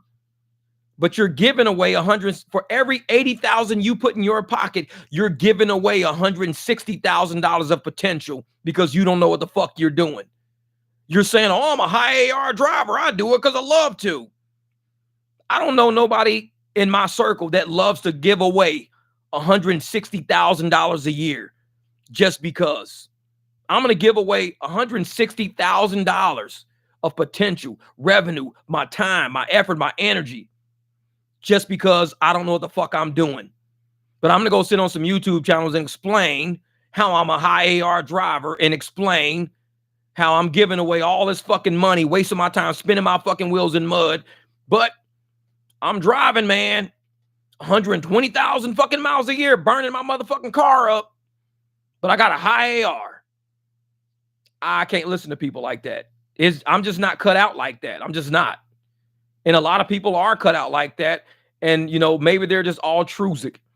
Maybe there are people who like to go through this fucking planet thinking they're doing more for society than what they're really doing. Hey, I give 100% people rides out there. I'm doing the world a great benefit. You're doing Uber a great benefit. That's really who, not the world. You're doing Uber a great benefit. Call it what it is. And these motherfuckers are looking at you like, man, this dude is a straight fucking idiot. We love him. He's an idiot. We need more of him. It's like shit. Jamil, did you see Sergio last week in his fake outrage towards Uber and Lyft? Something must have happened with him last year. Real shit. Sometimes I hit potholes and I'm like, that cost me $50 in parts. Yeah. I'm not giving away no money in this game back to the apps. I'm not giving them nothing because they're taking a lot from us any fucking ways. They're taking a lot from us. If we don't have shit repaired, ready to rock and roll, reliable fucking cars, I can't fuck with these apps like that because I'm not going to be breaking down 2 o'clock in the morning side of the road because my tie rods popped out because I couldn't afford to replace a tie rod. Just like Logan. The day Logan bought that fucking truck, Logan was like, hey, man, I'm bringing it straight to you, dog. He bought the truck, brought it straight to me, jack it up. I know something. Next thing you know, okay, control arm. Motherfucker text me already. Hey, these are all my control arm parts. Just got these ordered. On this shit because we don't have time to be out in these streets trying to fucking ride raggedy. Ain't nobody trying that shit. You fuck around, ride raggedy. You break down 3, 4 in the fucking morning. Ain't no tow truck coming out there. You got to wait till the sun come up sometime. You wait the fuck out somewhere. So we take care of these cars, but we need the money to take care of these cars. If we ain't making the money to take care of them, you might hear us complain. I don't like to hear you guys complain. Then you don't got to listen. Because a lot of these raggedy motherfuckers that come skipping through the channels and shit, like, nobody asked them to be here. I think they really think this is Facebook. Like they really want to be here, but nobody asked them to come here. So many videos I've watched on YouTube. I've watched YouTube a lot. I don't make any comment. I click like on every video I watch because I don't want to watch the same shit twice because I don't remember all the titles. So everything I watch, I just click like on it. That's my own memory of shit that I've watched before. So if I go to a video, like I'll see something like a different, thumbnail. Oh man, this is a cool thumbnail. Click on it. We change our thumbnails all the time because YouTube tells us to change our thumbnails. So you might see a thumbnail of a horse one day. The next day it's a fucking elephant on there. I ain't see this one. Click on the elephant. It's a video you already watched. But it was like, wait a minute. I already watched this already. It was a horse on the last one. Never mind. So before I said, Jeff, but I seen you comment on videos. Exactly. Like I said, I don't comment on every video. There's no way I can comment on 100% of the videos I watch. No fucking way possible. So even if I don't comment on a video, I at least click like on the motherfucker. That's it. I'll watch a video, like it. If I feel I want to make a comment, I'll make a comment. If I don't, if I'm like listening to it when I'm doing breakfast or something like that, cool. But there's no way possible in the mathematical equation of the fucking universe that I live in that I can comment on 100% of the videos I watch. I have my own channel that I have to comment back on. So if I got my own channel that I have to comment back on and invest time commenting back on the people who got questions or comments or we're interacting, we're laughing and joking, I do that on my channel. If I'm listening to another channel, it's for information. It's not to create a whole bunch of shit. So I may create, I may just I might hit on 1 or 2 channels. I might comment on 1 or 2 channels that day, and that's it. But I might watch like 30 fucking videos that day, but I'm not doing 30 fucking comments that day on 30 fucking channels. No, it's too much. I got my own channel to deal with. They just said, Jeff doesn't have his notifications on. Nope. Like when I see something, it's because I open that app. All my apps are like that. When I look at my screen, you don't see nothing on there. But you open one of them apps. Oh shit, man, there's like 8 fucking messages in there. It's like, yeah, I don't have notifications on. It's like, I see what's in there when I open whatever's in there. Email, anything. I just open it and there's email in there. Like, hey, there's email in there. I just don't have notifications on. It's just sometimes it could be too much. So Jeff, imagine the day Sergio gets deactivated. Thing is, if he ever got deactivated, the first thing he'll do is, yeah, they deactivated me. So I called their Lyft. I sent him an email and I asked him, I said, hey, listen, M, because he like to give people's initials to let people know he knows somebody. Listen, M, I got deactivated today. I talked to A, and A said, make sure you email M to let M know. You got to, okay, I talked to M. M said, hey, talk to T. So on I'm sending a message. I'm going to copy T on this because A said call to M and talk to T about it. And now I'm back online. It's like, okay, cool. It's like, whatever. So YouTube is Jeff's Netflix. I'm telling you, Fortune, man, that's what it is. Because I do a lot, like I watch a lot of news because I try to stay involved in like world, like what it is. Because like if I want to see what's going on in the weather, I make sure I click on a bunch of shit. I'll see it all on my side panel. Click on the weather, finish cooking my breakfast. People are talking about snowstorms, rainstorms, tsunamis in fucking Japan and shit, whatever they're talking about. I'll find out about it because YouTube is what I choose to watch. Netflix is what they want to, produce that day. Me, I'd rather just sit there and just say, I want to go see what's happening in Japan with this tsunami. Cool. I want to go see what's happening, on the East Coast with this weather. Go see what's happening. I love it, man. I love it. This is YouTube is perfect. My attention span is too short for Netflix. Darnell said that shit. Yeah, because Netflix, that's my movie time. I'll watch a movie, but that's it. Say Jeff will get deactivated song with Pillow Talk with CEO that night. I know that's funny shit. That's funny shit. Like, you're the realest in this space, Jeff. I said it again and again. Thank you for everything you do. Thank you, Paris. I appreciate that. And like I tell everybody, the best thing you can do, especially on social media platforms and shit like that, is just keep it 100 with people. Not everybody's gonna like you, but I can't stand fucking channels that try to, like, even people's social medias that want everybody to like them. It's like, you don't want a room that big. You do not want a room that big. Trust me. If everybody like you and everybody comes, that means everybody that's in the room has to like everybody in the room. The bigger the room gets, the more diverse the personalities get. The more diverse the personalities get, people are going to clash and everything. So I let motherfuckers know right up front, hey, I'm a Republican, but I'm, marry Democrats. That shit don't bother me. I don't give a fuck about Democrats and Republicans. But I'm a Republican. Yeah, I support this shit. I like these policies. This is what I tell motherfuckers right up front. So if they say, hey, I don't like that, then they can leave the room. I'm trying not to let too many motherfuckers in here already. I like a small channel. I like the energy of the drivers on this channel already. I like the flow of how everything's going on this channel. When motherfuckers come in, and serious, every once in a while, I'll get a shithead to jump in. You're an idiot. You're stupid. You're this, you're that. So the first thing I do is I'll click their name. So I click their name and it opens up their page. So I go back to my page, remove their comment, then I put hide user from channel. So when I hide them from my channel, I'm doing them a favor that they couldn't do themselves. So they don't have to come to my shit and be bothered. I don't want to fuck up nobody's day. And when people come to my channel and it fucks up their day because they see my stuff and they're all mad, I'm mad at you. I don't like you. I don't like your channel. You cuss too much. You this and that. I help them. I hide my channel from them. One less thing you got to deal with in this fucking universe now is me. One less thing. You don't come looking for me. Don't come. Well, wait, how can I find him? I want to go back and find him. No, you don't. You don't like me. You don't like the way I talk. You don't like the energy on this channel. You don't like shit about this channel. So I'm helping you. I'm doing you a fucking favor. You're not doing me no favors by being on my channel trying to fuck up the flow and the energy. You're not doing me no favors. I'm not going to sub you. You're not doing me no favors. Like I said, we're doing okay. We're doing 7 billion motherfuckers on this planet. We're doing okay. Trust me, we're doing okay. So I always keep it real on this channel. Always keep it real, man. And a lot of people, like I said, they'll see my channel. They don't like me. And it's okay because I might not even like them in real life. I really might not. I don't like everybody. And I've always been like that my whole life. I've never had like groups and groups of friends. Anybody will tell you I hang with like 1, 2, 3 people, 4 people. I've never had groups of motherfuckers like, hey, I'm gonna run. Every time I hang with a group of fucking people, every single time, never fails. Anybody will tell you every time I've ever in my life tried to hang with a group, I don't fit in. I don't. Because I don't change to assimilate to the group if it's not like me. And within that group, you got a lot of different personalities normally.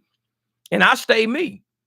And a lot of people don't say, well, you got to choose the side. If you got this, you got to. No, I don't. I just got to quit fucking with y'all. That's all. So I roll by myself. I like rolling by myself a lot. And I never joined a bike club, never joined gangs, never, because I like my own energy. I'm cool with me. A lot of people that don't like themselves and they can't stand who they are, the first thing they do is try to become somebody else by joining a group of people. Well, I'm going to do this. I'm going to join these people because they don't like themselves enough to be by themselves. They bounce through relationships, the relationship. They always got a boyfriend, always got a girlfriend because they don't like themselves. You got to learn how to love who you are. When you can love who you are and navigate this whole motherfucking planet on your own energy, you start connecting with people that share the same energy you got, which is why this channel was so small. I can't tell you how many motherfuckers I got blocked off this channel. It's like an unreal fucking number because every once in a while I try to help people. And the people that don't like me, that want to say shit to me and talk shit to me, they'll make a remark on my channel. I know they don't like me.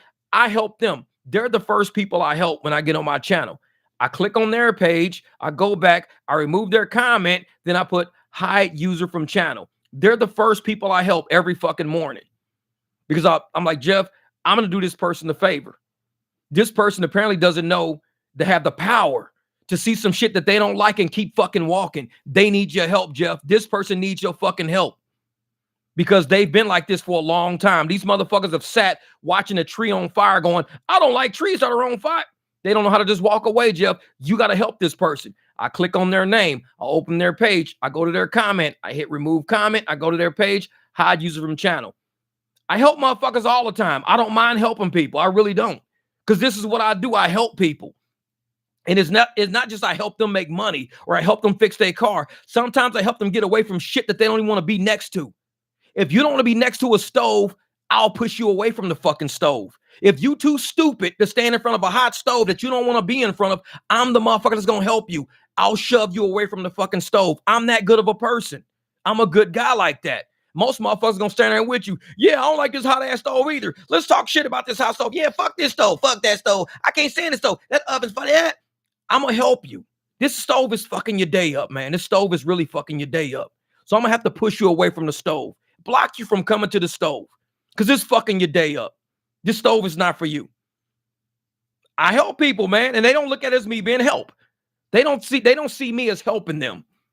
They see me as being mean. Well, why you block me? This doesn't help you. This channel doesn't help you. You don't like the energy, the people, the theme, the vibe. I'm helping you because you don't know how to fucking just get up. You know what, man? Had fun sitting at this table, but I think this table's not for me, Jeff. I got to get going. They don't know how to do that.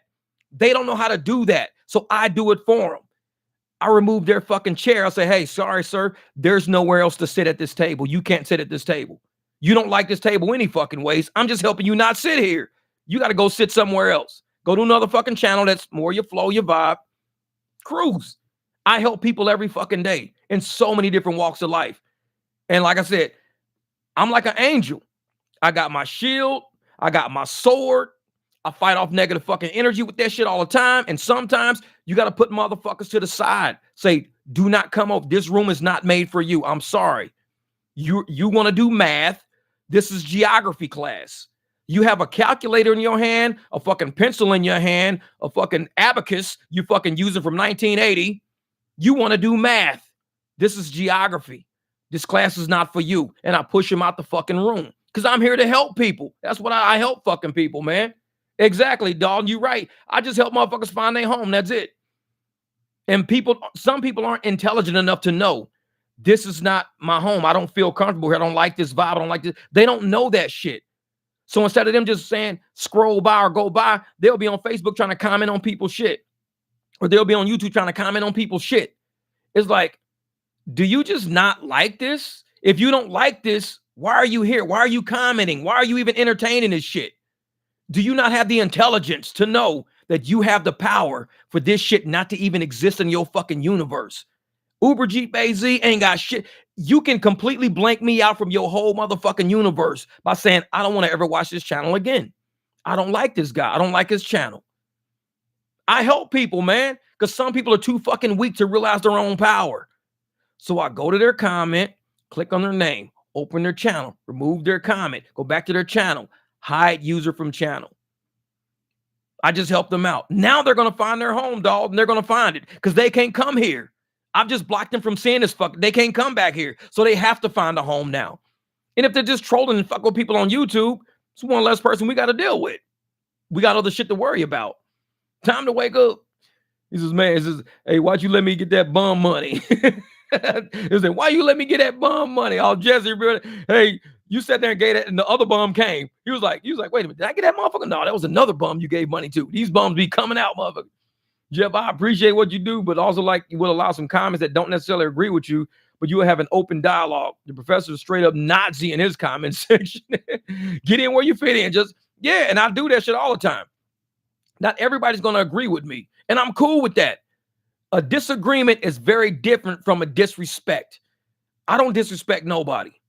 But when somebody comes in and tries to disrespect me, first thing I do, like motherfuckers know me. And I've told the story all the time. My mom used to always get on my case all the time. She had to come back to school, get me enrolled back in school because I got suspended. She'd be like, Jeff, if somebody pushes you, push them back. You don't have to punch them. I'm like, okay, I get it. I tell that story all the time. It happens all the time. But when somebody gets in my channel and they disrespects me, I make them realize who they are first. Because I already know who I am. So it is no strange motherfuckers gonna come out of the blue and tell me who I am. Ain't nobody that I do not know shit about gonna tell me. I already know who I am. So I make them think about who they are. Like, you're on my channel, or surrounded by a whole bunch of intelligent ass fucking drivers. Everybody's doing the best they can do in the markets we have. We used to do better. We're not doing as well. You claim you're doing amazing, but nobody knows who the fuck you are. What's your bank account looking like? What's your credit score looking like? Are you really focusing on life? If you're focusing on life and you're doing good life shit, then you can see in life, when you see people hurting, when you see a building on fire, you bring a water hose. You do not bring gasoline. An intelligent motherfucker says, I see a building on fire. I see people hurting. I see shit going downhill. I see things not going well. Let me bring a water hose. When you get these raggedy motherfuckers out there, they see something not going well. We're making complaints. Our regions are fucked up. They bring a can of gasoline.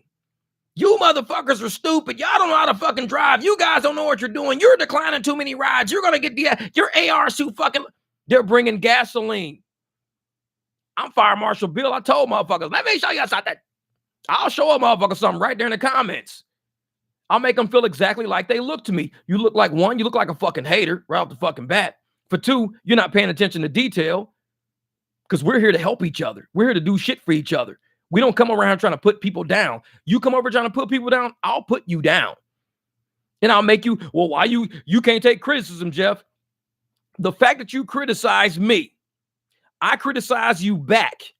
And then you tell me, Jeff, you take criticism. You should allow me to criticize you, Jeff. I did allow you to criticize me. I didn't tell you not to. You criticize me. I just criticize you back.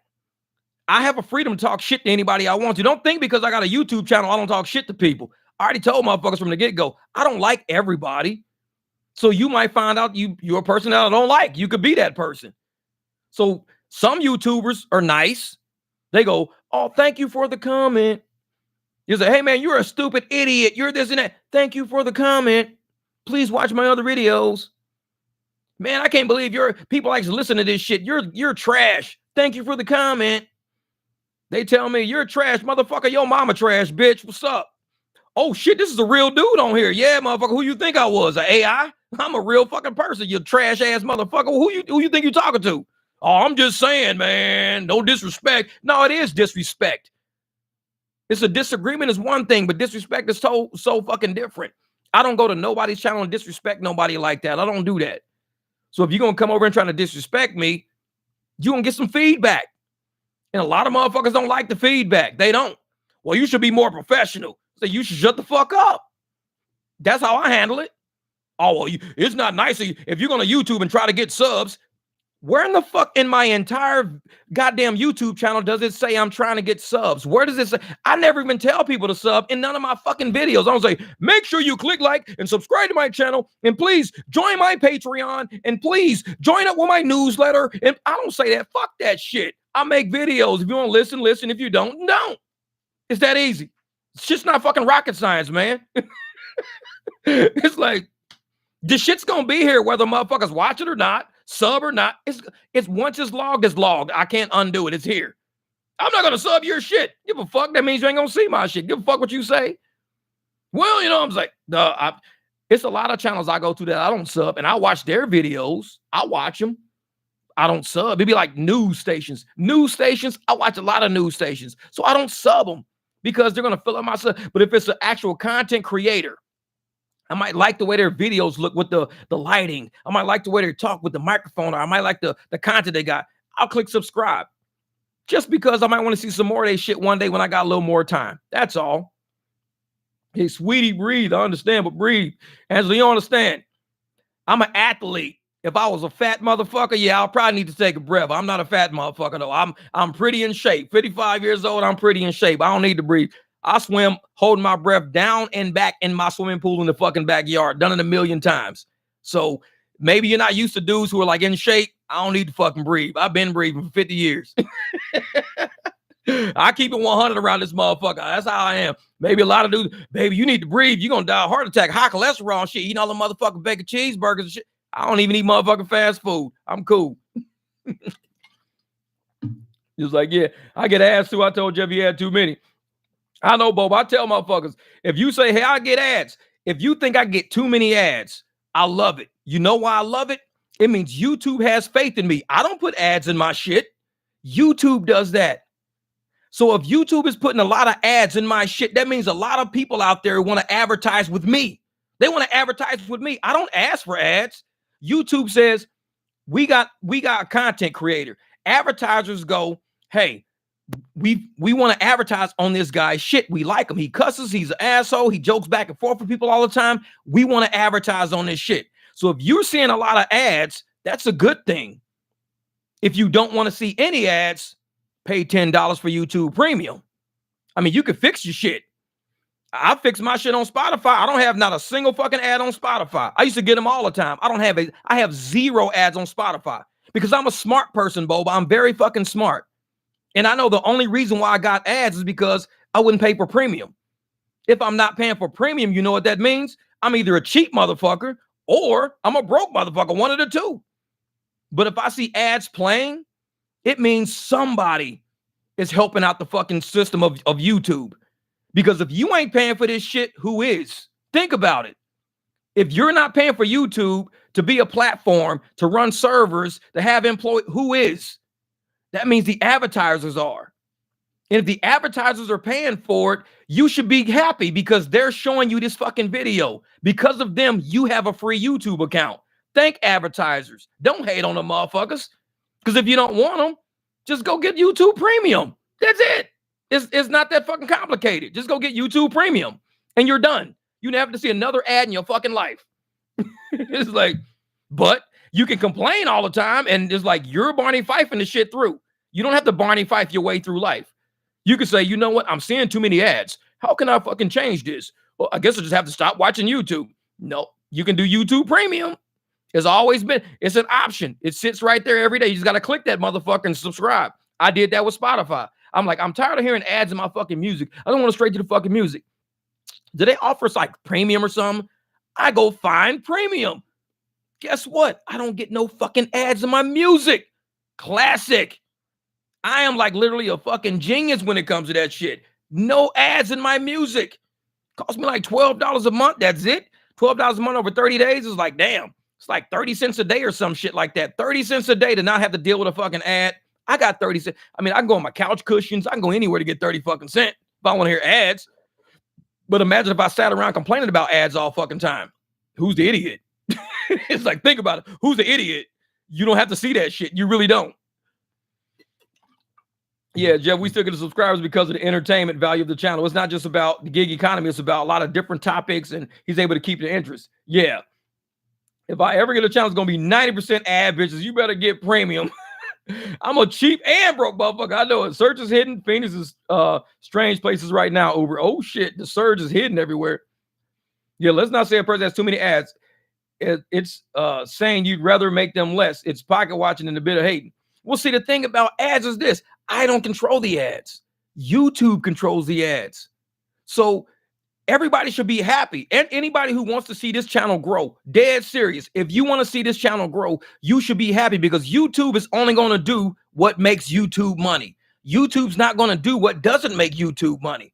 So what YouTube does is says, this guy is worthy of letting our advertisers say, hey, there's this channel called Uber Jeep AZ. You guys want to advertise with him? Who are you? eBay. Okay, I see a lot of eBay ads on my shit. eBay wants to advertise with me. I buy a lot of shit off eBay anyway. eBay says, I'll advertise with him. They said, okay, car insurance. He talks about car insurance. Car insurance place like fucking ad. Okay, who else? Fucking Gatorade. Hey, Gatorade. So if you starting to see a lot of ads, it's not me. It's people are actually showing interest in what we're doing on this fucking channel. Because if advertisers didn't give a shit, they wouldn't be here. You see like one ad, motherfucking Humane Society and shit. Go get you a fucking puppy. It's like, that's all you see. Jeff, I keep saying Humane Society fucking ads. Like, go get a fucking puppy. I don't need no fucking puppy. I'm a driver. It's like, that's the only ad you get. It's like, I don't know. It's like, shit. See, I wasn't complaining about the ads. In fact, I've told Jeff in the past, I actually let the ads play through on his channel so he gets more revenue, AdSense. I'm a team player, baby. That's what's up, man. See, Sharp, I said, Jeff, you're super funny, dude. I pointed initially to learn about Screwbert. Now I'm watching for the comedy. Because there's comedy in what we do with this shit. You have to be funny to still be a driver in 2024. You got to be a little fucking funny because this shit's crazy.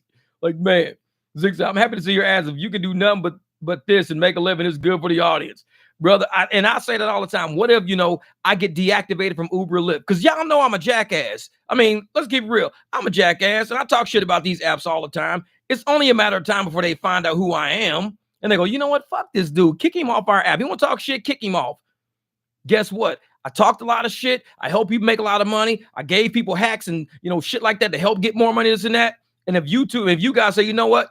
The fact that they kick you off the fucking apps and you can't drive for them no more, that's one less driver to saturate the market. But guess what? We still gonna watch your shit. We still gonna play your shit in the car, laugh with passengers, get online, create jokes, have a good time. And it's just one less driver saturating the market. That's all it is. So motherfuckers like, Jeff, you driving tonight? I don't have to. Somebody else is gonna get all the rides I used to do. Somebody else is not gonna get that money now. I don't get that money because I got deactivated, if I do get deactivated. And what they need to be doing is deactivated a whole bunch of fucking immigrants, not me. But I'm just saying, people like me when I'm driving and I like to drive, everybody's cool. But if I'm not out there making money, it means somebody else is picking up those rides now. Now somebody's like, hey, man, I got a nice $20 banger. I got a couple of short rides. I'm sitting on YouTube. So all the money that's in the streets that I could be making, I'm not making, which means another driver is feeding their family right now. And everybody's cool. Everybody's cool. So I'm like, if the drivers are out there eating, everybody's out there getting money, private rides are picking up, clients are spread. Like I said, get them business cards out there, QR codes out there, get that shit moving, get that titty surge like Sharpie, pick up them ladies that's breastfeeding like a motherfucker, take them to San Diego, riding around, look at that motherfucking titty milk, like, oh yeah. I don't think Charvel saw a single inch of that fucking highway the whole time. That motherfucker's in his rear view like, Charvet, where you going, dog? Man, I just ended up in Oklahoma. I was trying to get to San Diego, man. This motherfucker girl, her titty popped out, man. I'm like, man, that's just funny as a motherfucker, man. Say, kiss the ring. You're gonna lose yourself. Kiss the YouTube ring, goddammit. I know that's funny shit. That's funny shit. And that's the thing. Like, right on, need to activate the ragged ass immigrants and have multiple accounts. The one car working 24/7. I'm fucking tired of them taking every fucking offer. Yeah, Jamil. We know that's what's happening, man. We know that's what's happening. And it's like, until we can get these apps to see that they're damaging the morale of not only drivers, but there's riders who are complaining now. Riders are complaining. They're sitting there going, you know what? I'm tired of fucking getting rides. People have no idea where I'm going. I'm trying to give them directions. They don't understand what I'm saying. They got to run a translation app just to find out where I'm saying. I'm like, man, it's like we're the ones who built rideshare and built the level of comfort and convenience for a lot of people. Now they jump in a car. It's not what they're used to. They're used to jump in the car going, hey, Jeff, how you doing? All is cool. How was your work today? All great, man. The work was cool. Say, shit, yeah, man, I got to go head over here, hang out with some fellas and shit. Oh, man, oh, man, you got some of that motherfucking Ja Rule? I got some Ja Rule. Hold up for a second. That's what they're used to. Now they jump in the car. Oh, ¿de dónde es la fecha? No, ¿cuál es la, mi dormitorio no está? Like, motherfucker, what? Like, hold the I'm just trying to go to Circle K, man. Oh, in la playa. It's like, motherfucker, I have no idea what the fuck this dude's saying. It's like, but that's what it is now. And a lot of people talk about that. So if we got to sit up there and recreate what people experience in rideshare, if we got to recreate what they experience, let's recreate that shit with our QR codes, recreate that shit with our business cards. We're going to recreate and recharge all that energy that these motherfuckers are used to, that we built with our ass in this country. We built that shit. We got to recreate that all over again. Business cards, QR codes. We got to get shit moving in that direction. Otherwise, the apps are taking it in a totally different. People are getting in cars. They have no idea what language they're going to be dealing with. And language is a barrier. I didn't make that shit up. Language has always been a barrier. Because I already told you motherfuckers, if I go to China, I'm fucked. If I go to Russia, I'm fucked. I can't go to goddamn, any country that doesn't speak English. I'm pretty much fucked. And I'll have to get out there and I'll have to like kind of just deal with whatever I deal with because I'll be in places where I'm not used to and they're not used to me. It's a language barrier. It's natural. A natural fucking barrier is all it is. So now we got it here and people are like really starting to freak out about it. Yeah.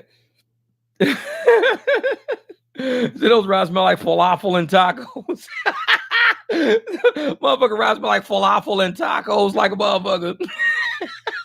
You get to a bar, it's like, dude, where you just leave? Like a little Indian eatery or something? Nah, motherfucker, I just got out of a ride, man. I was taking a ride down the street, motherfucker. You smell like falafel. What the fuck is wrong with you, man? Get that shit off your clothes. Yeah, man, it's real fact. I would not have ever thought of doing private rides or cash rides, but I've been pushed by the apps and the immigrants. And that's the thing, man. We wanted to keep the industry the way it was. All we wanted was a little share of the money, share the profits. We're not saying we want the apps to collapse. All we said was we deserve more of the profits of the apps. The apps are way too greedy right now. Just like on February the 14th, when shit's going a certain way, I want the apps to take a loss. I don't want them to collapse. I want them to take a good loss, a potential loss. So if everybody's doing cash rides or big surge rides only, the apps are going to have to do a whole bunch of short rides, $25, $30 when the people are only paying like $15. So they're going to lose $10 on every fucking ride they do, $5 on every ride, $3. They're going to be losing money all over the fucking place because a lot of us ain't going to be riding. They got to throw surge out there. All these families that they fucked over for the last 3 holidays going to be eating good. All this fucking money. Man, I'm glad everybody took the day off. Every ride I do is fucking $30, $20, all these surge. And I'm like, do that. And some of the riders that might be, some of the drivers that might have took half the day off might say, you know what? I'm going to work half the day. I took half the day off. Now I'm seeing they putting out $30, $40, $50 surge, $15 surge. And you know how we drive over here. Trap that motherfucking surge. Go out, dude. Found me a ride to goddamn Circle K. Had a goddamn $30 surge on. Pay me $33 to go a mile and a half. $33. Do 10 of those. 10 of those. You're going 11 miles for $300. That's what we want the apps to do. Pay me $300 fucking dollars to go 11 miles on February the 14th. If I'm gonna drive, pay me $300 to go 11 miles. Put surge out there. Tons of fucking surge out there. Otherwise, ain't nobody touching that shit. $2 surge, $3, $5, what?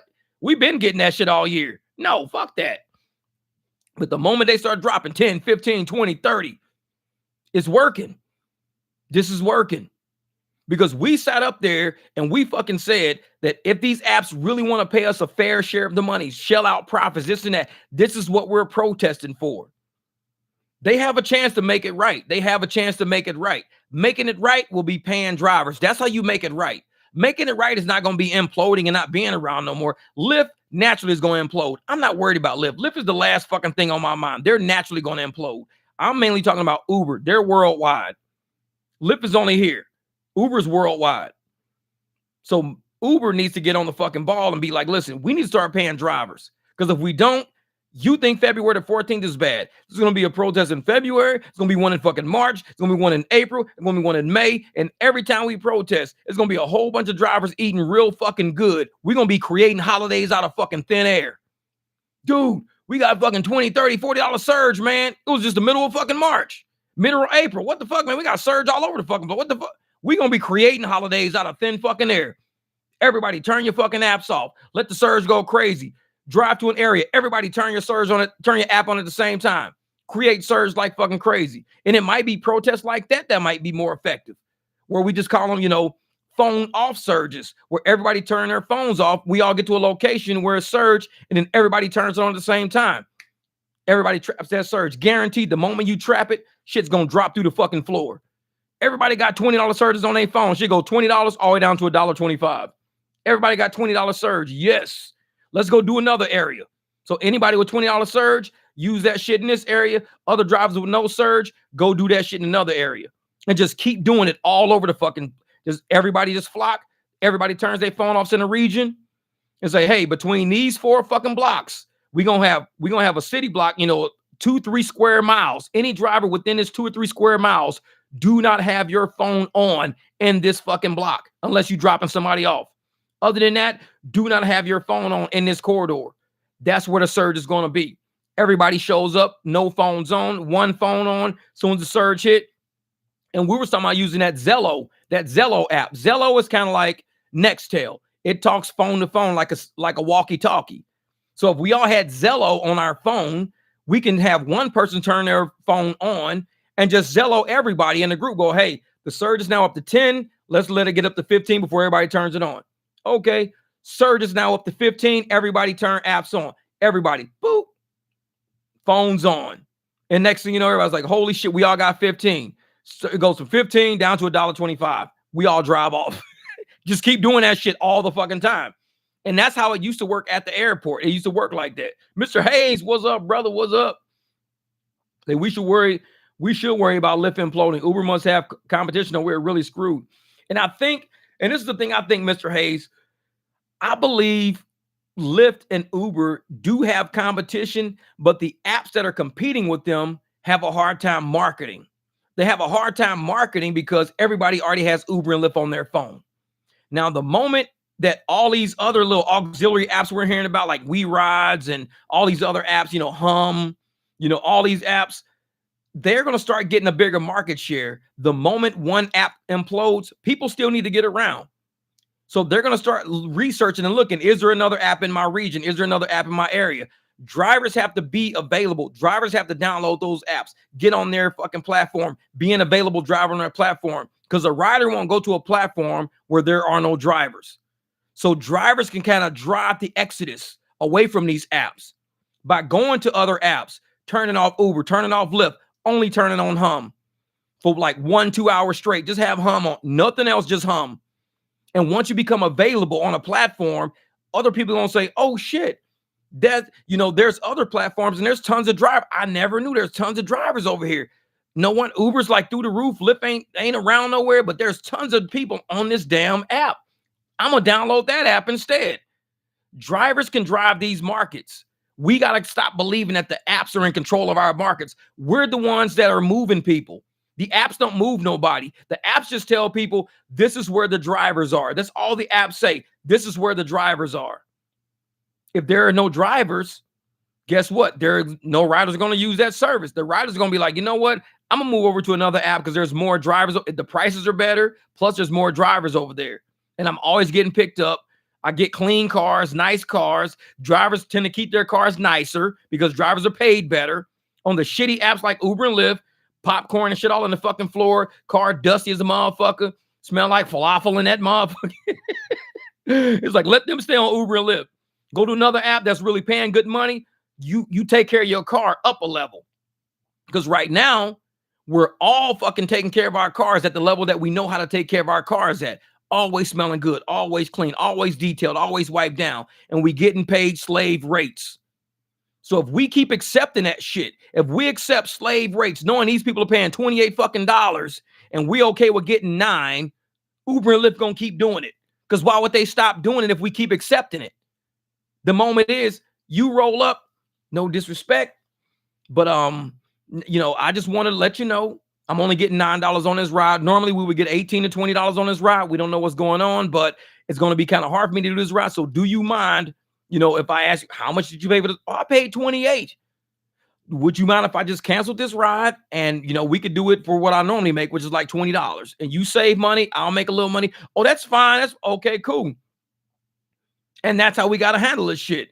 Don't sit there and let these motherfuckers play us. When they play us, like true, Uber's only real word is their name is a verb. That's it. You're right, brother. You're right. And Uber's the new verb of rideshare. Like people don't say, oh, I'm going to ride share home today. I can't wait to ride share home today. Hey, we're going to ride share to my house. I think we should ride share to the party. No, they say Uber. People say, yeah, I'm gonna Uber over, man. Hey, I'm going to give me an Uber. I'll just Uber you over there. That's all. Uber's the verb now. That, like you said, that's the only thing that's helping them. Kind of like Xerox. The reason why Xerox was, a big fucking company, because that's what people used to call copies. It's like, hey, man, just Xerox me one of those real quick. Hey, man, can you just Xerox me one of those? Xerox was the brand name, but people started using Xerox as a verb.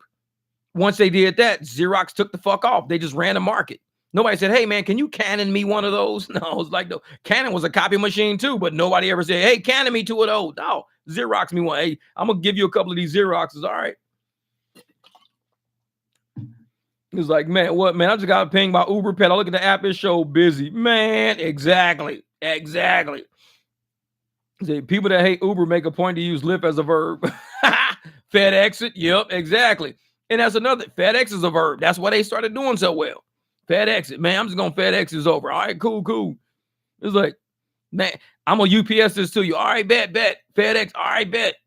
And that's how we started getting a whole bunch of fucking business and free marketing. When you can walk around and people are marketing that shit, that's why I like to wear my rideshare shirts. You got to walk around and market shit, because a lot of times people ain't thinking about it. They just kind of do it through routine. And so if you walk around and you got your rideshare shirts on, hey, I do private rides, schedule rides, somebody might think in their head, man, I was just trying to schedule a ride the other day. That shit was expensive as a motherfucker. I'm going to ask this dude if he schedule rides. Hey, man, you said you got a scheduled ride shirt on. You schedule rides and stuff? Yeah, man, I do ride share and shit like that. Oh, man, that's what's up. So if I need you to go from here to there, how much would you charge me, let's say? And that's how you can start getting business. You got to make yourself the fucking billboard. Because right now, as long as Uber's a verb, Lyft's a verb, stuff like that, that's what they run to. They run to the verb. They don't run to what they see. They run to the verb. They don't even think about it. It's already in their head already. So, man. Right now, my car smells like someone cooked Carl's Jr. frozen cheeseburger on the dashboard. Oh, hell no. Did you eat that motherfucker yet? Did you eat that cheeseburger yet? Is it still sitting in your car, man? I hope you ate that shit. Cheese melted and everything by now. They need to contact drivers and get into YouTube page. It's like, send us a flyer and we can put it on the back of our cars that say, hey, this company is launching on this day. Exactly, Boba. And I think Hum has that. Hum has flyers that, I don't know if they're digital flyers or actually copies. But I know one of my homeboys drives for Hum, and I need to talk to him about it. But it's just, we got to get people out there to know that there are other companies other than Lyft, other than Uber. Because if we don't let these people know, and these companies can't market as well as, Uber and Lyft have marketed, because like Mr. Hayes said, Uber's a verb. They don't have to market nothing no more. They're the verb now. People talk about Ubering all the fucking time. It's the verb now. So we've got to get other companies' names out there. If we want to push and promote a company, that's what we have to do. We have to get out there and help them, because if we help them, they may help us in return. The worst we can do is sit around and expect an app that really needs help to help us, and we ain't willing to invest into them. Hey, man, could you help us market? No. Dude, you might help them market, and they might end up paying you way more than what Uber and Lyft fucking pay you for the same type of rides. So you might want to say, okay, what do you guys do? Let's look into it. Oh, we do rides like this. We set up this. We do this. We do that. Cool. I'll help you guys. Next thing you know, you're getting pings and rides off this other fucking app, because as that database grows with riders and drivers, the business will grow. Whatever business they're doing, it'll grow. So we sometimes can shoot ourselves in the foot by constantly running to Uber and Lyft without looking and say, hey, is there any apps in my area that I could possibly download, talk to, see if there's any riders that need it, and leave that shit running in the background. Just leave it running. It don't matter if somebody hits you or not. Just leave it running so people know there's drivers available on this app. That's what I want to see. Drivers available. Man, what Charvel say is slow as fucking Calexico tonight. Had 3 shit offers appear and they were taken then 2-3 seconds before I could accept. Oversaturated like a motherfucker. Yeah. It was like that last. And like I said, when the next video I drop, I'm showing just like what you said was happening. And I mean, I was hitting that shit quick. It'll be like 1 mile away for a 1 mile ride for $7, because I had surge, $7. I mean, as soon as it will pop up, it says 711. I read fast as a motherfucker. I see a $7 and I see a 11. That's all I need to see. I'll look at my numbers. Man, 1111 in Texas. That's what's up, Melly Mel. There you go. It's 1111 right there, baby. Hell yeah. Good luck. No, but as soon as I saw that, I hit the button fast. Like, I didn't even wait till it like pinged. I saw $7 and I saw 1 mile, hit that shit. It just spins, searching, trying to match, Dude, no rides available. I'm like, these motherfuckers are over there taking that shit fast as hell, man. They're taking that shit quick. They don't even let it like cycle through. Because as soon as it pops up on my screen, it's like, I'm like, okay. I see it on the trip radar. As soon as it pops up, I tap it. Somebody took it that fast. Way before I could, by the time my hand left my console to touch, somebody had already took it that fast. It's almost like they got their shit on auto accept. They're just grabbing rides. Even if they hit trip radar, they're just grabbing off a trip radar. We can't even see them yet. I was like, that was fucked up. When a Lyft ride takes a phone call, they do say, I'm in an Uber. I'm in the Uber right now. Say, no, motherfucker, this is a Lyft. You got to get out. You say Uber, you got to get out. Oh, man, this driver tripping, man. He's straight tripping. Which was the story somebody told me yesterday. Oh, what was it? Somebody got a driver that was tripping, and they was telling me about it. Oh, what happened? I can't remember when it was. But it was the story of somebody had an issue with a driver. That just reminded me about it, and they made him get out. Oh, man. It's so many crazy fucking stories I hear all the time. What was it? I can't even remember. Right, it's like right on the tip of my tongue. Like I'm slowly hearing this fucking story, but I can't even think of it right now. But yeah, it's a lot of drivers out there, man. Assholes out there, man. Straight asshole drivers. Like, man. So you might have to do a local app just like a company, man. Got You food delivery is competing locally with DoorDash and Uber Eats. Got You. I like that. Got You. Yeah. When a passenger's in my car and on their phone and says, I'm in an Uber, I correct them and say, you're in my car, and that you use the Uber app to get it. And the 2/3 of what you're paying goes to Uber. Indy be going the fuck off. She pull over and park that motherfucker. Back like, oh, what the fuck? This driver just stopped. Let me tell you something. You're in my car. This is not no fucking Uber. This is my shit. They don't own my shit. They don't clean my shit or fix my shit. They get 2/3 of my shit. So you make sure you tell that motherfucker on the phone, you're in my car. Can you just let me out that quick trip right here?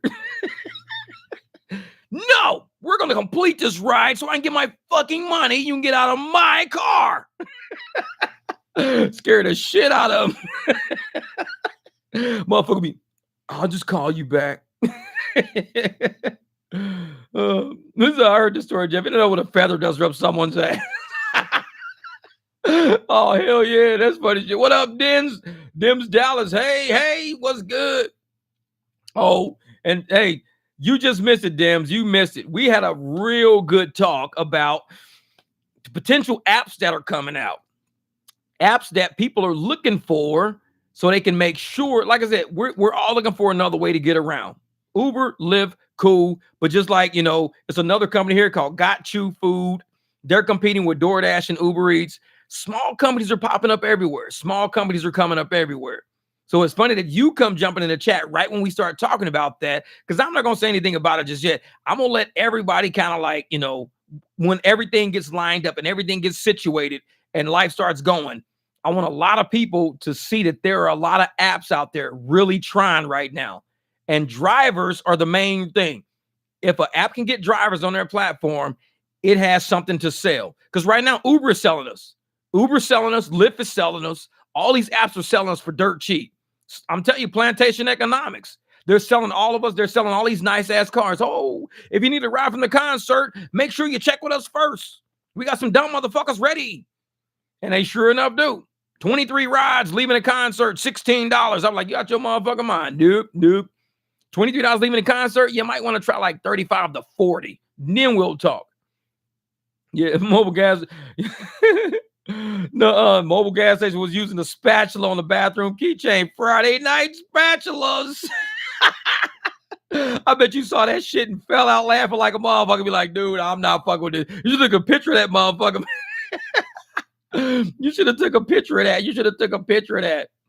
Yeah, but them Dallas, we gonna do it. We gonna do it. Like I said, I want a lot of people to really start thinking of something other than Uber and Lyft. And I'm not saying completely blank them out, but have that that potential and that possibility open that there may be smaller apps out there under development, being developed, may need help, may need help marketing. Because if we help them, they're gonna turn around and help us. If we think that an app is going to jump on the scene, hey, I got a new app and it's going to take off. Rome wasn't built in a day. Some apps, especially small apps, especially apps that are fresh out, getting started, going to need help, marketing, getting help things rolling, getting the ball going, getting drivers at least trying. And like I said, it can help us in the end because at one point, there was no Uber. Nobody trusted Uber. There was taxis and buses. That was it, taxis and buses. Uber and Lyft started out. People started being a little sketch about it, trying to figure out what the fuck it was all about, this and that. It was kind of weird. But look at it now. It's like, it's what people do. And it actually paved the way for strangers to get in other people's cars now. Because now smaller apps are popping up. And as long as you got the app on your phone, they got the app on their phone, they feel pretty cool. They feel pretty cool. See, that's why I'm late to the party. I will sleep on them. Yeah. And they feel pretty cool. And they'll say, oh, well, shit. If I got the app on my phone as a rider, this got the app as a driver, it must mean that we both got vetted. That must mean that we're both safe. We're both on the same platform. I'll get in the car. And a lot of times it's harder to do private rides because of that vetting aspect, especially sometimes, women. Women don't feel safe sometimes getting into somebody's car and them saying, hey, you want to do a cash ride? They'd rather see you on the app first, see your license plates on the app, see you. Then when they get in the car, now you can talk about a cash ride. But just walking up to some girl like, hey, what's up, girl? You want to do a cash ride? You'd be like, security. It's like, she don't fucking know you. She don't know you a driver, but she'll get in your car and find out how cool you are and everything else. Like, sure, I'll do a cash ride. I'll help you out. And that's what it is, man. So they're pushing they're pushing our stools in for us. That's funny shit. Push a stool in at the bar like a motherfucker. Like, wrong stool, motherfucker. Yeah, and once we start getting other apps in development and other people out there are seeing how these apps work and how they're paying, that's when they really start saying, okay, I'd rather go with this than Uber. Because if you're going to sell something, at least get your worth out of it. Get your worth out of it. We're being sold right now to a point where we're not getting our worth. These apps out there are getting money, hand over fist. We can sell Jeff, nice clean BMW, going to show up and pick you up from the concert, this and that. Pay $86. We got him right around the corner. He'll be here, in time, quick super pickup, this and that, $86. You show the fuck up. They be telling you, oh, yeah, it's a $23 ride, Jeff. We got a $23 ride set up for you. How's that looking? $23 ride. Be like, how much did you pay for this fucking ride anyways?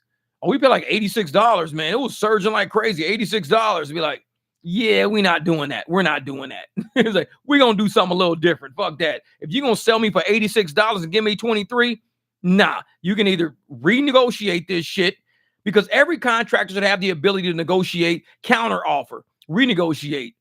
Why do drivers not have the ability to counter offer? Every contract I've ever dealt with in corporate America, every single contract, we have had the ability to counter offer. We've never had to take a contract from the Marriott. When Marriott was trying to do a business deal with us, we didn't say, oh, Marriott wants 1.5 million. We would counter out. Okay, we'll tell you what, instead of 1.5 million, we're thinking more along the lines of about 950,000, just under $1 million.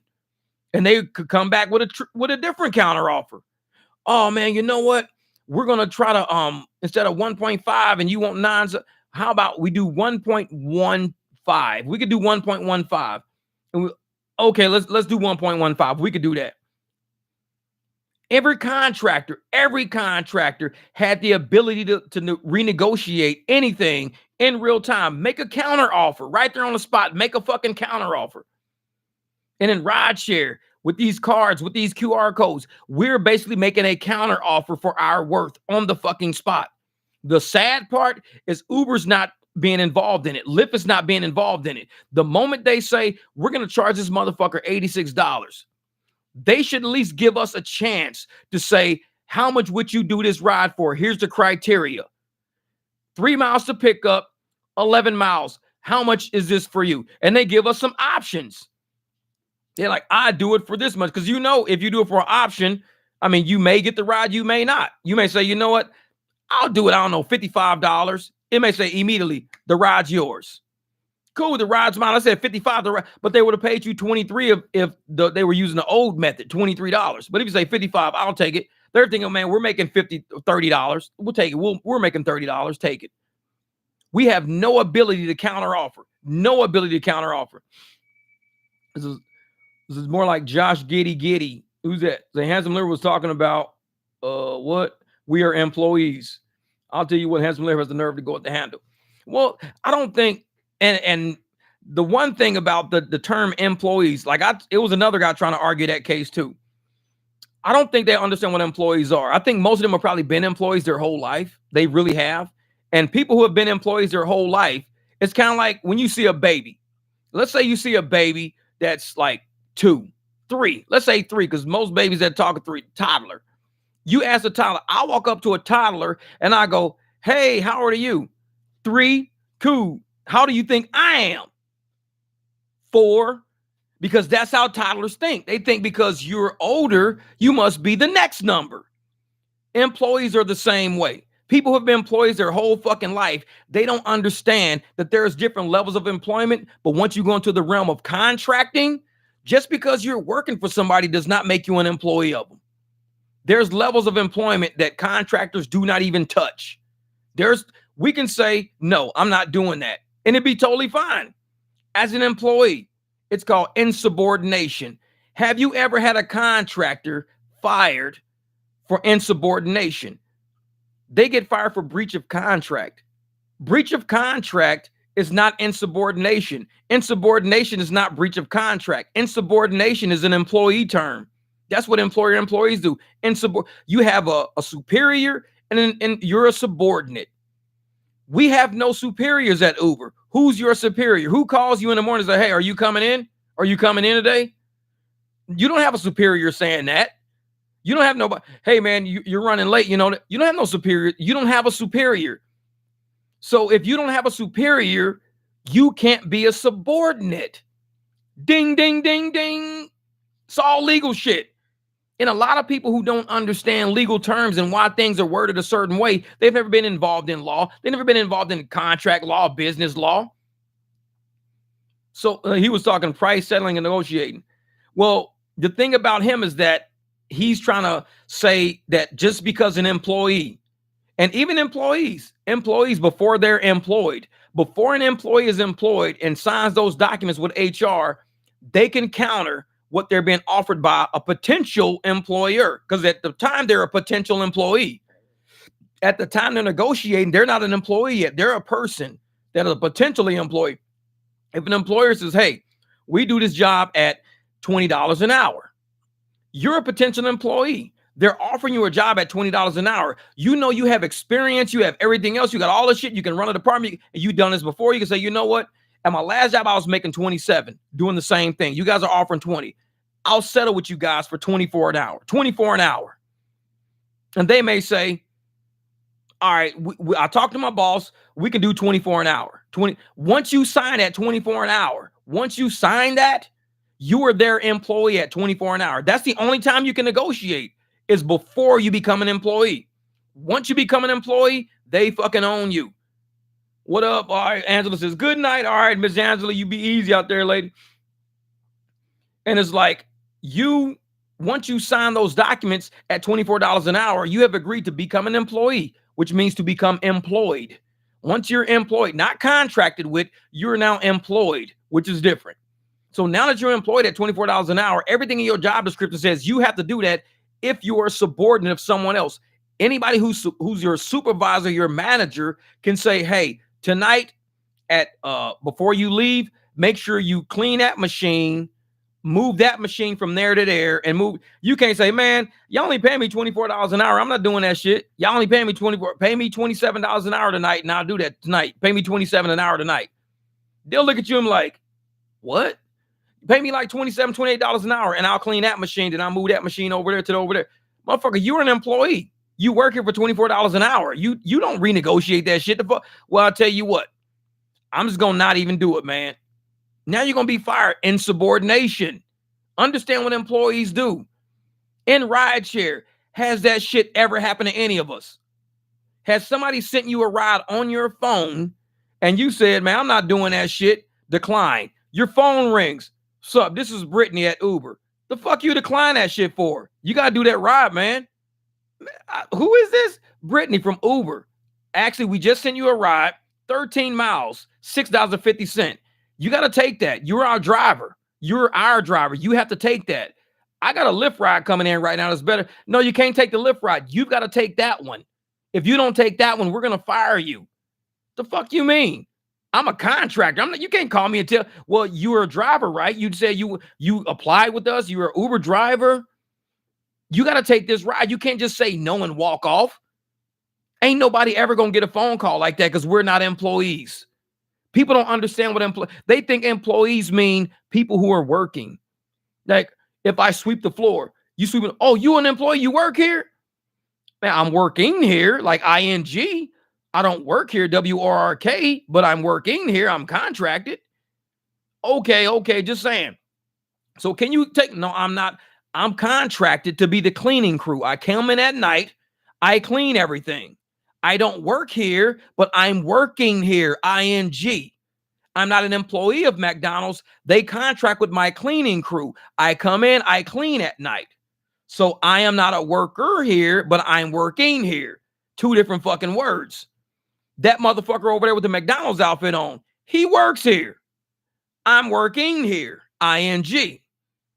So when they find out that you're a contractor, you're not an employee, that's how they got to change shit up now. Now they got to move shit around. But a lot of people, especially in rideshare, they don't know how to differentiate between what an employee is and what a contractor is, which is why we have the level of stupidity and rideshare we have. Motherfuckers with high AR. Oh, you're going to deactivate you if you don't keep taking these rides, man. You got to take these rides. They're going to deactivate you.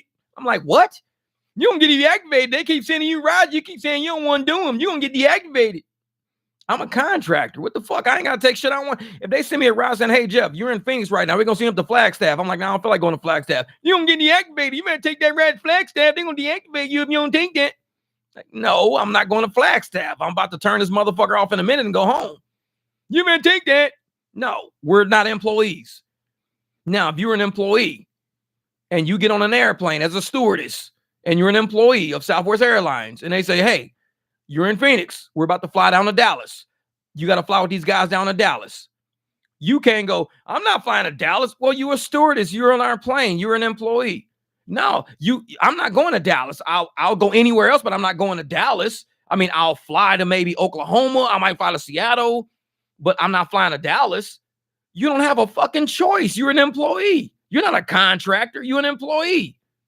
We can say we don't want to.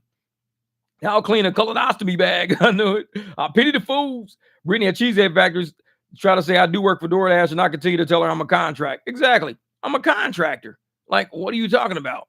So we can say, no, I'm not doing it because it's not considered breach of contract. It's just us not accepting a transaction, an offer. As a contractor, we're offered all the time potential jobs. Would you like to take this person from the airport to their house? This is an offer. Nah, I'm cool. I don't want that offer. Okay, we'll send you another offer in a minute.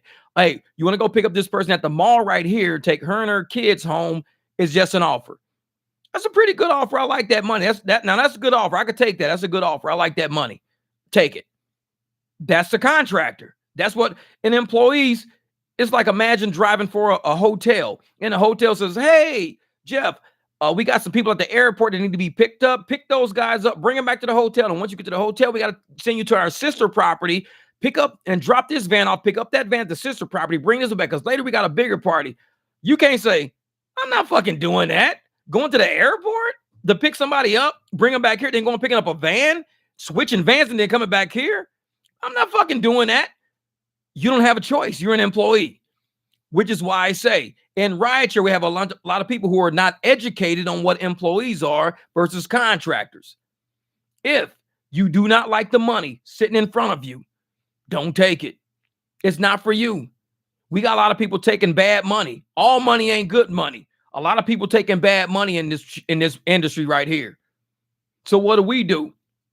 We say, I don't like this offer. I'm going to decline this offer. I'm going to cancel this offer. So you cancel the offer, you don't decline it. The person in your car, the person next to your car now, that's fair fucking game. They could use Lyft. The moment you cancel their fucking ride, they can use Lyft. They can use re-rides. They can call their next door fucking neighbor. You believe that shit? You just canceled their ride and they can call their next door neighbor. Do you know why? Because that motherfucker that you just canceled is not an employee of Uber. They're not a customer of Uber. They are a citizen in the fucking state you live in trying to get a fucking ride home. Guess what? You got a QR code. You got business cards. Motherfuckers say, you know what? I didn't want to accept this offer because they're not paying me enough. This ride ain't worth shit. And you don't want to call your friend because your friend don't want to wake up and get out of bed to come all down there to pick you up. So what we're going to do is do a cash ride right now. I'll pick you up or I'll take you home, $60. You're not a Uber customer anymore because I've already canceled your ride. You're not calling Lyft, so you're not trying to be a Lyft customer right now. You're not trying to get picked up by your next door neighbor or whatever the fuck. I'm sitting right here. That's what contractors do. We negotiate terms of deals. And if it's a good enough deal, I'll do it. If it's not a good enough deal, I won't do it. You're not an employee. You can't be fired. That's the thing. Say these apps know we exist and they know what we were doing. They aren't that concerned yet because we're such a tiny fringe segment of the gig app world and there's not enough to really affect them yet. The entire South is about to be under 4 inches. Went to the grocery store and couldn't find a hot dog bun. Now I need high AR. Go to 7-Eleven, motherfucker. I need a free hot dog shit. My name is Zick and I ain't with this shit. I'm telling you, I got low AR, motherfucker. And so you're gonna hear a lot of YouTube channels out there that don't understand what an employee. Oh, we're employees. We employees. It's like, no, we're not. Get the fuck out of here. If we were employees, why would they be trying to pass a law saying we need to treat contractors as employees? If we're already employees, why would we need a law saying to treat us like employees? That's like saying, I work here, but you need to hire me. Like, what the fuck is that all about? You already work here. You don't walk in and say, hey, good morning, Jeff. Good morning, Susan. Yeah, could you hire me today? She look at you like, hire you? You already work here. I know. But can you hire me, though? The fuck are you talking about? Why do I have to hire you if you already work here? Just like with these YouTubers talking about we're already employees. If we're already employees, why is the government trying to pass a law saying to treat us like employees? If we're already employees, these motherfuckers don't think. It's common sense. It's like, man, these motherfuckers. Then he asked for cash. One I saw a guy walking 7-Eleven with a bag of cereal, went over to the section with the milk. He opened a container of milk, poured half of it into the plastic bag of cereal. Then he has cash for a spoon. I almost shit my pants. You got a spoon? Check this out, Jeff. Uber exit the airport, 35 cars. Uber Black at the airport, 40. Uber Black SUVs, 30. Uber Comfort, 20. Uber 6. Uber Green, 6. What the fuck are they got? They on? The apps are off. Yeah. All sitting over there. Just all sitting over there. Yeah, Mooly. Like volunteer soon. Hell yeah. Uh-oh, it's snowing. It's cold up there. It's snowing. Oh shit. In Dallas, it's snowing in Dallas right now. It's crazy.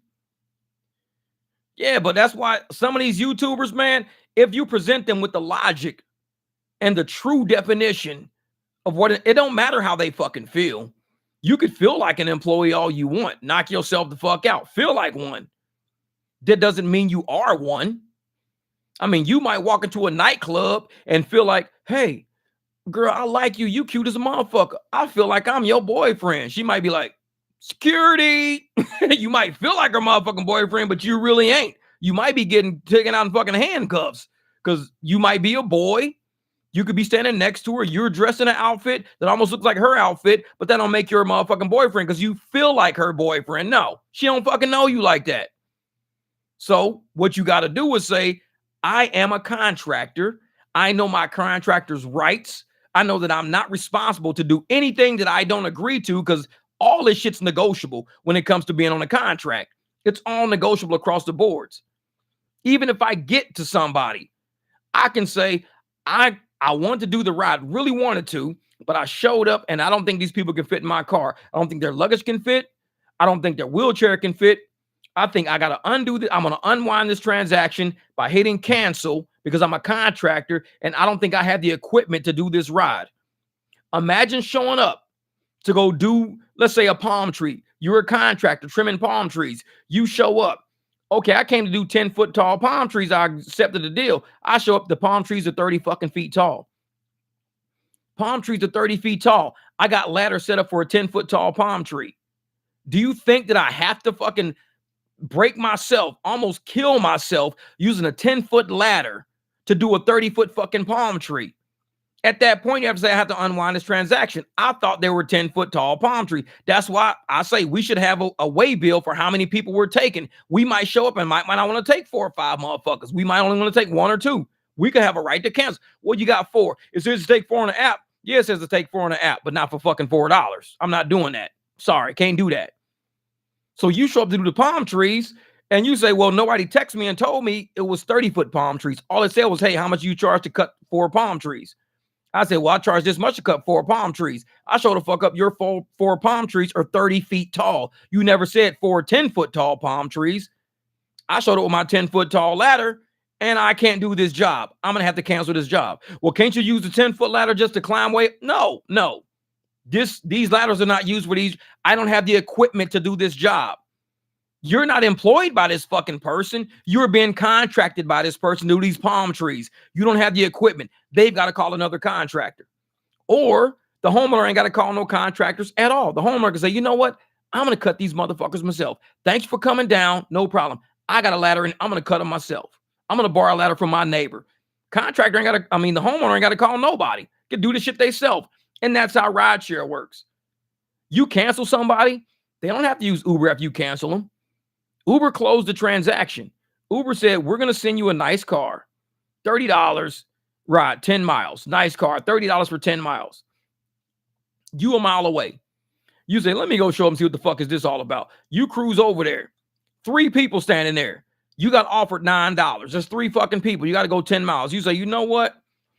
I was going to do this, but I'm going to renegotiate this term. I think you guys will do a better deal just riding with me. Tell you what, I'll do this deal for y'all for $20. $20? Yeah, it's a sweet fucking deal. Cool. I'll cancel this ride at no charge to you. We're no longer on a Lyft app right now, no longer on an Uber app. You guys are paying me direct. Here's Cash App, Venmo, Uber. Get you to your location. Cool, no problem. All good. All you did was went and you renegotiated the terms based on what was standing in front of you. That's all you did. And what does Uber and Lyft say? You were prohibited from doing that. Are they prohibited from stealing our fucking tips? Are they prohibited from shaving our fare when we get a surge? Are they prohibited from stealing our fucking fare when we've done the trip and they don't want to pay us? Are they prohibited from any of those fucking things? If they are prohibited from doing those things, from stealing our tips, why are they stealing our tips then? They're prohibited from doing it, but they're doing it any fucking ways. Are you prohibited from reducing my fare to the fucking floor just because I got a surge? Are you prohibited from doing that? If you are prohibited, then why are you still fucking doing it? If you're not prohibited from stealing my tips, I should know you're not prohibited and that you have the ability to steal our tips to no consequence. If you're not prohibited from fucking with our fares, then I should know you're not prohibited from fucking with our fares, and now I just have to deal with the consequence. So if you're not prohibited from doing all of this shit and you still doing it any fucking ways, then I don't have to abide by policy either. It's a two-way fucking street. It's a two-way street. How am I responsible to read this policy and say, I can't do these things, but you can read the exact same fucking policy and say, I'm going to steal your fucking tips after this ride? Are you not prohibited from doing that? Nope. We can steal your tips if we want to. Thanks for letting me know. Then that lets me know that I shouldn't be doing this fucking ride under your umbrella. I didn't know you could steal my tips if you wanted to. So I'm going to take this ride away. I'm not doing it up under your umbrella. I'm going to do it under my own QR code so you can't steal my fucking tip because you're not prohibited from stealing my tips. But if you are prohibited from stealing my tips, then that means you're going against your own fucking agreement by stealing my tips. So I'm taking this fucking ride anyways. That's what I'm saying. Rat bastards. Say, yeah. Are they prohibited from lubricating us without appropriate lubricant? That's exactly what I'm going to read that shit in the manual. It's going to say lubricant code 101. They want you to shut up and take that meat like a hoe. God damn it. And that's what it is, man. I always decline the surveys. One time I put in the comment section, eat ass. Who thought there's the eat ass? They be like, we're going to deactivate this motherfucker. We're done with him. We're done.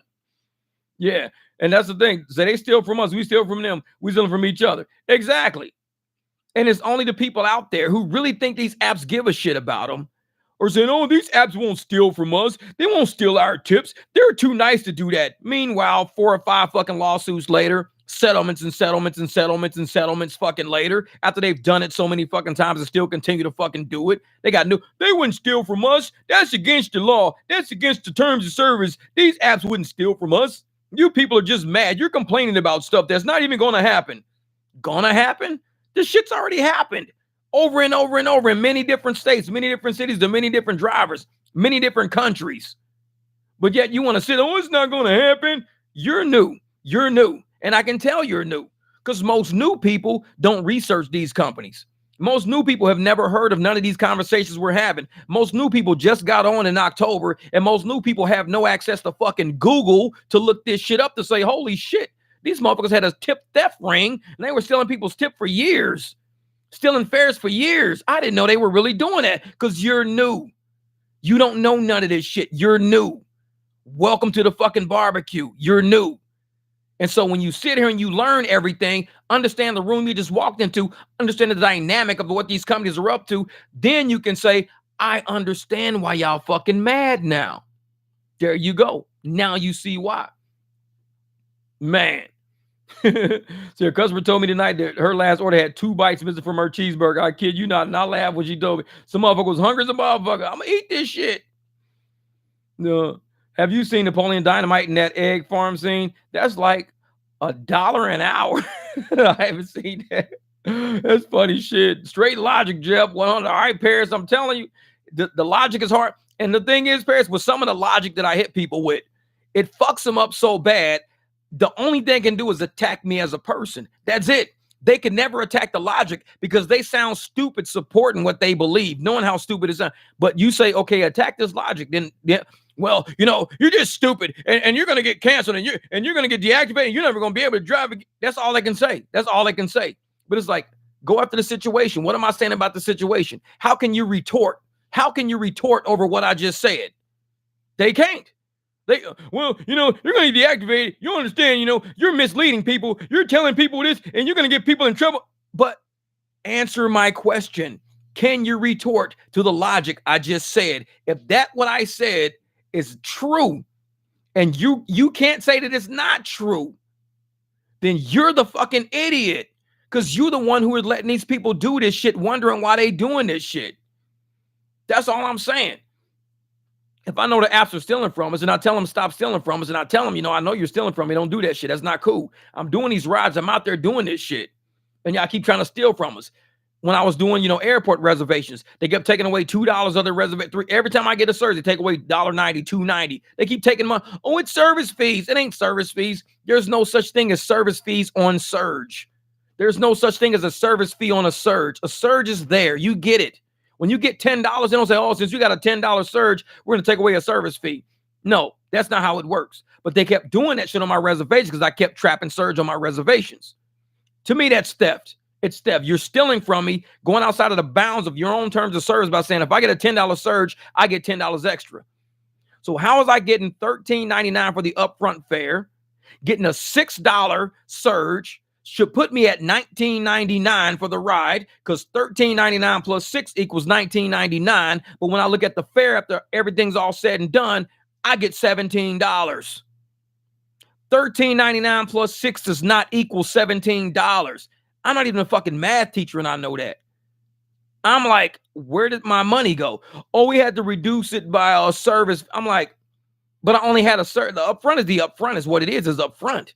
So if that's upfront and the only reason why you're upset is because I grabbed the surge, you're taxing me, you're charging me service fees on my surge. Well, we had to adjust it based on, I'm like, an adjustment sounds like a reclass of service fees. That's all it is. And I put that shit in many videos and shit like that. And I'm letting people know if they're stealing our money right in our fucking faces, they have no loyalty to us. Zero loyalty to us. So I'm not going to sit here and pretend that I have fucking loyalty to them. I'm not doing that pretend shit. I don't pretend. I'm not about to sit around, ride around the street. Oh man, I love Lyft. Lyft is amazing. These people, they're so honest. They're so upstanding. They'll never steal from you. Whatever you earn, you keep. Bullshit. I'm like, man, these raggedy motherfuckers, you better screenshot your shit, record your shit, make sure, because these motherfuckers will lie in a heartbeat and have you out here driving. They'll reduce all your shit by $30, $40 a day if you let them. Stealing your tips, reclassing your surge, fucking with the service fees. Oh, you end up with nothing at the end of the day fucking with these people. Watch your shit. And that's what we teach people. Just watch your shit. That stewardess once asked me what I would charge if I canceled a second trip. The guy paid me more than what I agreed to take. I'm telling you, Zick, that's what it is, man. Say, I know, Jamil, I only have a regular compact SUV and 3 clowns try to get me to move a bunch of their crap for $4. No, hell no. In that shit real quick. In that. Was it drivers will leave the platform if something better comes around? Oh, I know they will. And things are in the works. A lot of apps are in the works. And I think a lot of people understand one thing. Apps, all of these apps we see out there that are not Uber and that are not Lyft, especially rideshare apps, they know, like the CEOs know, the treasury, all these people know, they all know the same politicians. They all know the same politicians because they all had to go through the same processes of getting accepted into the communities or the states or the city that they're dealing with. They all had to know the same people. So the people at Uber may know your senator, your governor, your mayor. The people at all these new companies know your senator, your governor, your mayor. Now your senator, governor, mayor is going to go with the money. Uber's the money. Lyft's the money. That's what they're going to go with, who's ever fucking kicking them down with the money. Oh, we're going to fucking put money into your campaign. We're going to fucking support this and support that. We're going to give you enough money for this program you're running for, like, you know, malnutrition fucking cats. We're going to give you all this fucking money. So they're going to go with the money. They're going to follow Uber and Lyft. New company comes along, says, hey, we want to start a company, this and that. New company says, wait a minute, Uber's giving us money for our program for malnutrition cats. If we let these new fucking people in, and Uber finds out we let these new people the fuck in, they might cut our program for malnutrition cats. And we're going to be like, well, we don't get no extra money. We got to shut down a nutrition cat platform. And all of a sudden, we got to go after this new company and say, hey, well, Uber was paying us, you know, $100,000 a year. We was running a malnutrition cat farm over in it. We ain't getting that money no more. So now you got to fucking hook us up now. What up, Robin? So as soon as these new people come into play, they got to come to the table with money. That's why a lot of these apps have a hard time breaking into these markets. You got to come with money because there's a lot of money going back and forth, transferring, campaigns being paid for, platforms, a lot of shit going on with these Uber and Lyft. And they will tell you they do pay politicians. Anybody knows Uber and Lyft pays politicians. So if a new app cannot come in and pay this money to get into this shit, guess what? It's a barrier to entry. If you look up any business shit, the first thing you're going to see is barriers to entry. Cost is a barrier to entry. Licensing is a barrier to entry. Legislation is a barrier to entry. So if you make a barrier to entry that all these little apps, they got to deal with, they can't get in because Uber and Lyft got shit locked down. Like I said, the malnutrition cat farm. And it's like, they got all this shit locked down. And these motherfuckers is like, unless you can support something that we're doing, we can't allow you to run these new apps in our cities yet. We got to come up with new legislation for you too. Because we already got Uber and Lyft on lock. We don't have nothing for you. You're too small, or you're doing this, or you're doing something different what Uber and Lyft's doing. Because they got this, that, and they're paying all of these fees and doing all of this shit. You're not paying. They're going to create a barrier to entry. And that's why I think a lot of the apps are locked out, which is why you don't hear about a lot of these apps speaking about some of the markets that they're coming into or trying to be into, because they're scared of Uber and Lyft making a phone call. Hey, man, I see there's a new app online where we got a lot of drivers on the internet talking about this new app in your city. Motherfucker, you know who we are. Malnutrition Cat Farm. We'll pull them fucking funds, motherfucker. You know who we are. You don't want to see them cats dying, do you, motherfucker? They ain't ate in a day. I ain't going to make that wire transfer. Malnutrition Cat Farm. Click. And they're going to be like, oh, we're sorry. You know, we can't allow you to run your new app. We know you got a new app and you're trying to get up and run, but we got enough Uber and Lyft stuff here. We still working on some legislation. Motherfucker, I know about that malnutrition cat farm. You ain't fuck with me. Y'all motherfuckers trying to make a barrier to entry. And that's what it's like. And that's why a lot of people do not speak about certain platforms they're doing and certain, you know, apps they're trying to run or bring to certain regions, even though they're kind of under the radar in certain regions. Because once they're visible by Uber and Lyft, it's a war. It's a money war. Uber and Lyft will try to squash those motherfuckers. Uber and Lyft like, wait a minute. So you guys are doing all of these type of rides. Oh no, you're tapping into our market now. Cat farm. These motherfuckers will make that phone call. So they don't like competition. Uber and Lyft does not, even at the slightest degree. Because if Uber and Lyft did not give a shit about competition, think about it. If they did not give a shit about competition, they would allow me to drive on their platform, no problem whatsoever, and not be scared of me canceling a ride and taking it for cash. They would not say shit about prohibiting me from doing that on their fucking terms of service. If they were really scared of competition, they're not scared of competition, or they are scared of competition. Because if they were really scared, if they weren't scared of us doing that, they wouldn't tell us not to do it. They do not want competition, even from us. People who have fucking built their fucking platform. They don't even want to compete with us. So you think they want to compete with a whole nother fucking service? You really think they want a whole nother app coming online, taking away? No, they want us to keep this motherfucker running under the Uber umbrella, the Lyft umbrella, Lyft on our car, Uber on our car, show the fuck up to a spot as a Lyft driver, as an Uber driver. And all of a sudden, we're going to sit here and be like, oh, man, we can't even compete with these people. All right, Paris, hey, you enjoy your night. Got to feed my twin girls. Hey, tell them I said what's up. Say, hey, Uber Jeep said what's up. Eat up. It's time to eat some oatmeal and hot dogs. Yeah. So I'm ready to reel and deal. I'm telling you, Dams, this is it. This is it. There's a lot, and that's why I think with yours, we're gonna walk through some stuff, Dallas. We're gonna walk through some stuff because I know already how barriers to entry work, and I know how fear works. And you motherfuckers y'all already see me as a YouTuber sitting on the motherfucking internet. All I say is I'm gonna do private rides. You got entire motherfucking channels for 2 weeks straight. You can't do private rides. You don't got insurance. You can't do. These motherfuckers always trying to create a barrier to entry. You can't do no private rides. Hey, y'all, this channel over here is saying do private rides. Hey, he don't know what he's talking about, everybody. Hey, private rides. You can't do cash rides. It's against terms of service. It's against terms. And all I did was say, hey, this is how you can feed your family if you ain't getting the fucking rides you getting. You know what I'm saying? You need a little extra fucking income. You know these apps ain't paying you shit. Fucking, hey, QR code, Cash App, Venmo, Zelle. You can't do that. You can't do private rides. I'm like, you're a fucking YouTuber. You're a YouTube channel. And yet you trying to create a barrier to entry for a bunch of drivers out there with your YouTube channel, trying to create a mental barrier of entry from all these drivers who are getting evicted from their apartments, losing their fucking cars, can't afford this, can't afford repairs. You're trying to create a mental barrier of entry as a YouTube channel, claiming you support drivers getting more fucking money. But all you doing all day is creating, oh, no, you can't do that. You can't do that. You can't do that. You sound like fucking Uber to me. You sound like Uber. But never once have I heard you raggedy motherfuckers ever say, Uber shouldn't be stealing our tips. I'm tired of this shit. I'm tired of getting all these emails about them stealing our tips. I'm tired of them stealing people's fare. You never hear these channels talk about that. Never. But the moment you say, you know what? I'm going to do a ride for $30, tomorrow. You can't do a private ride. You don't got commercial insurance. Barrier to entries. These motherfuckers are like agents for the apps. They're barriers. Every time you try to do something, first thing I'm going to do is create a barrier for you to go out and get that $30. If my neighbor across the street called me right now and says, Jeff, can you take me to the airport tomorrow? $50, I got you. Yeah, I'll do it. But the thing is, not only will I'll do it successfully. I'll do it and I'll come back home and I'll be on the internet and I'll tell people on the internet, I just got back from the airport, just dropped off my neighbor, $50, sit in the house all comfortable. You can't do that. You don't got commercial insurance. You're going to end up wrecking. You don't understand. I already did it. I'm back in my house.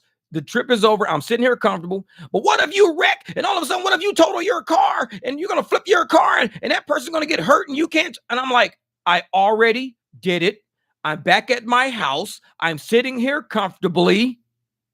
But they don't hear none of that shit. All they hear is, you're telling people to do that stuff and you're going to wreck your car. You're going to total your car. And if you take her, I'm just like, these motherfuckers, they always try to mentally fuck people to get them to think we have to follow terms that nobody else follows. When people steal from us, nobody stands up for us. When people takes all of our fucking money on New Year's Eve, nobody stands up for us. When people giving us shitty rides all the time, nobody stands up for us. The moment we stand up for ourselves, you don't got commercial insurance. You can't do that. You got to sit back down. You got to stay on the fucking plantation. You can't go nowhere. That's all we hear. That's all we fucking hear. And that's why I run my channel the way I run it. I don't fuck with these people. A lot of people I don't fuck with because I know who they are. They are plants. They are barriers to entry for drivers to make good fucking money. They're fighting for, other fucking apps. They're fighting to be on the board of other fucking apps, or either fighting to be in the pocket of other apps. That's all they're doing. And they want to be seen saying, hey, look, I'm fighting drivers who are trying to get against your terms of service. I'm fighting them. I'm fighting for you, Uber. I'm fighting for you, Lyft. I'm a YouTuber fighting for you, Uber and Lyft. And I'm like, but Uber and Lyft are fighting all these drivers, though. Uber and Lyft are fucking over all these contractors, though. So because they're fighting all these contractors, shitting on all these contractors, and you're like, I'm fighting for you, Uber, I'm fighting for you, Lyft, then all these contractors are looking at you like, this motherfucker's unreal. Somebody takes their neighbor to the fucking airport for $50. They get their ass handed to them. You don't got commercial insurance. You're stupid. You're going to wreck your car. You're going to be worse off than you ever started. I already did the ride. I'm back at my house. I'm sitting in the fucking chair. What are you talking about? So everything you just said and that whole explanation of me wrecking my car and fucking my shit up, but I'm telling you in real time that I'm back at my house. I'm sitting at my motherfucking computer. I'm home. The shit's done. And they cannot get over the fact that it was done successfully. They cannot get over the fact that the trip was done, the money was transferred, everything was great, and it fucked them up. Because they said in their head, and they told every fucking body else, he's going to wreck that fucking car. No, you wish I was going to wreck my car. You wish I would total. You wish that motherfucker would be hurt. You wish all this shit would fucking happen just so you could be right. But I'm doing all of this shit so we won't be broke. That's where we differ. You want to be right, and I want to be paid fair. We two different fucking people. We operate differently. We have two different spectrums of the fucking frequencies we operate on. If I'm out here trying to make sure people don't starve, people don't go broke, and all these motherfuckers doing is wishing bad shit happens just so they can say, told you I was right. Glad he wrecked that fucking car. Glad them people got hurt in this fucking... Man, I'm so glad that happened. Because you never once heard those motherfuckers say, be careful. Take care of yourself. Take care of your people. Get money. Do it the safe way. Be as safe as you can. You don't hear them talk like that. Because these motherfuckers don't talk with a heart. They talk with a script. They talk knowing somebody is watching them and they want to be in their fucking pockets. I talk with heart. I don't need a fucking script. And I hope if the apps ever do listen to my fucking channel, they know this dude talks with fucking heart. All these big channels don't got nuts like this motherfucker got. So maybe we went after the wrong channels. Maybe we should have talked to him and had him come sit here and say, hey, how can we treat these drivers better? What can we do? Instead of you telling me, oh, well, we got, the app is like new. You got to download. I still ain't download that new shit. You got to download the new stuff. You get fucking better. I'm like, no. We're not downloading shit. We're downloading something that pays us better. Is this going to pay us better? Well, we're working on that. We're not working on shit until we talk about what's paying us better. And so when you go after somebody like me, I speak from the heart. I stand the fuck up straight. I don't tuck my tail between my legs and go, oh man, I'm trying to get some clout. I'm trying to, be in some pictures and stuff. I'm trying to let you motherfuckers know that I'm important. I don't gotta let nobody know I'm important because I've let too many people know that I'm nobody. I put that shit in the beginning of all my videos. I ain't nobody. I don't want to be nobody. I enjoy my peace and my quietness. I don't need to be no fucking body, but I need to be paid. That's all I need to be. I don't need to be somebody to be paid. I just need to be paid. I could be nobody and be fucking paid. So why would I want to be somebody and not get paid? I don't want to be somebody still broke like this. I'd rather be nobody. As long as you fucking pay me, that's all that matters. I'm not trying to be somebody. And there's a lot of drivers out there all over. Ain't trying to be nobody. We just want fair money. That's it. Just want fair money. And if we got to fucking take my neighbor to the airport, $50, come back to my house, trip was successful, I'm sitting here comfortably, I don't need to hear them, well, you need commercial insurance to do a trip like that, you can't be doing a trip like that. Fuck off my channel. Trip is done. It's already done. All I need to hear from you is, man, congrats on that shit. Congrats. I'm glad you made it back safely. I'm glad nobody was hurt because, man, that could be pretty dangerous. But, man, you guys made it back. I'm glad you made it back. Makes me happy that you made it back. It don't make them happy that I made it back. It pisses them off that I made it back because they want to be right. Man, I wish he would have wrecked that fucking car. Why is he not wrecking? He's not wrecking his he keeps doing all these private rides. He's not wrecking. He's getting clients. That's what pisses them off. And we keep doing this shit over and over. And they keep making more videos. Because like I said, when I first started presenting my QR code and this shit, how many of these fucking YouTube channels had a field day talking about these motherfuckers had shorts, videos, 2 videos, 4 people on the video. All I did was talk about private rides and QR codes and fucking business cards. I gave these motherfuckers content for the next 2 fucking weeks. That's all they talked about for 2 weeks straight. And here we are, still doing it. Ain't nobody wrecked. These motherfuckers still ain't happy about it because they waiting on somebody to wreck. So they say, oh, let's make some content about this. I told you he was going to wreck. Man, I'm so glad he wrecked. But they won't talk about the people that drive Uber, on the app, wreck they fucking shit. And Uber says, we're not fixing your car. You need to talk to your own insurance carrier. We're not fixing it. But I was on your app, though. I was on my way to pick somebody up. I don't give a fuck. We're not fixing your car. See, they don't talk about that shit. They don't talk about, that's real shit. They're speculating about cash rides not going to work. That's speculating. Talk about the real shit that really happens. Because when you talk about that, now you're putting reality in people's hearts and you showing them. These apps don't give a fuck about us. I'm going to wreck my car and the Uber don't even take care of my car. Uber tells me I need to come up with $2,500. Uber tell me I need to talk to my insurance, this and that. But yet all these motherfucking channels talk about some, don't do private rides. You need, no, fuck that. No. Get your money. Get your money. Thank you, Joseph. I appreciate that shit, brother. I love this channel. Yeah, beside base plus time. Yeah. Jeff, Lyft did not pay me my base and the upfront fair price on my last ride. I told support to send our conversation up the chain and of their command until it gets to Mr. David Risher and fast. I'm gonna tell you something, Robin, about your comment. If that comment is ever seen by anybody outside of this channel, I'm going to tell you right now, they're going to love that. They're going to love that comment. The fact you said, please send this up the conversation chain until it gets to Mr. David Risher and fast. You know why they're going to love it? Do you know why they're going to love it? Because that right there facilitates their desire for fucking clout. I could get that to David Risher. I could get it to him. Why they putting that shit on Jeff page? He don't know no fucking body. He ain't nobody. I could get it to him. They should be on my channel saying that, not his channel. Saying it on my channel. I could get to him. Telling you, motherfuckers don't want us to succeed. When people don't want you to succeed, you can tell. Actions speak louder than words. Because if you can see that somebody wants to succeed, the first thing they do, like I tell people all the time, I go watch other videos. I specifically tell people on my channel, watch other videos. I don't mind seeing people's names in the comments of other videos and other channels. I don't mind seeing that because we're all drivers. We have a right to fucking bounce around YouTube as we wish, leaving comments, whatever we wish, wherever I love that. But it's funny that people on other channels won't come to mind for fear of their name being seen on one of my videos. How much bitch shit is that to where you are scared to have your name in a comment on my channel for fear that another channel or somebody might see your name on my channel, so you stay away from my channel? These motherfuckers are kind of fucked in here. Like I told them, I stand on my own too. I bounce to many channels. I might leave a comment, I might not. But when I start seeing people like that are scared to even be present on a fucking YouTube channel, scared to be that actions speak louder than words. Trust me when I tell you that. Actions will always speak louder than words. Oh, I ain't got no problem with him. I never had a problem. I ain't got no problem with him. Okay, so where you been? What you mean where I've been? You been everywhere else. You're all over the internet. You've been everywhere else, but you ain't been on that channel. Well, he ain't talking about nothing I'm talking about. So him fighting for drivers, trying to help get money, this and that and all that.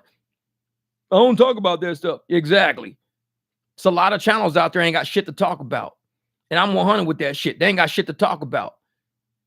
If they had shit to talk about and it was worth listening, YouTube would grab that fucking content and put that shit out there. YouTube would do it. They wouldn't have to do it. I don't do shit with this content.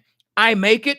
I leave it on my channel. Whoever works at YouTube, whether AI or a real person, says, hey, Jeff just put out another video. Throw that shit on the fucking page. And they start throwing that shit every fucking where. Jeff made another video. Throw that shit out there. These motherfuckers make a video, 100 views, Be a week later, 125, 130. When you fight for drivers, when you fight for people, when you fight for something, and there's a vibe going, a current going, an energy going, things moving in a certain direction, people notice that shit. YouTube even notices what's going on. When you sitting there seeing a whole bunch of fucking shit going on in whatever part of the world, whether it be immigration or anything else, and a bunch of people talking about it, speaking about it, being up and real about it, that's an energy moving. It's an energy moving. The AI grabs that energy. YouTube grabs that energy. When you are a weak ass person and you don't have that energy, you don't got that flow, the AI don't fuck with you. YouTube don't fuck with you. I only got 7,500 fucking subs on my channel. That's it. 75 subs. My view rates are almost at 50%. Almost all my videos got at least 3,000, 4,000. I'm almost at 50%. Everybody on my channel don't watch my shit. All 7,500 people don't watch. I don't even think half the people on my channel watch my shit. Most of the people on my channel, I think maybe, I would say 1,000 to 1,500 actual subs of mine watch my shit. I would say 1,500 subs watch it out of the 7,500. So 6,000 people on my channel probably don't, which is cool. So where did the other 2,000 or 3,000 people come from? That's YouTube doing that shit. YouTube does that. They send it out there. They get it out to people. And then in a month, probably in about a month's time, I mean, we on this channel, because of how we talk and how we do shit. Exactly, Logan. We people, we on rock with We the 300, real shit. And so I see like how all of our subs going. I've grabbed about probably 750 subs in the past month, but it grows like that all the time. That's not me doing that. That's how we relate to each other on this. That's the energy of this channel, the energy of the comments on the videos. When people feel at home, they gonna sit down. When motherfuckers don't feel at home, they don't sit down. So when y'all see this channel growing, it's y'all. Y'all making motherfuckers feel at home. It's what y'all say. I told y'all, I'm just a bouncer in this bitch. I see shitty people on the channel, I get them the fuck up out of here. Wrong room. You gotta go. So when this channel is growing, people think it's me. It ain't me. I cannot take 100% claim for this shit. I really can't. Because there's a lot of people, they got microphones. There's a lot of people that got, backgrounds and shit and screens and shit all around. There's a lot of people that got that. It's y'all, the comments. When people see all the interaction on the channel, they see people reaching out, people chatting, people talking. How does this dude only have 7,500 subs, but this motherfucker got 200, 300, 400 fucking comments per video? This is y'all. It's not me. It's YouTube saying these people have an energy. These drivers have an energy that needs to be heard. Me, I'm one person. Go to another YouTube channel. It's one person on the mic. So how does a channel with one person do better than another channel with one person? It's the energy of this fucking channel. People feel at home when they reading all the fucking shit. They go, you know what? I can fuck with this, man. I like these people. I like this room. I like this barbecue. I like everybody sitting around. I like this feel. Even people that make a lot of, money doing rideshare and they want to help other people. They come over. They feel at home helping people. They give us advice. They give us this and that. The people that are making money but have been on so many channels fighting each other, combating each other. Oh, I'm better. I'm better. I'm better. You suck. You suck. I'm better. You suck. They don't feel at home here because they don't see that here. They don't see it.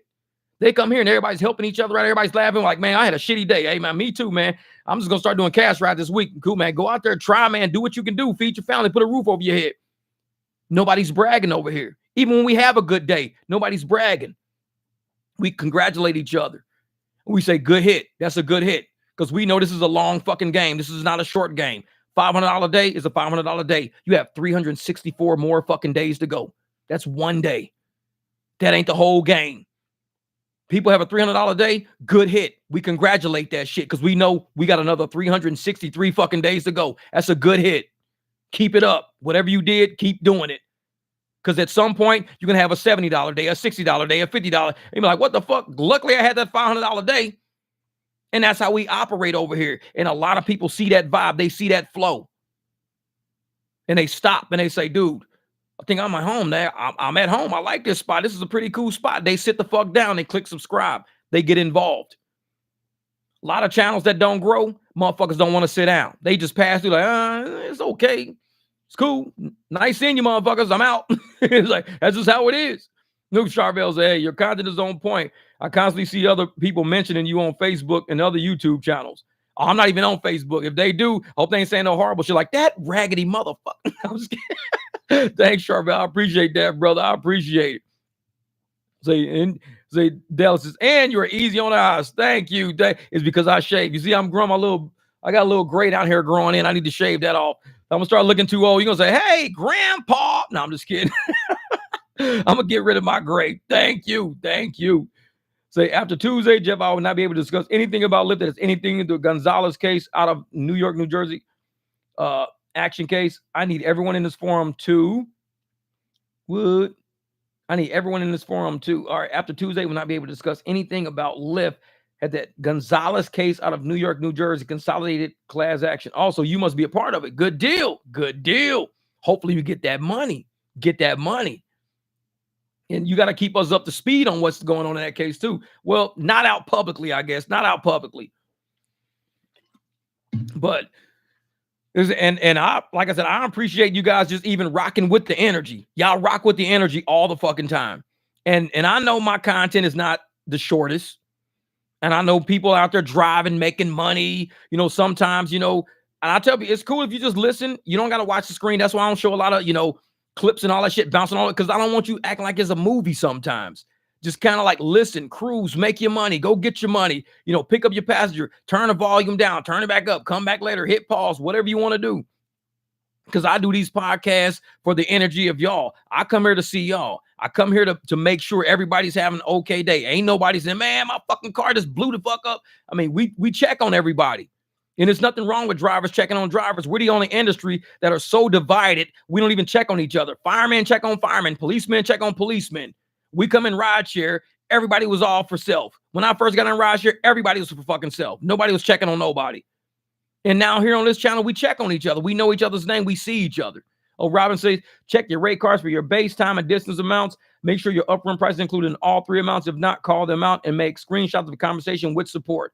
Oh, I got that shit on videos, Robin. They got me on airport reservations and all of that shit before. Woo, man, they got me. 250 and some change today. Logan Block with the Spark. I told you on that Spark shit, man. I told you on that Spark shit hard, man. That's money right there. That's money.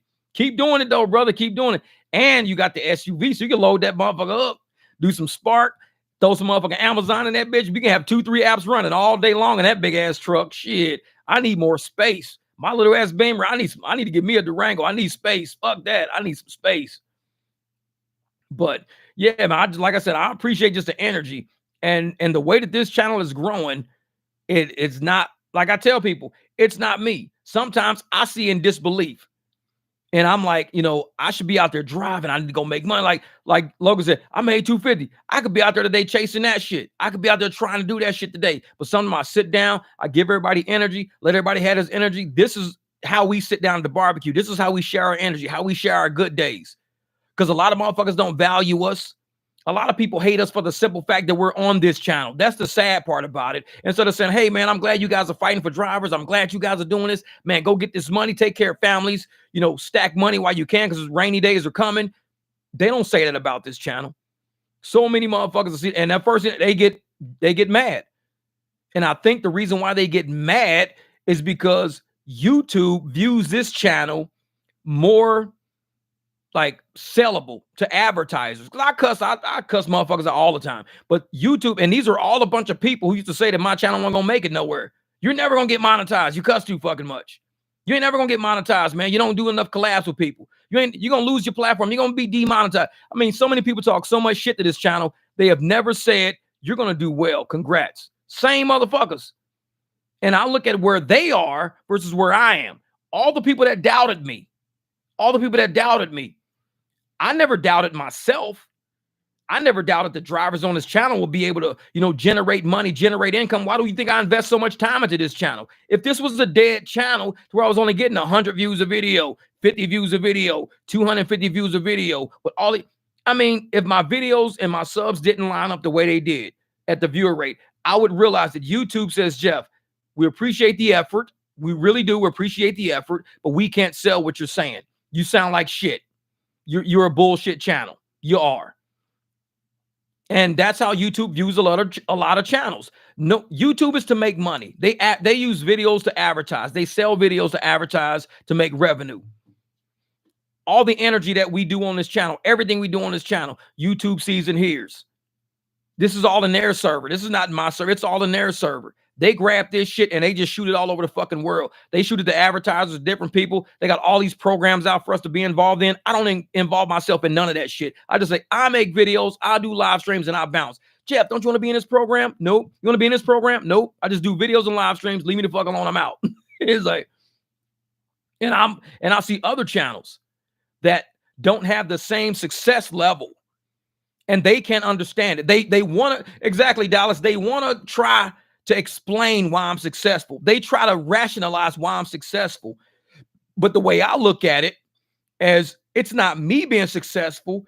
It's drivers finally finding a place where they can speak how they want to fucking speak. That's success. You go to any other channel, try to speak how you want to speak. Try to say what you want to say. You're going to get blocked, banned, removed, kicked off. And it's just you talking about how shitty the apps are treating you. That's all. We don't want that negative ass energy over here. It's like, no, I'm just saying the apps are fucking us up. That's it, man. They're bullshitting us right now. We need to find something. Well, over here, we hear that shit. We say, well, this is what we do. We make moves. We try to trap surge. We try to, if the bonuses are good enough, go for it. I did a $8 a ride bonus video not too long ago. Like people say, well, you never chase bonuses. How can you say I never chase bonuses when I just did an $8 per ride bonus video like a week and a half ago where I made like $60 in like an hour? I just put that shit on my channel. Like, it's in broad, like the shit that people try to say about me is so stupid. It's like broad daylight. I got a video saying $8, and even the fucking thumbnail says $8 bonus. And I did it for an hour, $8 1 hour bonus. You don't go for bonuses. You think bonuses are stupid. You don't go for stuff like that. I'm like, but the video is sitting on I can't even hide the motherfucker because it's so bright. It's in the middle of the goddamn screen. How can you not see it? You don't do delivery. You do rideshare. I'm like, what the fuck are you talking about? It's like so many people want to talk shit about this channel or talk shit about me or put me in a position because of the level of what they see my channel as being successful as. And they say, dude, well, you got a lot of subs, you got a lot of views, you got this and that. I'm like, because it's YouTube, but it's also all the drivers on this channel. If YouTube didn't have faith in none of these drivers, all the information we're putting out there, all the conversation, the back and forth, everything we do you really think YouTube would try to sell this shit to ads? Like, no, they wouldn't. They'd be like, this channel ain't worth shit. It's got 200 views. It ain't worth shit. It's got 400. It ain't worth shit. And they would just leave it alone. But when they see that people want to make this place a home, when they come here and they know this dude ain't scared to fucking talk, man. He'll say, 5.5 hours, no motherfucking script. 5.5 hours, and I do this shit all the time. It's because we are drivers, we're contractors, we have a lot to say. We got a lot that, has happened to us. We've been through a lot. We got cars in the driveway that are depreciated like fucking crazy, and we can't even drive them for the reason why we bought them. We got problems. We got complaints. So if I can't speak about them, then like I said, I'm not going to go to somebody else's channel and try to talk about this shit because all they're going to do is block us out. Oh, you're just complaining. Jose, this man have been fighting for the truth. Real shit, brother. Real shit. And that's what they do. You're just complaining. You're being negative. You're being this, you're being that. How can I be positive about paying $40,000, $41,000 for a BMW to be on tiers that I could have paid $4,000 for a car for? That's $37,000 I could have saved. You're telling me a $4,000 car, I could be on Lyft Basic and UberX Basic. The same shit I'm on with that fucking car sitting out there. And you telling me I don't have a right to fucking feel negative? Who the fuck are you talking to? I'm $37,000 backwards right now. $37,000 backwards right now. And you telling me I don't have a right to be upset because these motherfuckers pulled Lux? I could have paid that bitch off by now on Lux.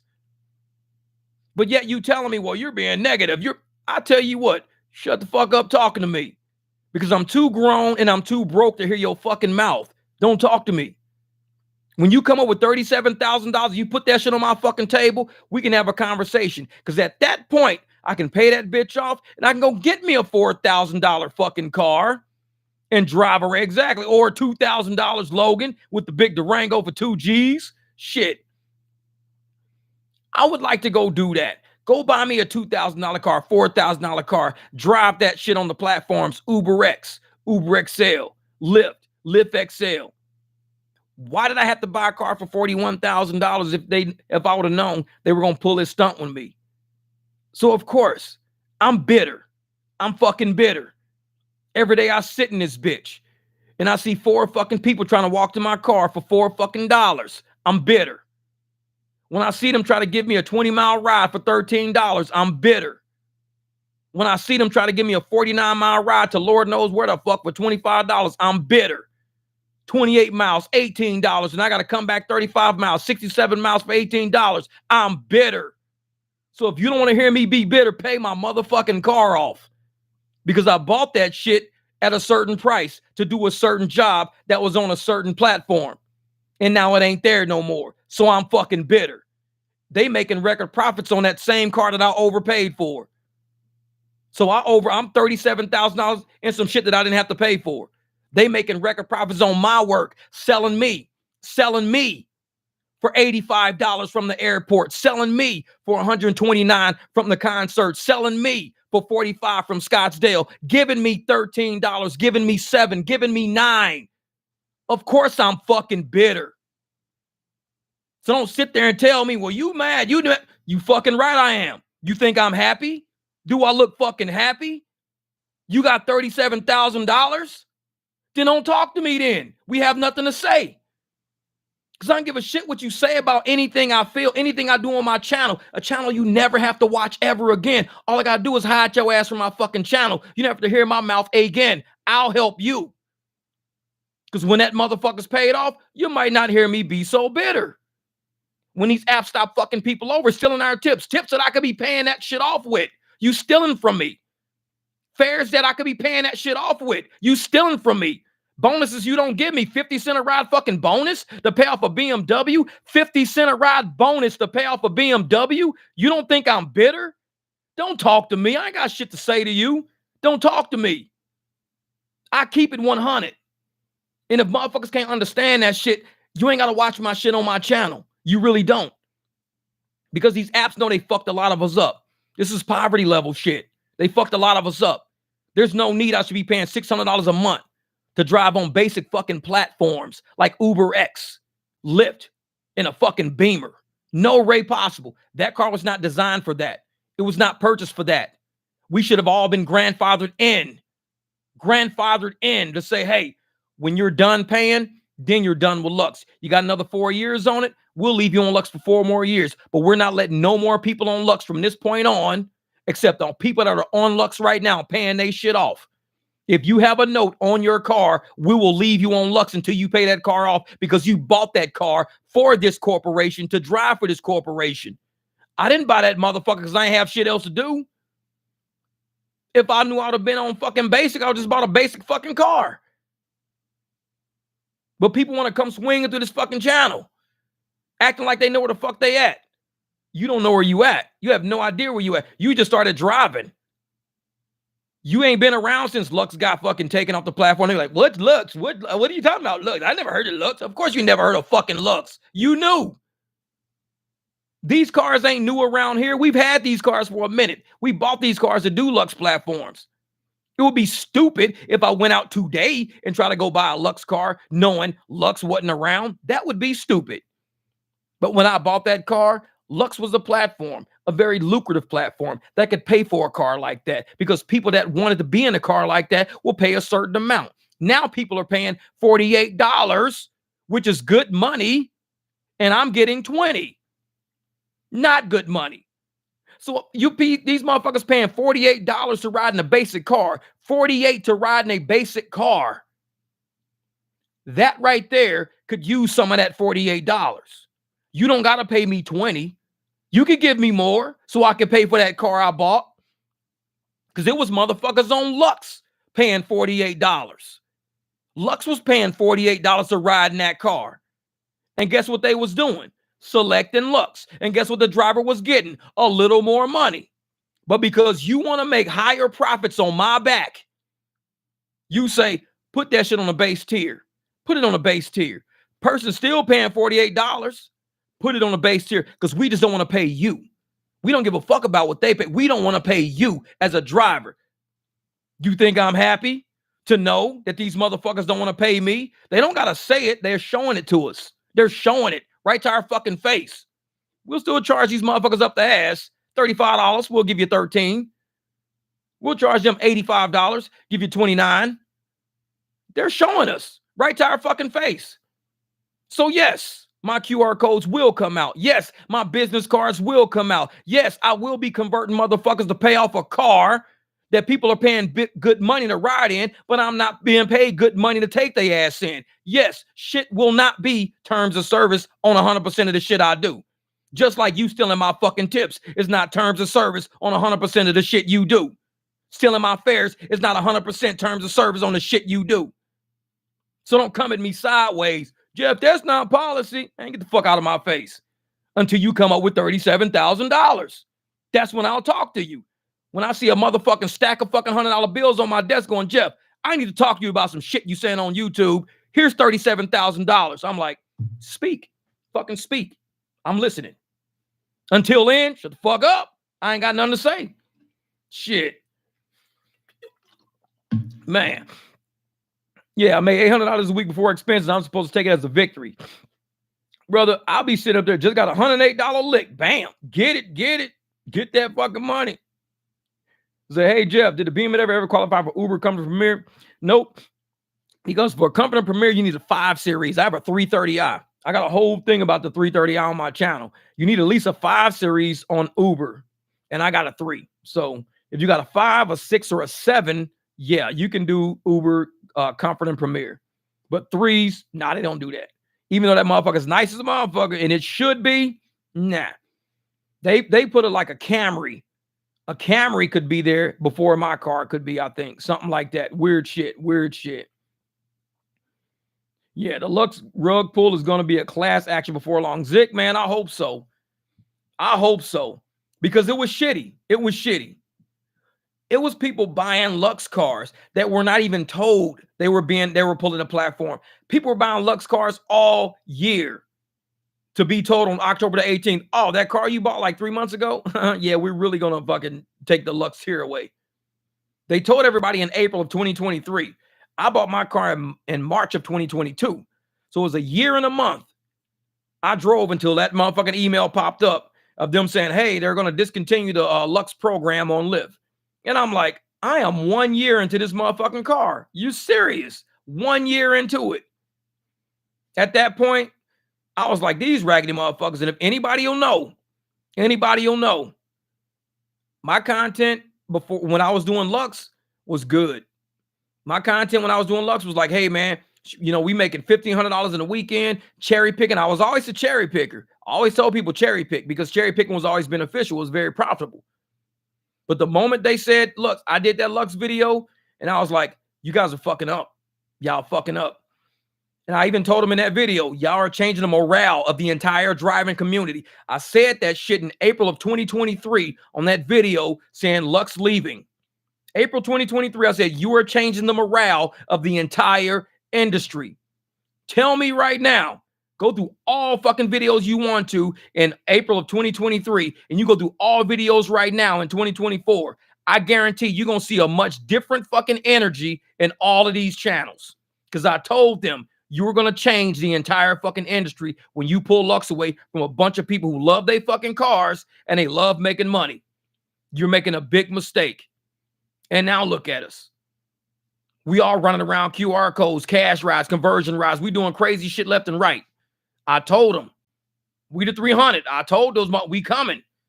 We ain't that powerful. It's not a lot of us, but motherfucker, we gonna fucking keep radiating and keep transmitting. And a lot of people out there gonna say, you know what? I'm gonna start driving like that. I like the way they drive. They're a bunch of no bullshit taking drivers. I'm gonna start driving like that. Like, man. Yeah, exactly, man. See, and the thing is, CJ, I think what you got to look at is the back seat space. When you look at the back seat, how many cubic inches they got, leg room and shit like that, that's what they go by based on what class a car will go, because most people are sitting in the back. So they don't do based on the size of the car, the look, the width, the tires, none of that shit. They go, how much back seat space do you got? That's how they determine whether or not you're comfort or not. Because if you don't have enough back seat space, they don't call it comfortable. Most rides are designed for one ride. That's it. Somebody that's sitting behind the passenger seat or whatever. And they want it to be certain, so much leg room. Like you flying in an aircraft, you get so much leg room. That's how they want rideshare to be. Man. So these people work hard, got their money to buy Lux vehicles only for the rug to be pulled from up under them. I'm telling you, Dims, it's fucked up. It's fucked up. And it's not just me. And everybody knows it's a lot of people out there who got some really nice cars. And that used to be Lux. Yeah, 2018 Mitsubishi Outlander Sport. Lux cars, really nice vehicles. And what they're telling people is that you may have a nice car. You may owe a lot of money on it, but we're going to give you 30 cents a mile, 40 cents a mile, 50 cents a mile. When we didn't even make that shit when we had rate cards. We got demoted. We got the rug fucking pulled. We're getting our tips stolen. We're getting our fares fucking stolen. Anything possible that happened with these ragged ass fucking apps to be negative happened to us. And they got the nerve to tell us, you guys are being negative. You slow motherfucker. Let me tell you something. You guys are being negative. You slow as a motherfucker. Negative already happened. Negative been happened. Negative came to us. Look at all our content. It was positive. It was we making money. We having good times. We out here driving. We doing well. $2,000 weeks. $1,500 weeks was easy. $1,500 a week was easy. $1,300 a week was easy. They brought negative to us. And these motherfuckers think we should just lay down and take it?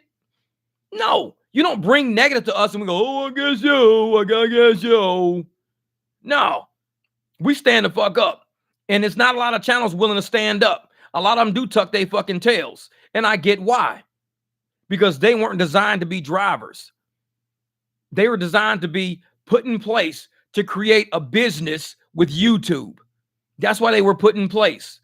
Their business with YouTube supersedes their desire to be a fucking driver, their desire to even fight for other drivers. Their channel is a business. It is not a hub for fucking drivers. It's not a hub for justice, a hub for truth, for people to talk. No, it's a very narrated fucking channel, very narrated. Scripts, can't talk about that, can't discuss that, not allowed to talk about that, not allowed to discuss that. You don't have a real fucking channel. You have a business. Keep it 100. Let motherfuckers know, hey, I got a business. This is not really it's a business. This is not really a driver's channel. Oh, you guys are the voice for the fucking community. No, you're a channel that people fucking watch. Let's keep it 100. You're a channel that people watch. It's about it. It's about it. The voice for the community? No, the community speaks. And the one time when I saw the community got ignored, that's when I really started kind of realizing what was going on.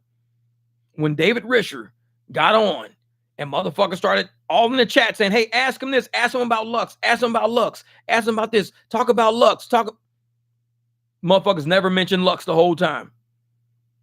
All of you saw up and down the chat and that's why I made that shirt saying I represent the chat. The moment I made that shirt, I represent the chat. That's when the tide started changing. That's when people started realizing everybody's channel ain't the fucking same.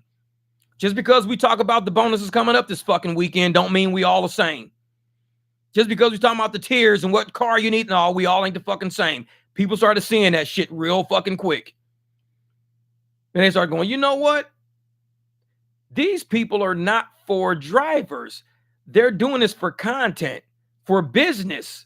This is not for drivers. What is this for? What are we watching? What are we doing over here? And a lot of people started backing off. And what happened? They saw the back off occurring. When the back off started occurring, all of a sudden you started seeing all these different people, CEOs, commissioners, professors, all these people started getting on it. Why? Because whoever was in the media at the time, whoever was in the news at the time, we can use that as a draw to our channel. Let's use that as a draw because we're losing people. Talking basic, we're losing fucking people. And now that we're saying, show your truth, Screen record every fucking thing. Show your truth. Go out there and show your truth. Now drivers are interested in watching. What drivers are going to be allowed to say on that channel, that's all different. Whatever they'll be allowed, I'm eager to see who's allowed to say what on those type of videos. I'm eager to see that. I don't really speak on those channels, but I'm eager to see who's allowed to say what before they're called, oh, well, you're just being negative. You're just no, we're being real. We're being real. Nah, it's fucking crazy shit. Well, I'll say he's still live. 12:30 here in Austin, and Michigan won the Natty, and Lions won the playoff games. Take your ears off a shit week, man. Hey, that's cold weather up there. Cold weather up there, and everybody in cold weather climates are actually winning championships. Green Bay, look at Green Bay. Green Bay, cold weather. All the cold weather teams are winning every fucking thing right now. Kansas City, look, all the cold weather teams are winning every fucking thing right now. I think they're cold and they don't want to go back home. They're like, hey, if we win, we can stay here. So they going to all the warm places winning. If you win, you can stay a couple extra days. If you lose, you got to take your ass back to the cold. Like, fuck that, we winning. Shit. They call my Mazda CX-5 Comfort. It's a nice car with leather interior, but the backseat is tight as fuck if you're packing 5 people total. Yeah, I won't be packing. And see, I think you could take 5. I don't take 5. Like, no, but you could take 5. You could take 5. So yeah, don't nobody want to come out the cold weather. They're like, shit, if we win, we're going to just stay at the hotel a couple of extra days, let the fucking storm blow over. All the people in our city is happy. They're going to be happy to see us come back. The weather will be clear now. It'll be like a big-ass Mayday parade. Yeah, right, motherfuckers. Go back when it's cold. Ain't nobody going to be outside of the parade if we go back when it's cold. The Green Cobra just made $250 plus food delivery today. Thanks for being in single digits here. And the power of multi-apping and only 140 total miles. $2 a mile, damn near. That's what we talking about, brother. That's what we talking about. And right now, food delivery is going to be big because nobody wants to leave the house. And anybody doing food delivery is going to eat right now. They're going to be making a lot of fucking money. Nobody's leaving the house. And if you got a car that can handle the snow, all you got to do is keep doing it, man. That's it. That's it. So these CEOs would never go on a channel for an interview unless the questions were preordained and they knew they weren't going to get any surprise questions. Oh, yeah. Oh, yeah. I'm telling you right now, because drivers, they see what people are saying in the industry. They see there's a lot of corruption going on. That's why Joe Biden don't even answer no fucking questions. People are not stupid. They see the questions about corruption. They see the answer about unfair practices, collusion with other apps and other government agencies. They see all of this shit. They won't answer none of that.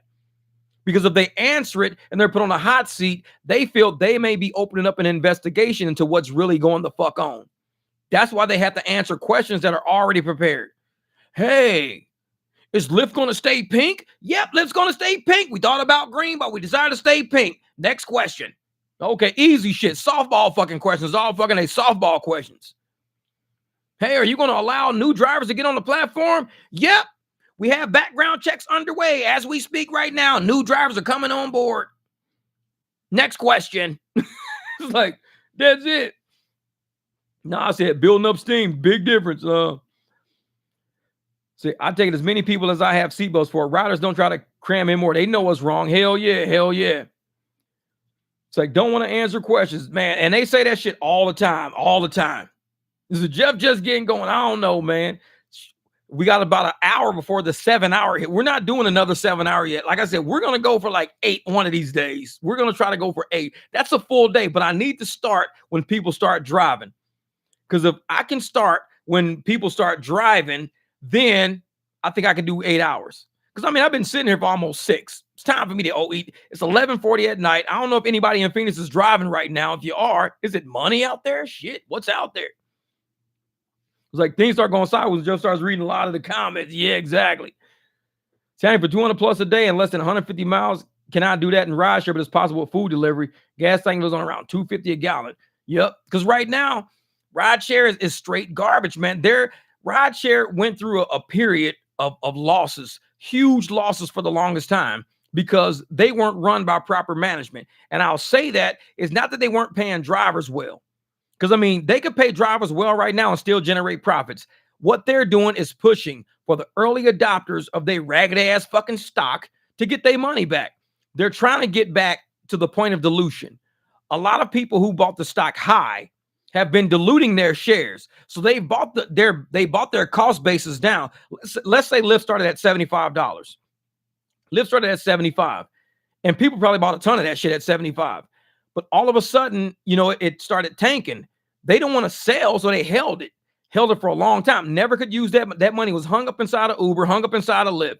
So they've been diluting some of their shares, buying a little bit here and there. So instead of 75 is their cost basis might be around about $60, $70, $80. Or 60 or 55, $50. That's their new cost basis. It was up here, but now it's down here.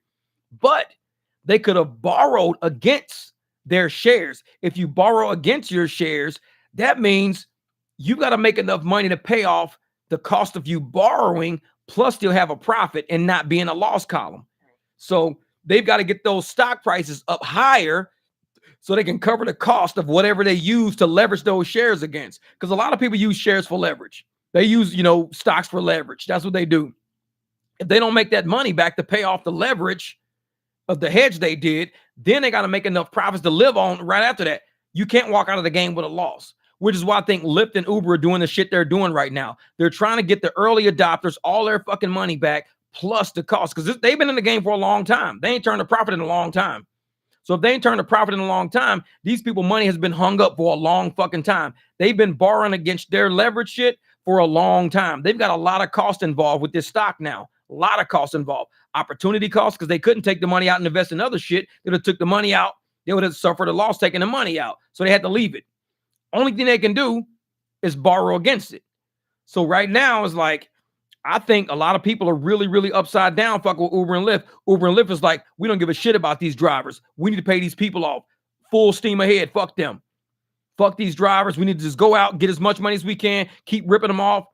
Food delivery right now is like, we don't have that same issue. So food delivery, Spark, Instacart, all of them, like, we don't have that same issue. We don't have a bunch of early adopters to our shares, to where our shares fucking tanked and they all got fucked. We didn't start too high shares. We started at a reasonable amount for our IPO. So when our IPO came out, everybody's still good right now. Uber and Lyft's IPO came out, everything fucking tanked. So they're trying to build back up so people can get their fucking money back. And that's why I think, they're doing shit the way they're doing right now. Like, man. So the rideshare channels may need to start interviewing other people that may want to be a CEO for a rideshare company. Wouldn't that be entertaining instead of interviewing the ones in existence? I agree, Robin. I definitely agree. And it's not only interviewing, people who want to be a CEO. They should be interviewing dead serious. Not only interviewing them, because I'm going to tell you right now, no disrespect at all. It's like Cat Williams told Willie D. When Cat Williams was on a Willie D interview, dead serious, no bullshit. Anybody who saw the Willie D interview, Willie D did his first before Shay Shay. Willie D did his interview in like September of last year, way before the Shay Shay interview that went off. But Cat Williams told him, Cat Williams said, Willie D, you asked the worst fucking questions. I've never had a worse interview in my life. He told him that right in his fucking face. Cat is 100. I'm telling y'all, Cat is real. Cat don't give a fuck about you. Cat Williams is real. He told Willie, man, you asked the worst interview questions. This has been like one of the worst interviews. And when I see interviews on the rideshare garage or the rideshare channels of the rideshare guy, those are the worst fucking questions. It's just like what Cat Williams told Willie D right to his fucking face. You asked the worst fucking questions. This is the worst interview I've ever had. And he kept it real. So if you're going to have somebody actually interview on a channel known for asking the worst fucking questions, wouldn't it be easier just to grab you some questions out of the chat? Because you two motherfuckers ask the worst questions. Everybody says it. It's not just me or anybody. Everybody says it. You ask the worst questions. You give softball, shitty ass interviews. Let the chat run the fucking interview. The chat is full of way more intellectual drivers, way more experienced drivers all across the fucking nation, all across the world. Let the drivers run the interview. Let them ask the questions. Quit acting so fucking important that you're going to run it yourself and you keep falling flat on your fucking face because these people are over your pay grade with the level of intellect you have. You're not as smart as you think you are. And that's just being 100 with it. Just like Cat Williams told Willie D, you asked the worst fucking questions. He said that shit right to his face in the interview. You asked the worst fucking questions. This is the worst interview I've ever had. Sometimes you got to keep it real with people, and not a lot of people can keep it real. That's why I respect real people. When I respect Cat, I say, I respect Cat because he's real. He don't fucking bite his tongue for nobody. And I respect that about people. I don't like people who fucking tuck their tail because they want to play nice and I don't want to ruffle any feathers. Motherfucker, feathers need to be ruffled. You think people's furniture sitting on the curb in front of their house is not ruffling feathers when they get evicted? You think a tow truck towing somebody's car away for non-payment of car note because they couldn't make enough in rideshare, do you think that not ruffles any fucking feathers? Think about it. Motherfuckers need to stop worrying about ruffling feathers and look around at what the fuck is happening. Stop worrying about ruffling feathers. Ask the right questions. Ask shit that makes sense. Ask things that give people answers that matter. That's how you fucking run an interview. I don't want to ruffle any feathers. No, fuck that. Ruffle the whole fucking chicken up and kick that motherfucker. Like, hey, shit needs to be said. Let's say this shit. This is when I saw Willie D hating on Richie from Zoom to Thailand for finding happiness where he could find it. I lost respect that I already didn't have for Willie D. Oh, I didn't know he did that shit. I didn't see that. Yeah. So maybe Scroober is pre-screening RSG interview. Oh, they are. Trust me on this one. These are high-level people in corporate. I know because when I would go do shit, we'd always have to run shit through corporate channels because, like I said, it's a hierarchy. As a fucking accountant, as a controller of a company, I can't just walk up and start talking to people how I wanted to. I can just go to Marriott and be asking Marriott this and saying this and shit to the Caesar's Palace and all that. I can't just do that. I got to run that shit through the controllers, through the treasurer, through the CEO, the CFO. I got to run. Okay, this is what we're going to do. You run all this shit through people first. They tell you 1 is good, 2 is good, 3, 4, 5, reword those and let me know what you reword them as. It's like, that's it. That's what you get told. Reword. They don't tell you what to say. They just look at it and say, because they think it in their head, this is going to be a hard question or this is going to be a hard, topic to talk about. Reword 2, 3, 4, 5. 1, 2 is good. Reword 3, 4, 5. And you go back to work. You go back to your office and you go back to work. That's it. Yeah, Charvel Gaming. Think about how come this guy has more connection than any media outlet. Come on, it's easy to understand. Bingo. Shield time. Time? What time? Game time? We need real interviews, real questions from the chats. Like, why as a CEO do you not know your company is stealing Robin's tips? Don't be negative. Exactly. How do you not know you have people, teams of people in your organization falsely inflating your revenue numbers by stealing drivers' tips, jacking up the service fees, taking money out of the fares? How do you not know this shit? This is your house. If a motherfucker is sitting at my table eating my grapes, I'm going to know.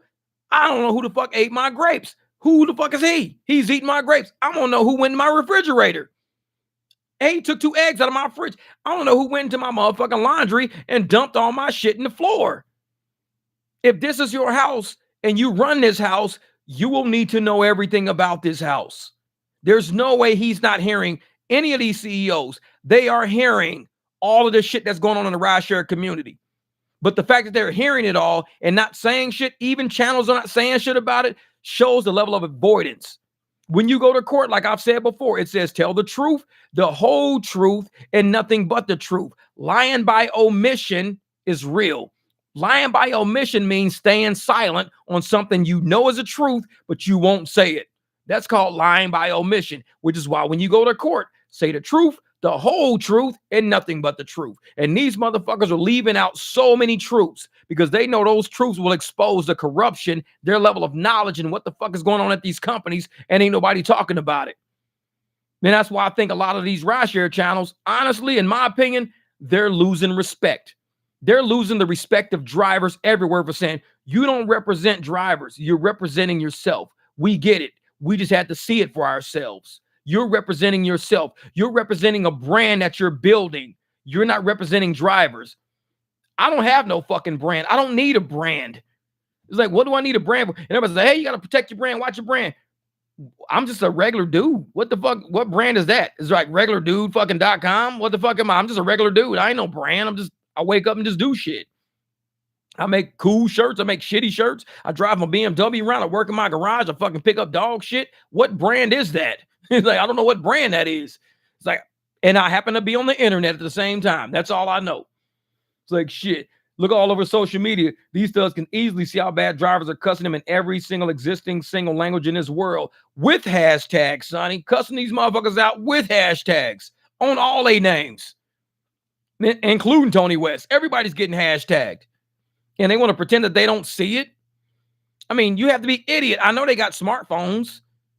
They got notifications all the fucking time on their smartphone. News media shit, social media shit, they all got it. But yet they want to pretend, oh, we don't see these things. These things are beneath us. They're beneath us. Okay, let it stay beneath them. Because once we start using Cash App, Venmo, and Zelle en masse, everybody start using it. I guarantee these motherfuckers. I think we have a problem in the rideshare community. I think drivers are upset because we see that there's a big drop in revenue and a lot of people are using other merchant apps. We think people are getting upset. I'm going to look that motherfucker right. You think? Like, when did you start thinking that? Like, are you on the short bus? When did you start thinking that? Because this has been happening since 2022, easily 2022. This shit started changing. 2023 was late 2022 is when shit was really fucking up. Early 2023, January, it's fucking up. Super Bowl and it started making shit good. But then March was rough. April, the summer was shit. 2023 was just fucked up all the way down. So they can't even sit up there and say, well, we're now seeing what people are saying. Are you on the fucking short bus? How long does it take your bus to get here? It's been almost a year and a half. How long does it take your bus? If your brain takes a year and a half to process information, that means you've got to repeat the 11th grade over. You may not want to repeat the 11th grade over. You may want to think faster. So if you think faster, you think in real time, you're going to go to the 12th grade with everybody else at the same. We're all going to go to the 12th grade together. We're all going to graduate together. You think fucking slow. We're going to the 12th grade. You're still in 11th grade. You were doing this shit all over again. We graduated. You're now starting at 12th grade. We're in college. We're in Michigan, motherfucking Ohio. We're in Cal State, Oregon. We're all over the place. You're still at the fucking cafeteria table eating the same shit. You should have been with us. You should be at Florida State, Miami, Alabama. You should be somewhere. You at the same, you thinking too slow. So for all these motherfuckers to sit there and act like they don't see what's going on, we've already, like I said, this channel has always been on the cutting edge, the front edge of every fucking wave that's it. We've always been on the front edge of every fucking wave. All these motherfuckers, short bus. They're thinking slow. Anything this channel has done, no other channel has probably done it by now. Well, channels are doing it now, speaking in certain ways, doing certain things. Some channels that like I said, even with the professor, you know, he's on his strike shit all the fucking time.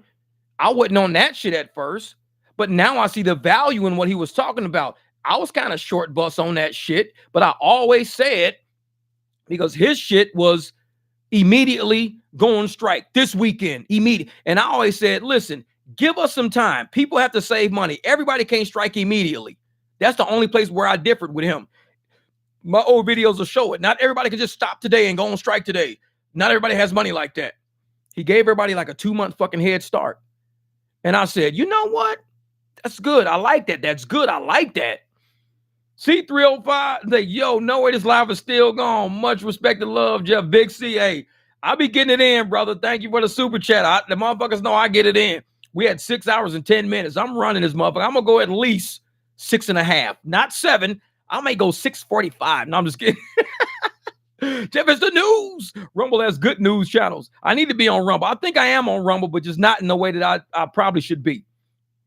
So I call the other channels the CNN of rideshare. The CNN of rideshare. Yeah, exactly. This is I know lots of people are going to hate me, but I swear to God, I have zero respect for Sergio. He lost all respect the day he interviewed the son of Glitch, David Glitcher. Yeah, it's like, hey, but Sonny, I'm going to tell you like this. You're not the only one that said that. Real shit. People listen to around the rideshare community. People talk around the rideshare community. Just like people talk shit about me and I say, it's okay. It's cool because I'm grown. I'm grown. I know what it feels like for people not to like me, and I'm okay with that.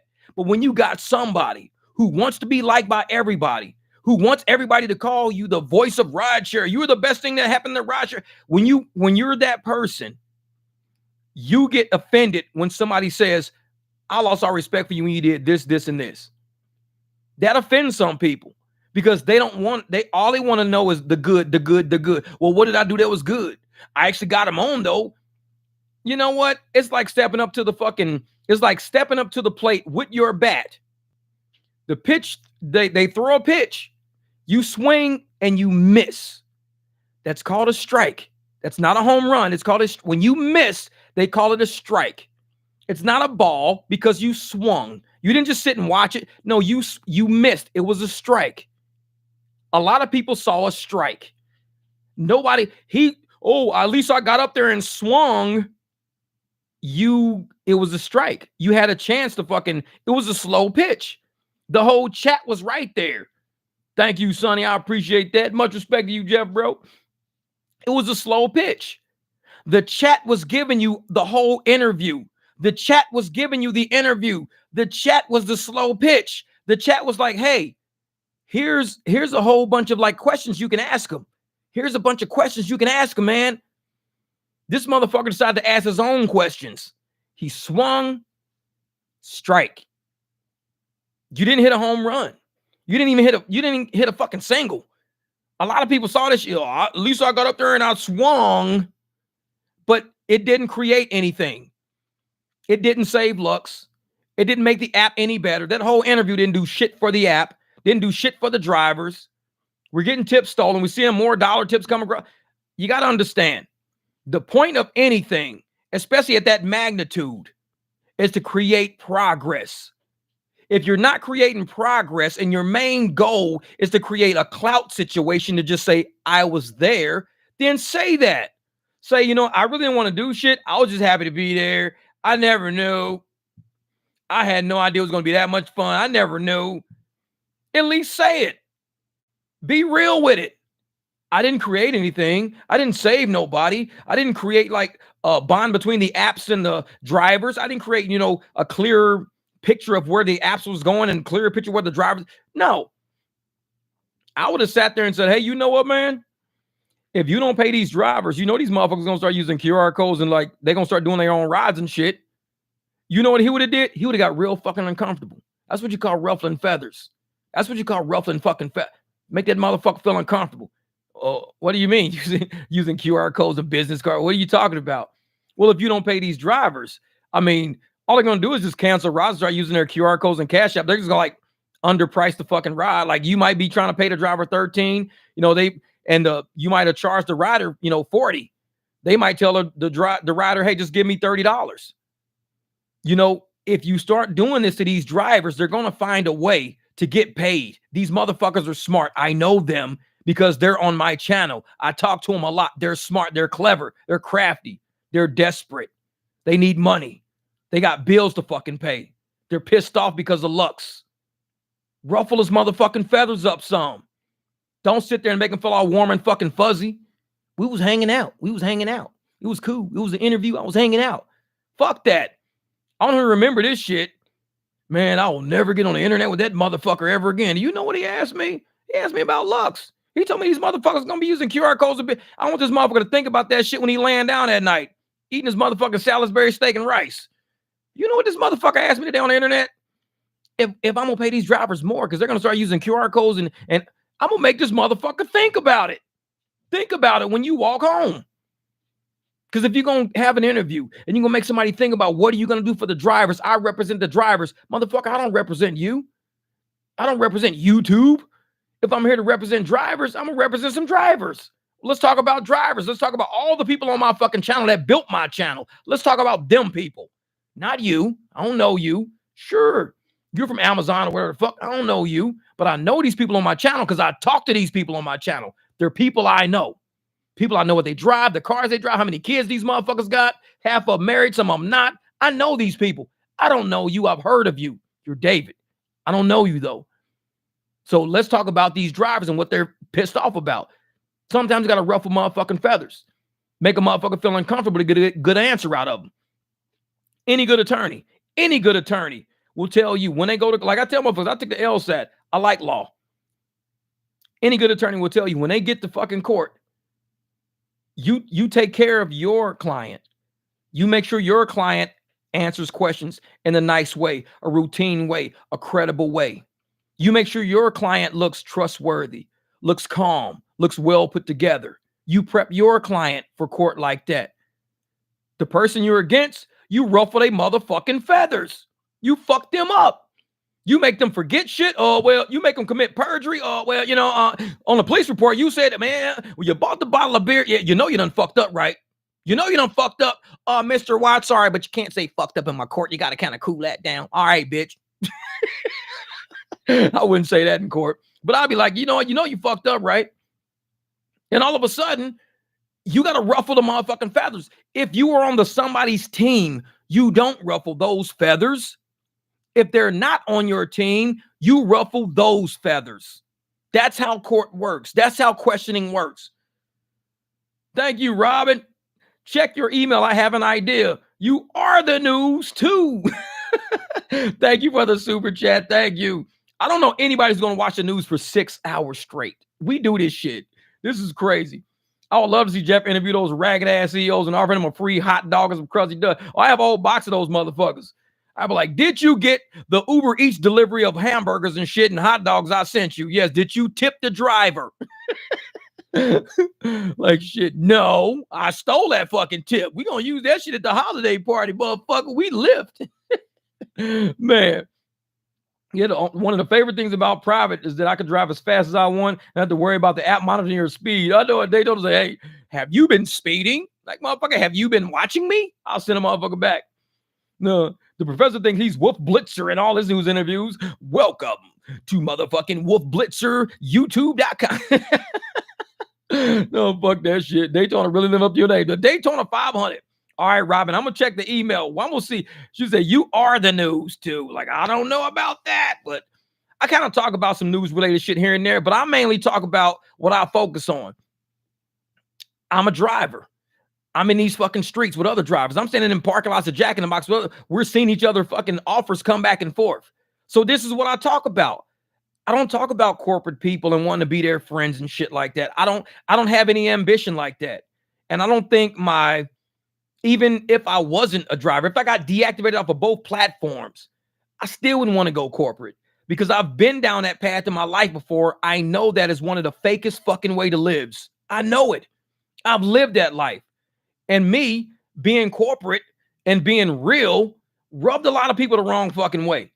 Sure, I should, my next live, I'm going to open up in my laptop. I got documents, I got resignation letters in my laptop because I pulled over from my other hard drive.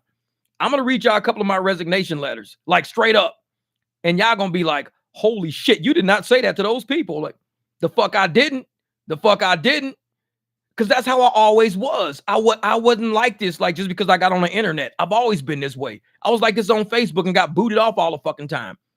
I don't mind being real. And I think that's the thing about working for companies that have to put up a facade, they can't keep it real.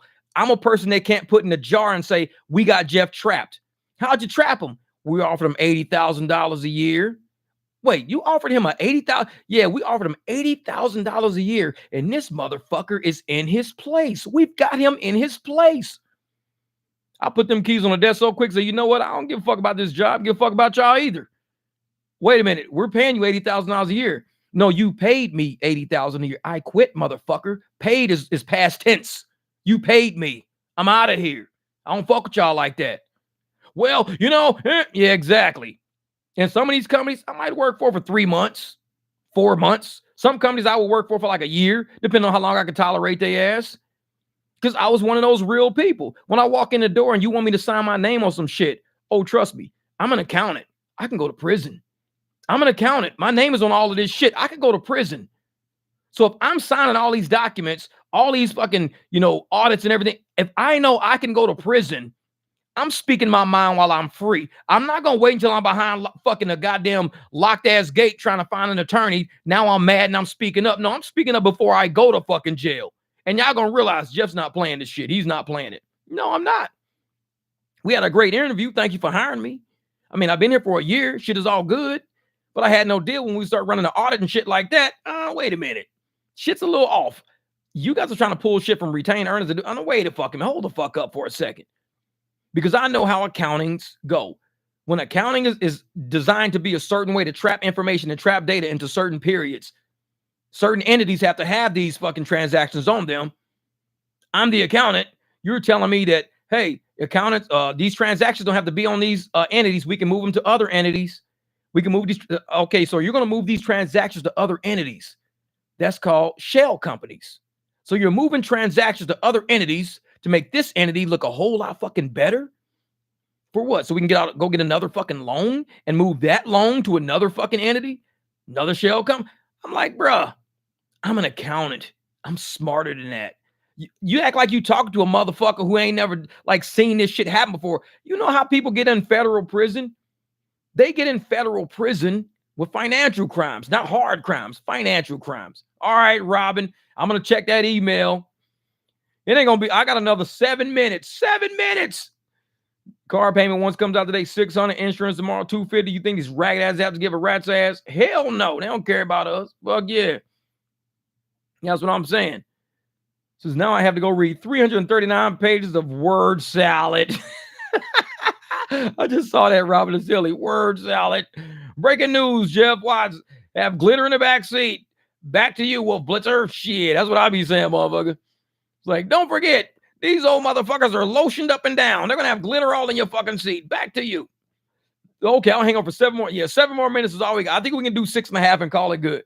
Because, like I said, if all these like CEOs and all these YouTubers and all these people out there really understood business, they're going to tell you they understand business. But like you said, Robin, they speak in word salad terms, not word. Like one of my bosses a long time ago, he was not an accountant. His name was Matt Pisoni. He was not an accountant. Dude was based out of Fort Lauderdale, lived in Vegas, drove a big ass Navigator. He was not an accountant. Whenever you explain something to Matt was rich, lived at the fucking Burberry and shit like that. Matt would say, explain it to me like I'm a 5-year-old. He would say that shit all the fucking time. And what that meant was quit trying to sound fucking smart. Just say what the fuck you gotta say. And I love the way that he used to treat me like that. He was the boss of the company. I was a financial manager. There was nobody else in the middle. Nobody else was in the middle. So Jeff started a new trend. We closed out the live stream. And all of a sudden, there was one of those times when, you know, it was a huge ordeal surrounding an investigation what was going on with the company because he had some business partners and shit like that. And when he walked in, he was like, you see the reason why I tell you to explain shit the way I tell you, Jeff, this and that? The other guy who had the other branch had an accountant that was nothing like me. Like, I was willing to break it down and explain it. I didn't have to be smart. I'm one of those motherfuckers that just talk to you. The other guy had an accountant who always wanted to sound smart. He always wanted to sound fucking smart because to him, it was like, if I sound smarter than everybody else in the fucking room, nobody can question me because I sound smarter than everybody else in the room. That guy did some fraudulent shit that had the FBI shut everything down because he was not like Matt. Matt was always like, explain this shit to me like I'm a 5-year-old. Break it down. The other guy, the partner, was not like that. The partner never told that accountant that was down in Florida explain shit to that degree. So there was a whole bunch of shit this partner didn't know what was going on. Just like all of these movie stars that got accountants, all these movie stars that got financial advisors, and they're suing their accountants, suing their financial advisors for embezzlements and frauds and all this crazy because accountants are some slick motherfuckers when they start talking in big language. If they can't sit down and talk to you like you at a barbecue, a normal motherfucker, they're probably pulling a fast one on you. Which is why I listen to a lot of these rideshare channels and they don't sound like somebody I'd sit with at a barbecue. This is YouTube. This is not that professional level. It's just YouTube. That's all it is. It's videos. It's us chatting. It's us talking. And a lot of people, they don't see it. What they see is this is a chance for them to try to claim they're more important than the people that built their channel, more important than the people that support their channel, that they're above every fucking body. They speak for everybody because they speak in a language nobody else can speak in other than them. The way I talk, any of you motherfuckers in the chat can sound just like me. We all sound the same. We all got the same information to take. We do the same shit for a living. Some of us have different backgrounds, but we have the same experiences in life. And that's how I carry myself. It's like an average motherfucker. But then you get people who carry themselves above average. And when they start thinking they're above average, they have a fucking pedestal they put themselves on, and they look down at everybody else down there like they really big shit. That was that other accountant who got everything fucked up by the FBI. That was him. When he thought he was big shit, everything went fucking haywire, and it was all on his fucking back. That's why I show y'all everything. I'll show y'all my bank statement. I'll show y'all my rides. I screen record every fucking thing. I've always been that way. I've always been that way. This is not just me on YouTube. This is me. It's who I am. When I do my car repairs, even when I was younger, I always took pictures of my repairs, took videos of my repairs, and my son was always like, you should make a YouTube of this. You look at my YouTube videos, I explain everything on my YouTube channel. When I'm fixing something, whether it's your car or not, I will explain why I'm doing what I'm doing. I won't just tell you what to do. I'll explain why I'm doing it, because comprehension is the key in knowledge. Memorization is not knowledge. Memorization is you memorizing shit because you probably not smart enough to understand why it is the way it is. I don't like people to memorize around me. I'd rather explain it to you, break it down for you, help you comprehend. Once you comprehend, you have now developed knowledge. Memorizing, you have not developed knowledge. You've developed a system of remembering something. That's memorization. I want you to understand. I want you to have comprehensive knowledge. When I do my videos, I explain how things are as I'm driving. I explain how things are as I'm working on cars. Because if I want to build people and help people build knowledge, and I know that knowledge equals power, then I need to share that knowledge to create more powerful people around me. I can't be around a bunch of weak fucking people. So if you share that knowledge and everybody's sharing knowledge with each other and we all share knowledge, we're a lot stronger than what people think we are. We can move shit that normal people couldn't move because we're all stronger. And there's a lot of channels that don't want to give you the knowledge. They want to sit and tell you, I know more than you know. I know this. I know that. Well, share the knowledge with me. Nope. You can pay $9.99 a month and be on my membership, and you can pay this and you can pay, and then you just share the knowledge. Nope. Because some people don't want to build teams of intelligence. They want to have a system of control, a system of power over fucking people. I have no power over nobody. I think the most powerful thing you can have is 5 people around you that know more than you do. That's about the most powerful shit you can have. If you are the smartest person in your circle, you need to upgrade your fucking friends list. Never be the smartest person in your circle, ever.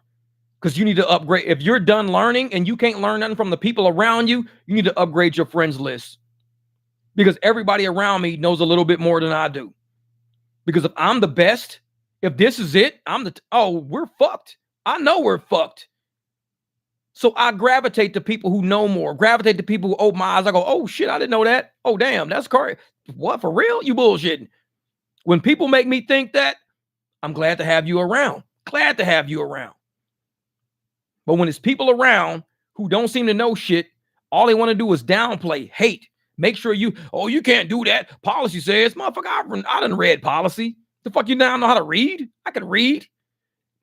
Reading policy versus comprehending what the fuck is going on in real life are two different things. Because if policy mattered, I wouldn't have to worry about my tips being stolen. If policy mattered, I don't have to worry about my fares being stolen. If policy mattered, none of this shit would even be happening if policy mattered, because everything they're doing is either against policy or it is their policy, and it's fucked up no matter what. So don't tell me about policy. I'm a comprehensive learner.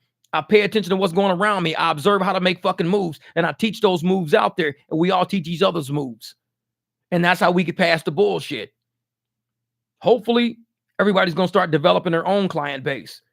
Make enough money to one day, if you want to get commercial insurance, knock yourself the fuck out. Go get commercial insurance. If you want to buy a fleet of cars, buy a fleet of cars. But I can tell you right now, driving for these ragged ass apps, shit ain't happening like that. You will not buy a fleet of cars what we making right now.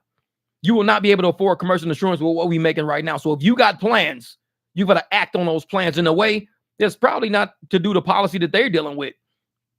Their policies are set to keep a plantation going.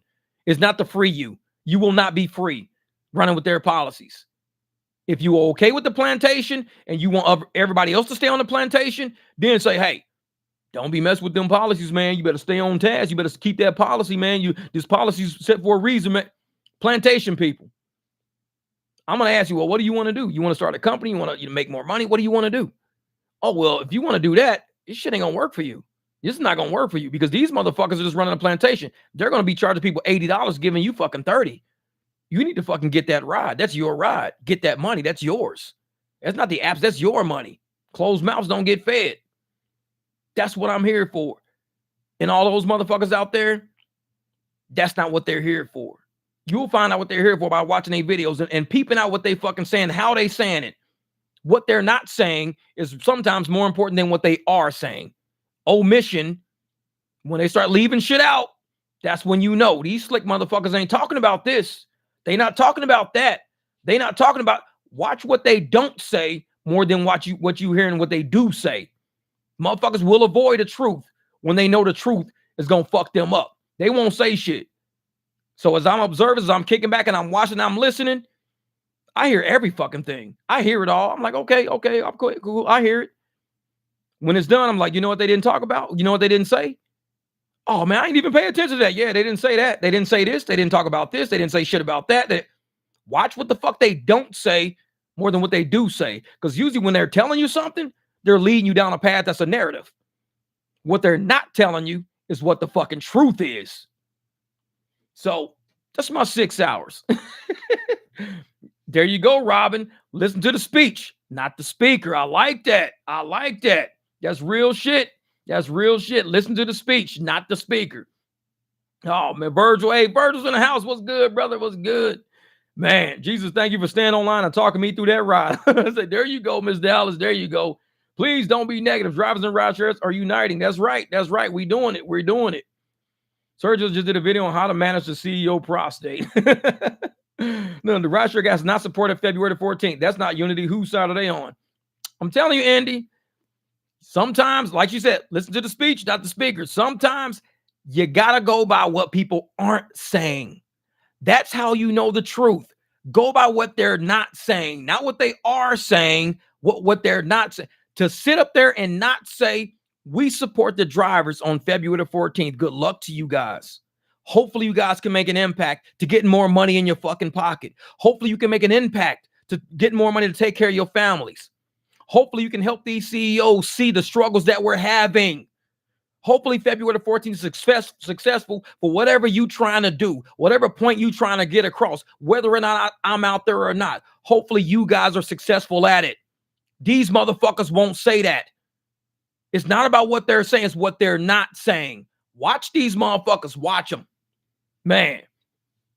So, hey, thanks, Jeff, for putting that realist pie. Hey, that was my man Virgil right there.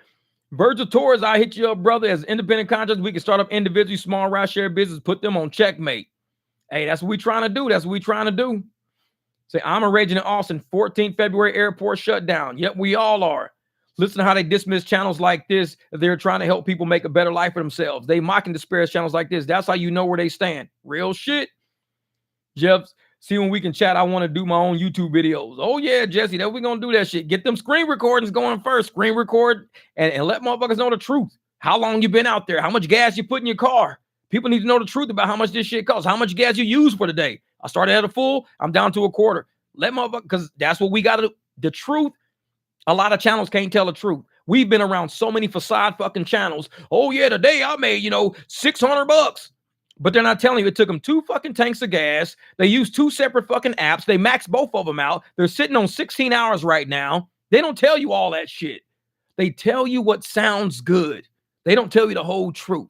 And that's why I think the rise of channels that tell the truth, 2024 is the rise of the truth. I will tell you that. The rise of the fucking truth. People are tired of the bullshit. Tired of it. So, giving God the glory for all he has given and all he is showing us, everything is being exposed. You know what, Robin? Didn't I just say 2024 is the year of the truth? I didn't even see your comment till just now. 1111, Angel's number. Robin's my angel, I'm telling you. Because I did not even see her comment till after I said what I said about the year of the truth. And look, Luke 11:52. Everything is being exposed. I didn't see her. I'm looking this way. I didn't see her comment until after I finished talking. We're thinking of the same shit. That's what angels do. Align. The angels align. 11:11. The alignment. Angels align. We gonna do this, Robin. We gonna do it. Y'all stay out there. I know you got to get going. I got to get going. Hey, love you. Time to wake up, man. Man, keep doing it, brother. Keep doing it. We're We're going to have fun. Next one, we're going to have fun. This one kind of went a little longer than I thought. I wanted to do a 3-hour live today. I went to almost 12:30 at fucking night. This is crazy. Hey, we're going to start calling February fuck around and find out February. The fuck around and find out February. FAFO February, damn it. Hell yeah. And like I said, get your business cards, QR codes. Let people know right off the bat. I'm going to leave y'all with what my man said. He said, he was a young man. You stupid. You stupid. Have faith, everyone. And please don't forget to pray before you go out. Our pastors need us. That's real. That's real. And I'm going to tell y'all, when you're talking to pastors, be okay. Say, you know what? No disrespect. That's how my man Long starts it out. He says, hey, no disrespect, but I'm only getting $13 for this ride. You know, tell them what you're getting for it. No disrespect, but I'm only getting $7 for this ride. And normally we get paid twice as much as this. I'm just letting you know. I don't know how much you paid for it. Do you mind if I ask how much? And they might say, oh, we paid $29. Like, well, do you mind if you give me like, $20? I'll do this ride for $20. Save you $9. I'll do it for $20. And then be like, oh shit, okay. Always start out with that. Because like I said, Long, he was 6 for 6 conversion rate the other day. 6 for 6. Because he started out with, you know what? No disrespect, but, I'm only getting $11 for this ride. Always come up with a plan. Always come up with something to chat about. What up, William Mills, my brother, my brother. Yeah, if a rider turns down your private ride, play the village people the whole ride. Zig said, play the village people, man. Claudio, thank you. Jeff, you're a real one. Rideshare Mike Tyson. That's funny shit. The rideshare Mike. I like that shit. Hey, what I'm gonna end up doing, like I said, next live stream, I'm gonna try to have these fucking things printed out. I'm gonna reach out some of these resignations, not the whole letter, but just some of the funny fucking parts where you be like, he did not just say this shit to a bunch of fucking executives. Yes, I did. We're all people. We all wake up in the morning and put on our pants the same fucking way. If you can't allow me to speak to you, then why am I even fucking talking to you? Then that's how I is, man. Maybe I might need to do a fewer videos on my channel about chicken and more videos about Uber. Say chicken and Uber. Like, hey, this is how you fry chicken. And you put that shit in the Uber and you feed it to a fucking passenger. You get extra tips every day. Shit, hell yeah. Well, I appreciate you guys. Thank you guys for rocking me with the whole 6 hours and 40 minutes. Jesus Christ. I didn't even try to do this one. And like I said, even my dog made it about, he made it about the 4-hour mark. He couldn't deal with it. He can't even hang. Fuck that dog. He can't even hang, man. Dash is out. He's out. He made it about 4 hours and got up. But I appreciate you guys. Much love, much respect, man. We're going to have to do this again someday soon. Someday soon. What's today? Sunday? Let's try either Tuesday or Wednesday. We're going to try to do a live stream either Tuesday or Wednesday. But I got to drop my video. I'm going to edit my video tonight, see if I can drop it tomorrow morning or either Tuesday morning. I'll drop it Tuesday morning. But much love, much respect, man. He says, damn, I missed this whole stream. Yeah, Jai was out there before the 14th, bro. Oh, we definitely talking before the 14th. We're going to talk a few times before the 14th. Shoot, hey, you have a good night, Miss Dims. We still got to chat, so I'll be messaging you. Papacito, still going, love it. We out. It's 6 hours, 40 minutes. Man, we did it. We did it. We keep making these damn record-breaking ass things. We only 20 minutes shy of a record. We're going to leave it right there. Y'all be easy out there, man, because I don't want to do this. All right, Miss Robin, good night. You go out there and get it. Green said, hey, saw the last hour of this live stream. There you go, brother. Y'all be out there enjoying it, man. I got to go make some money tonight. I think I might have to drive till about 5 in the morning. I got to make money. Let's go get it. Let's go get it. Hold up for a second. There we go. All right, y'all. Take care, brother. Take care.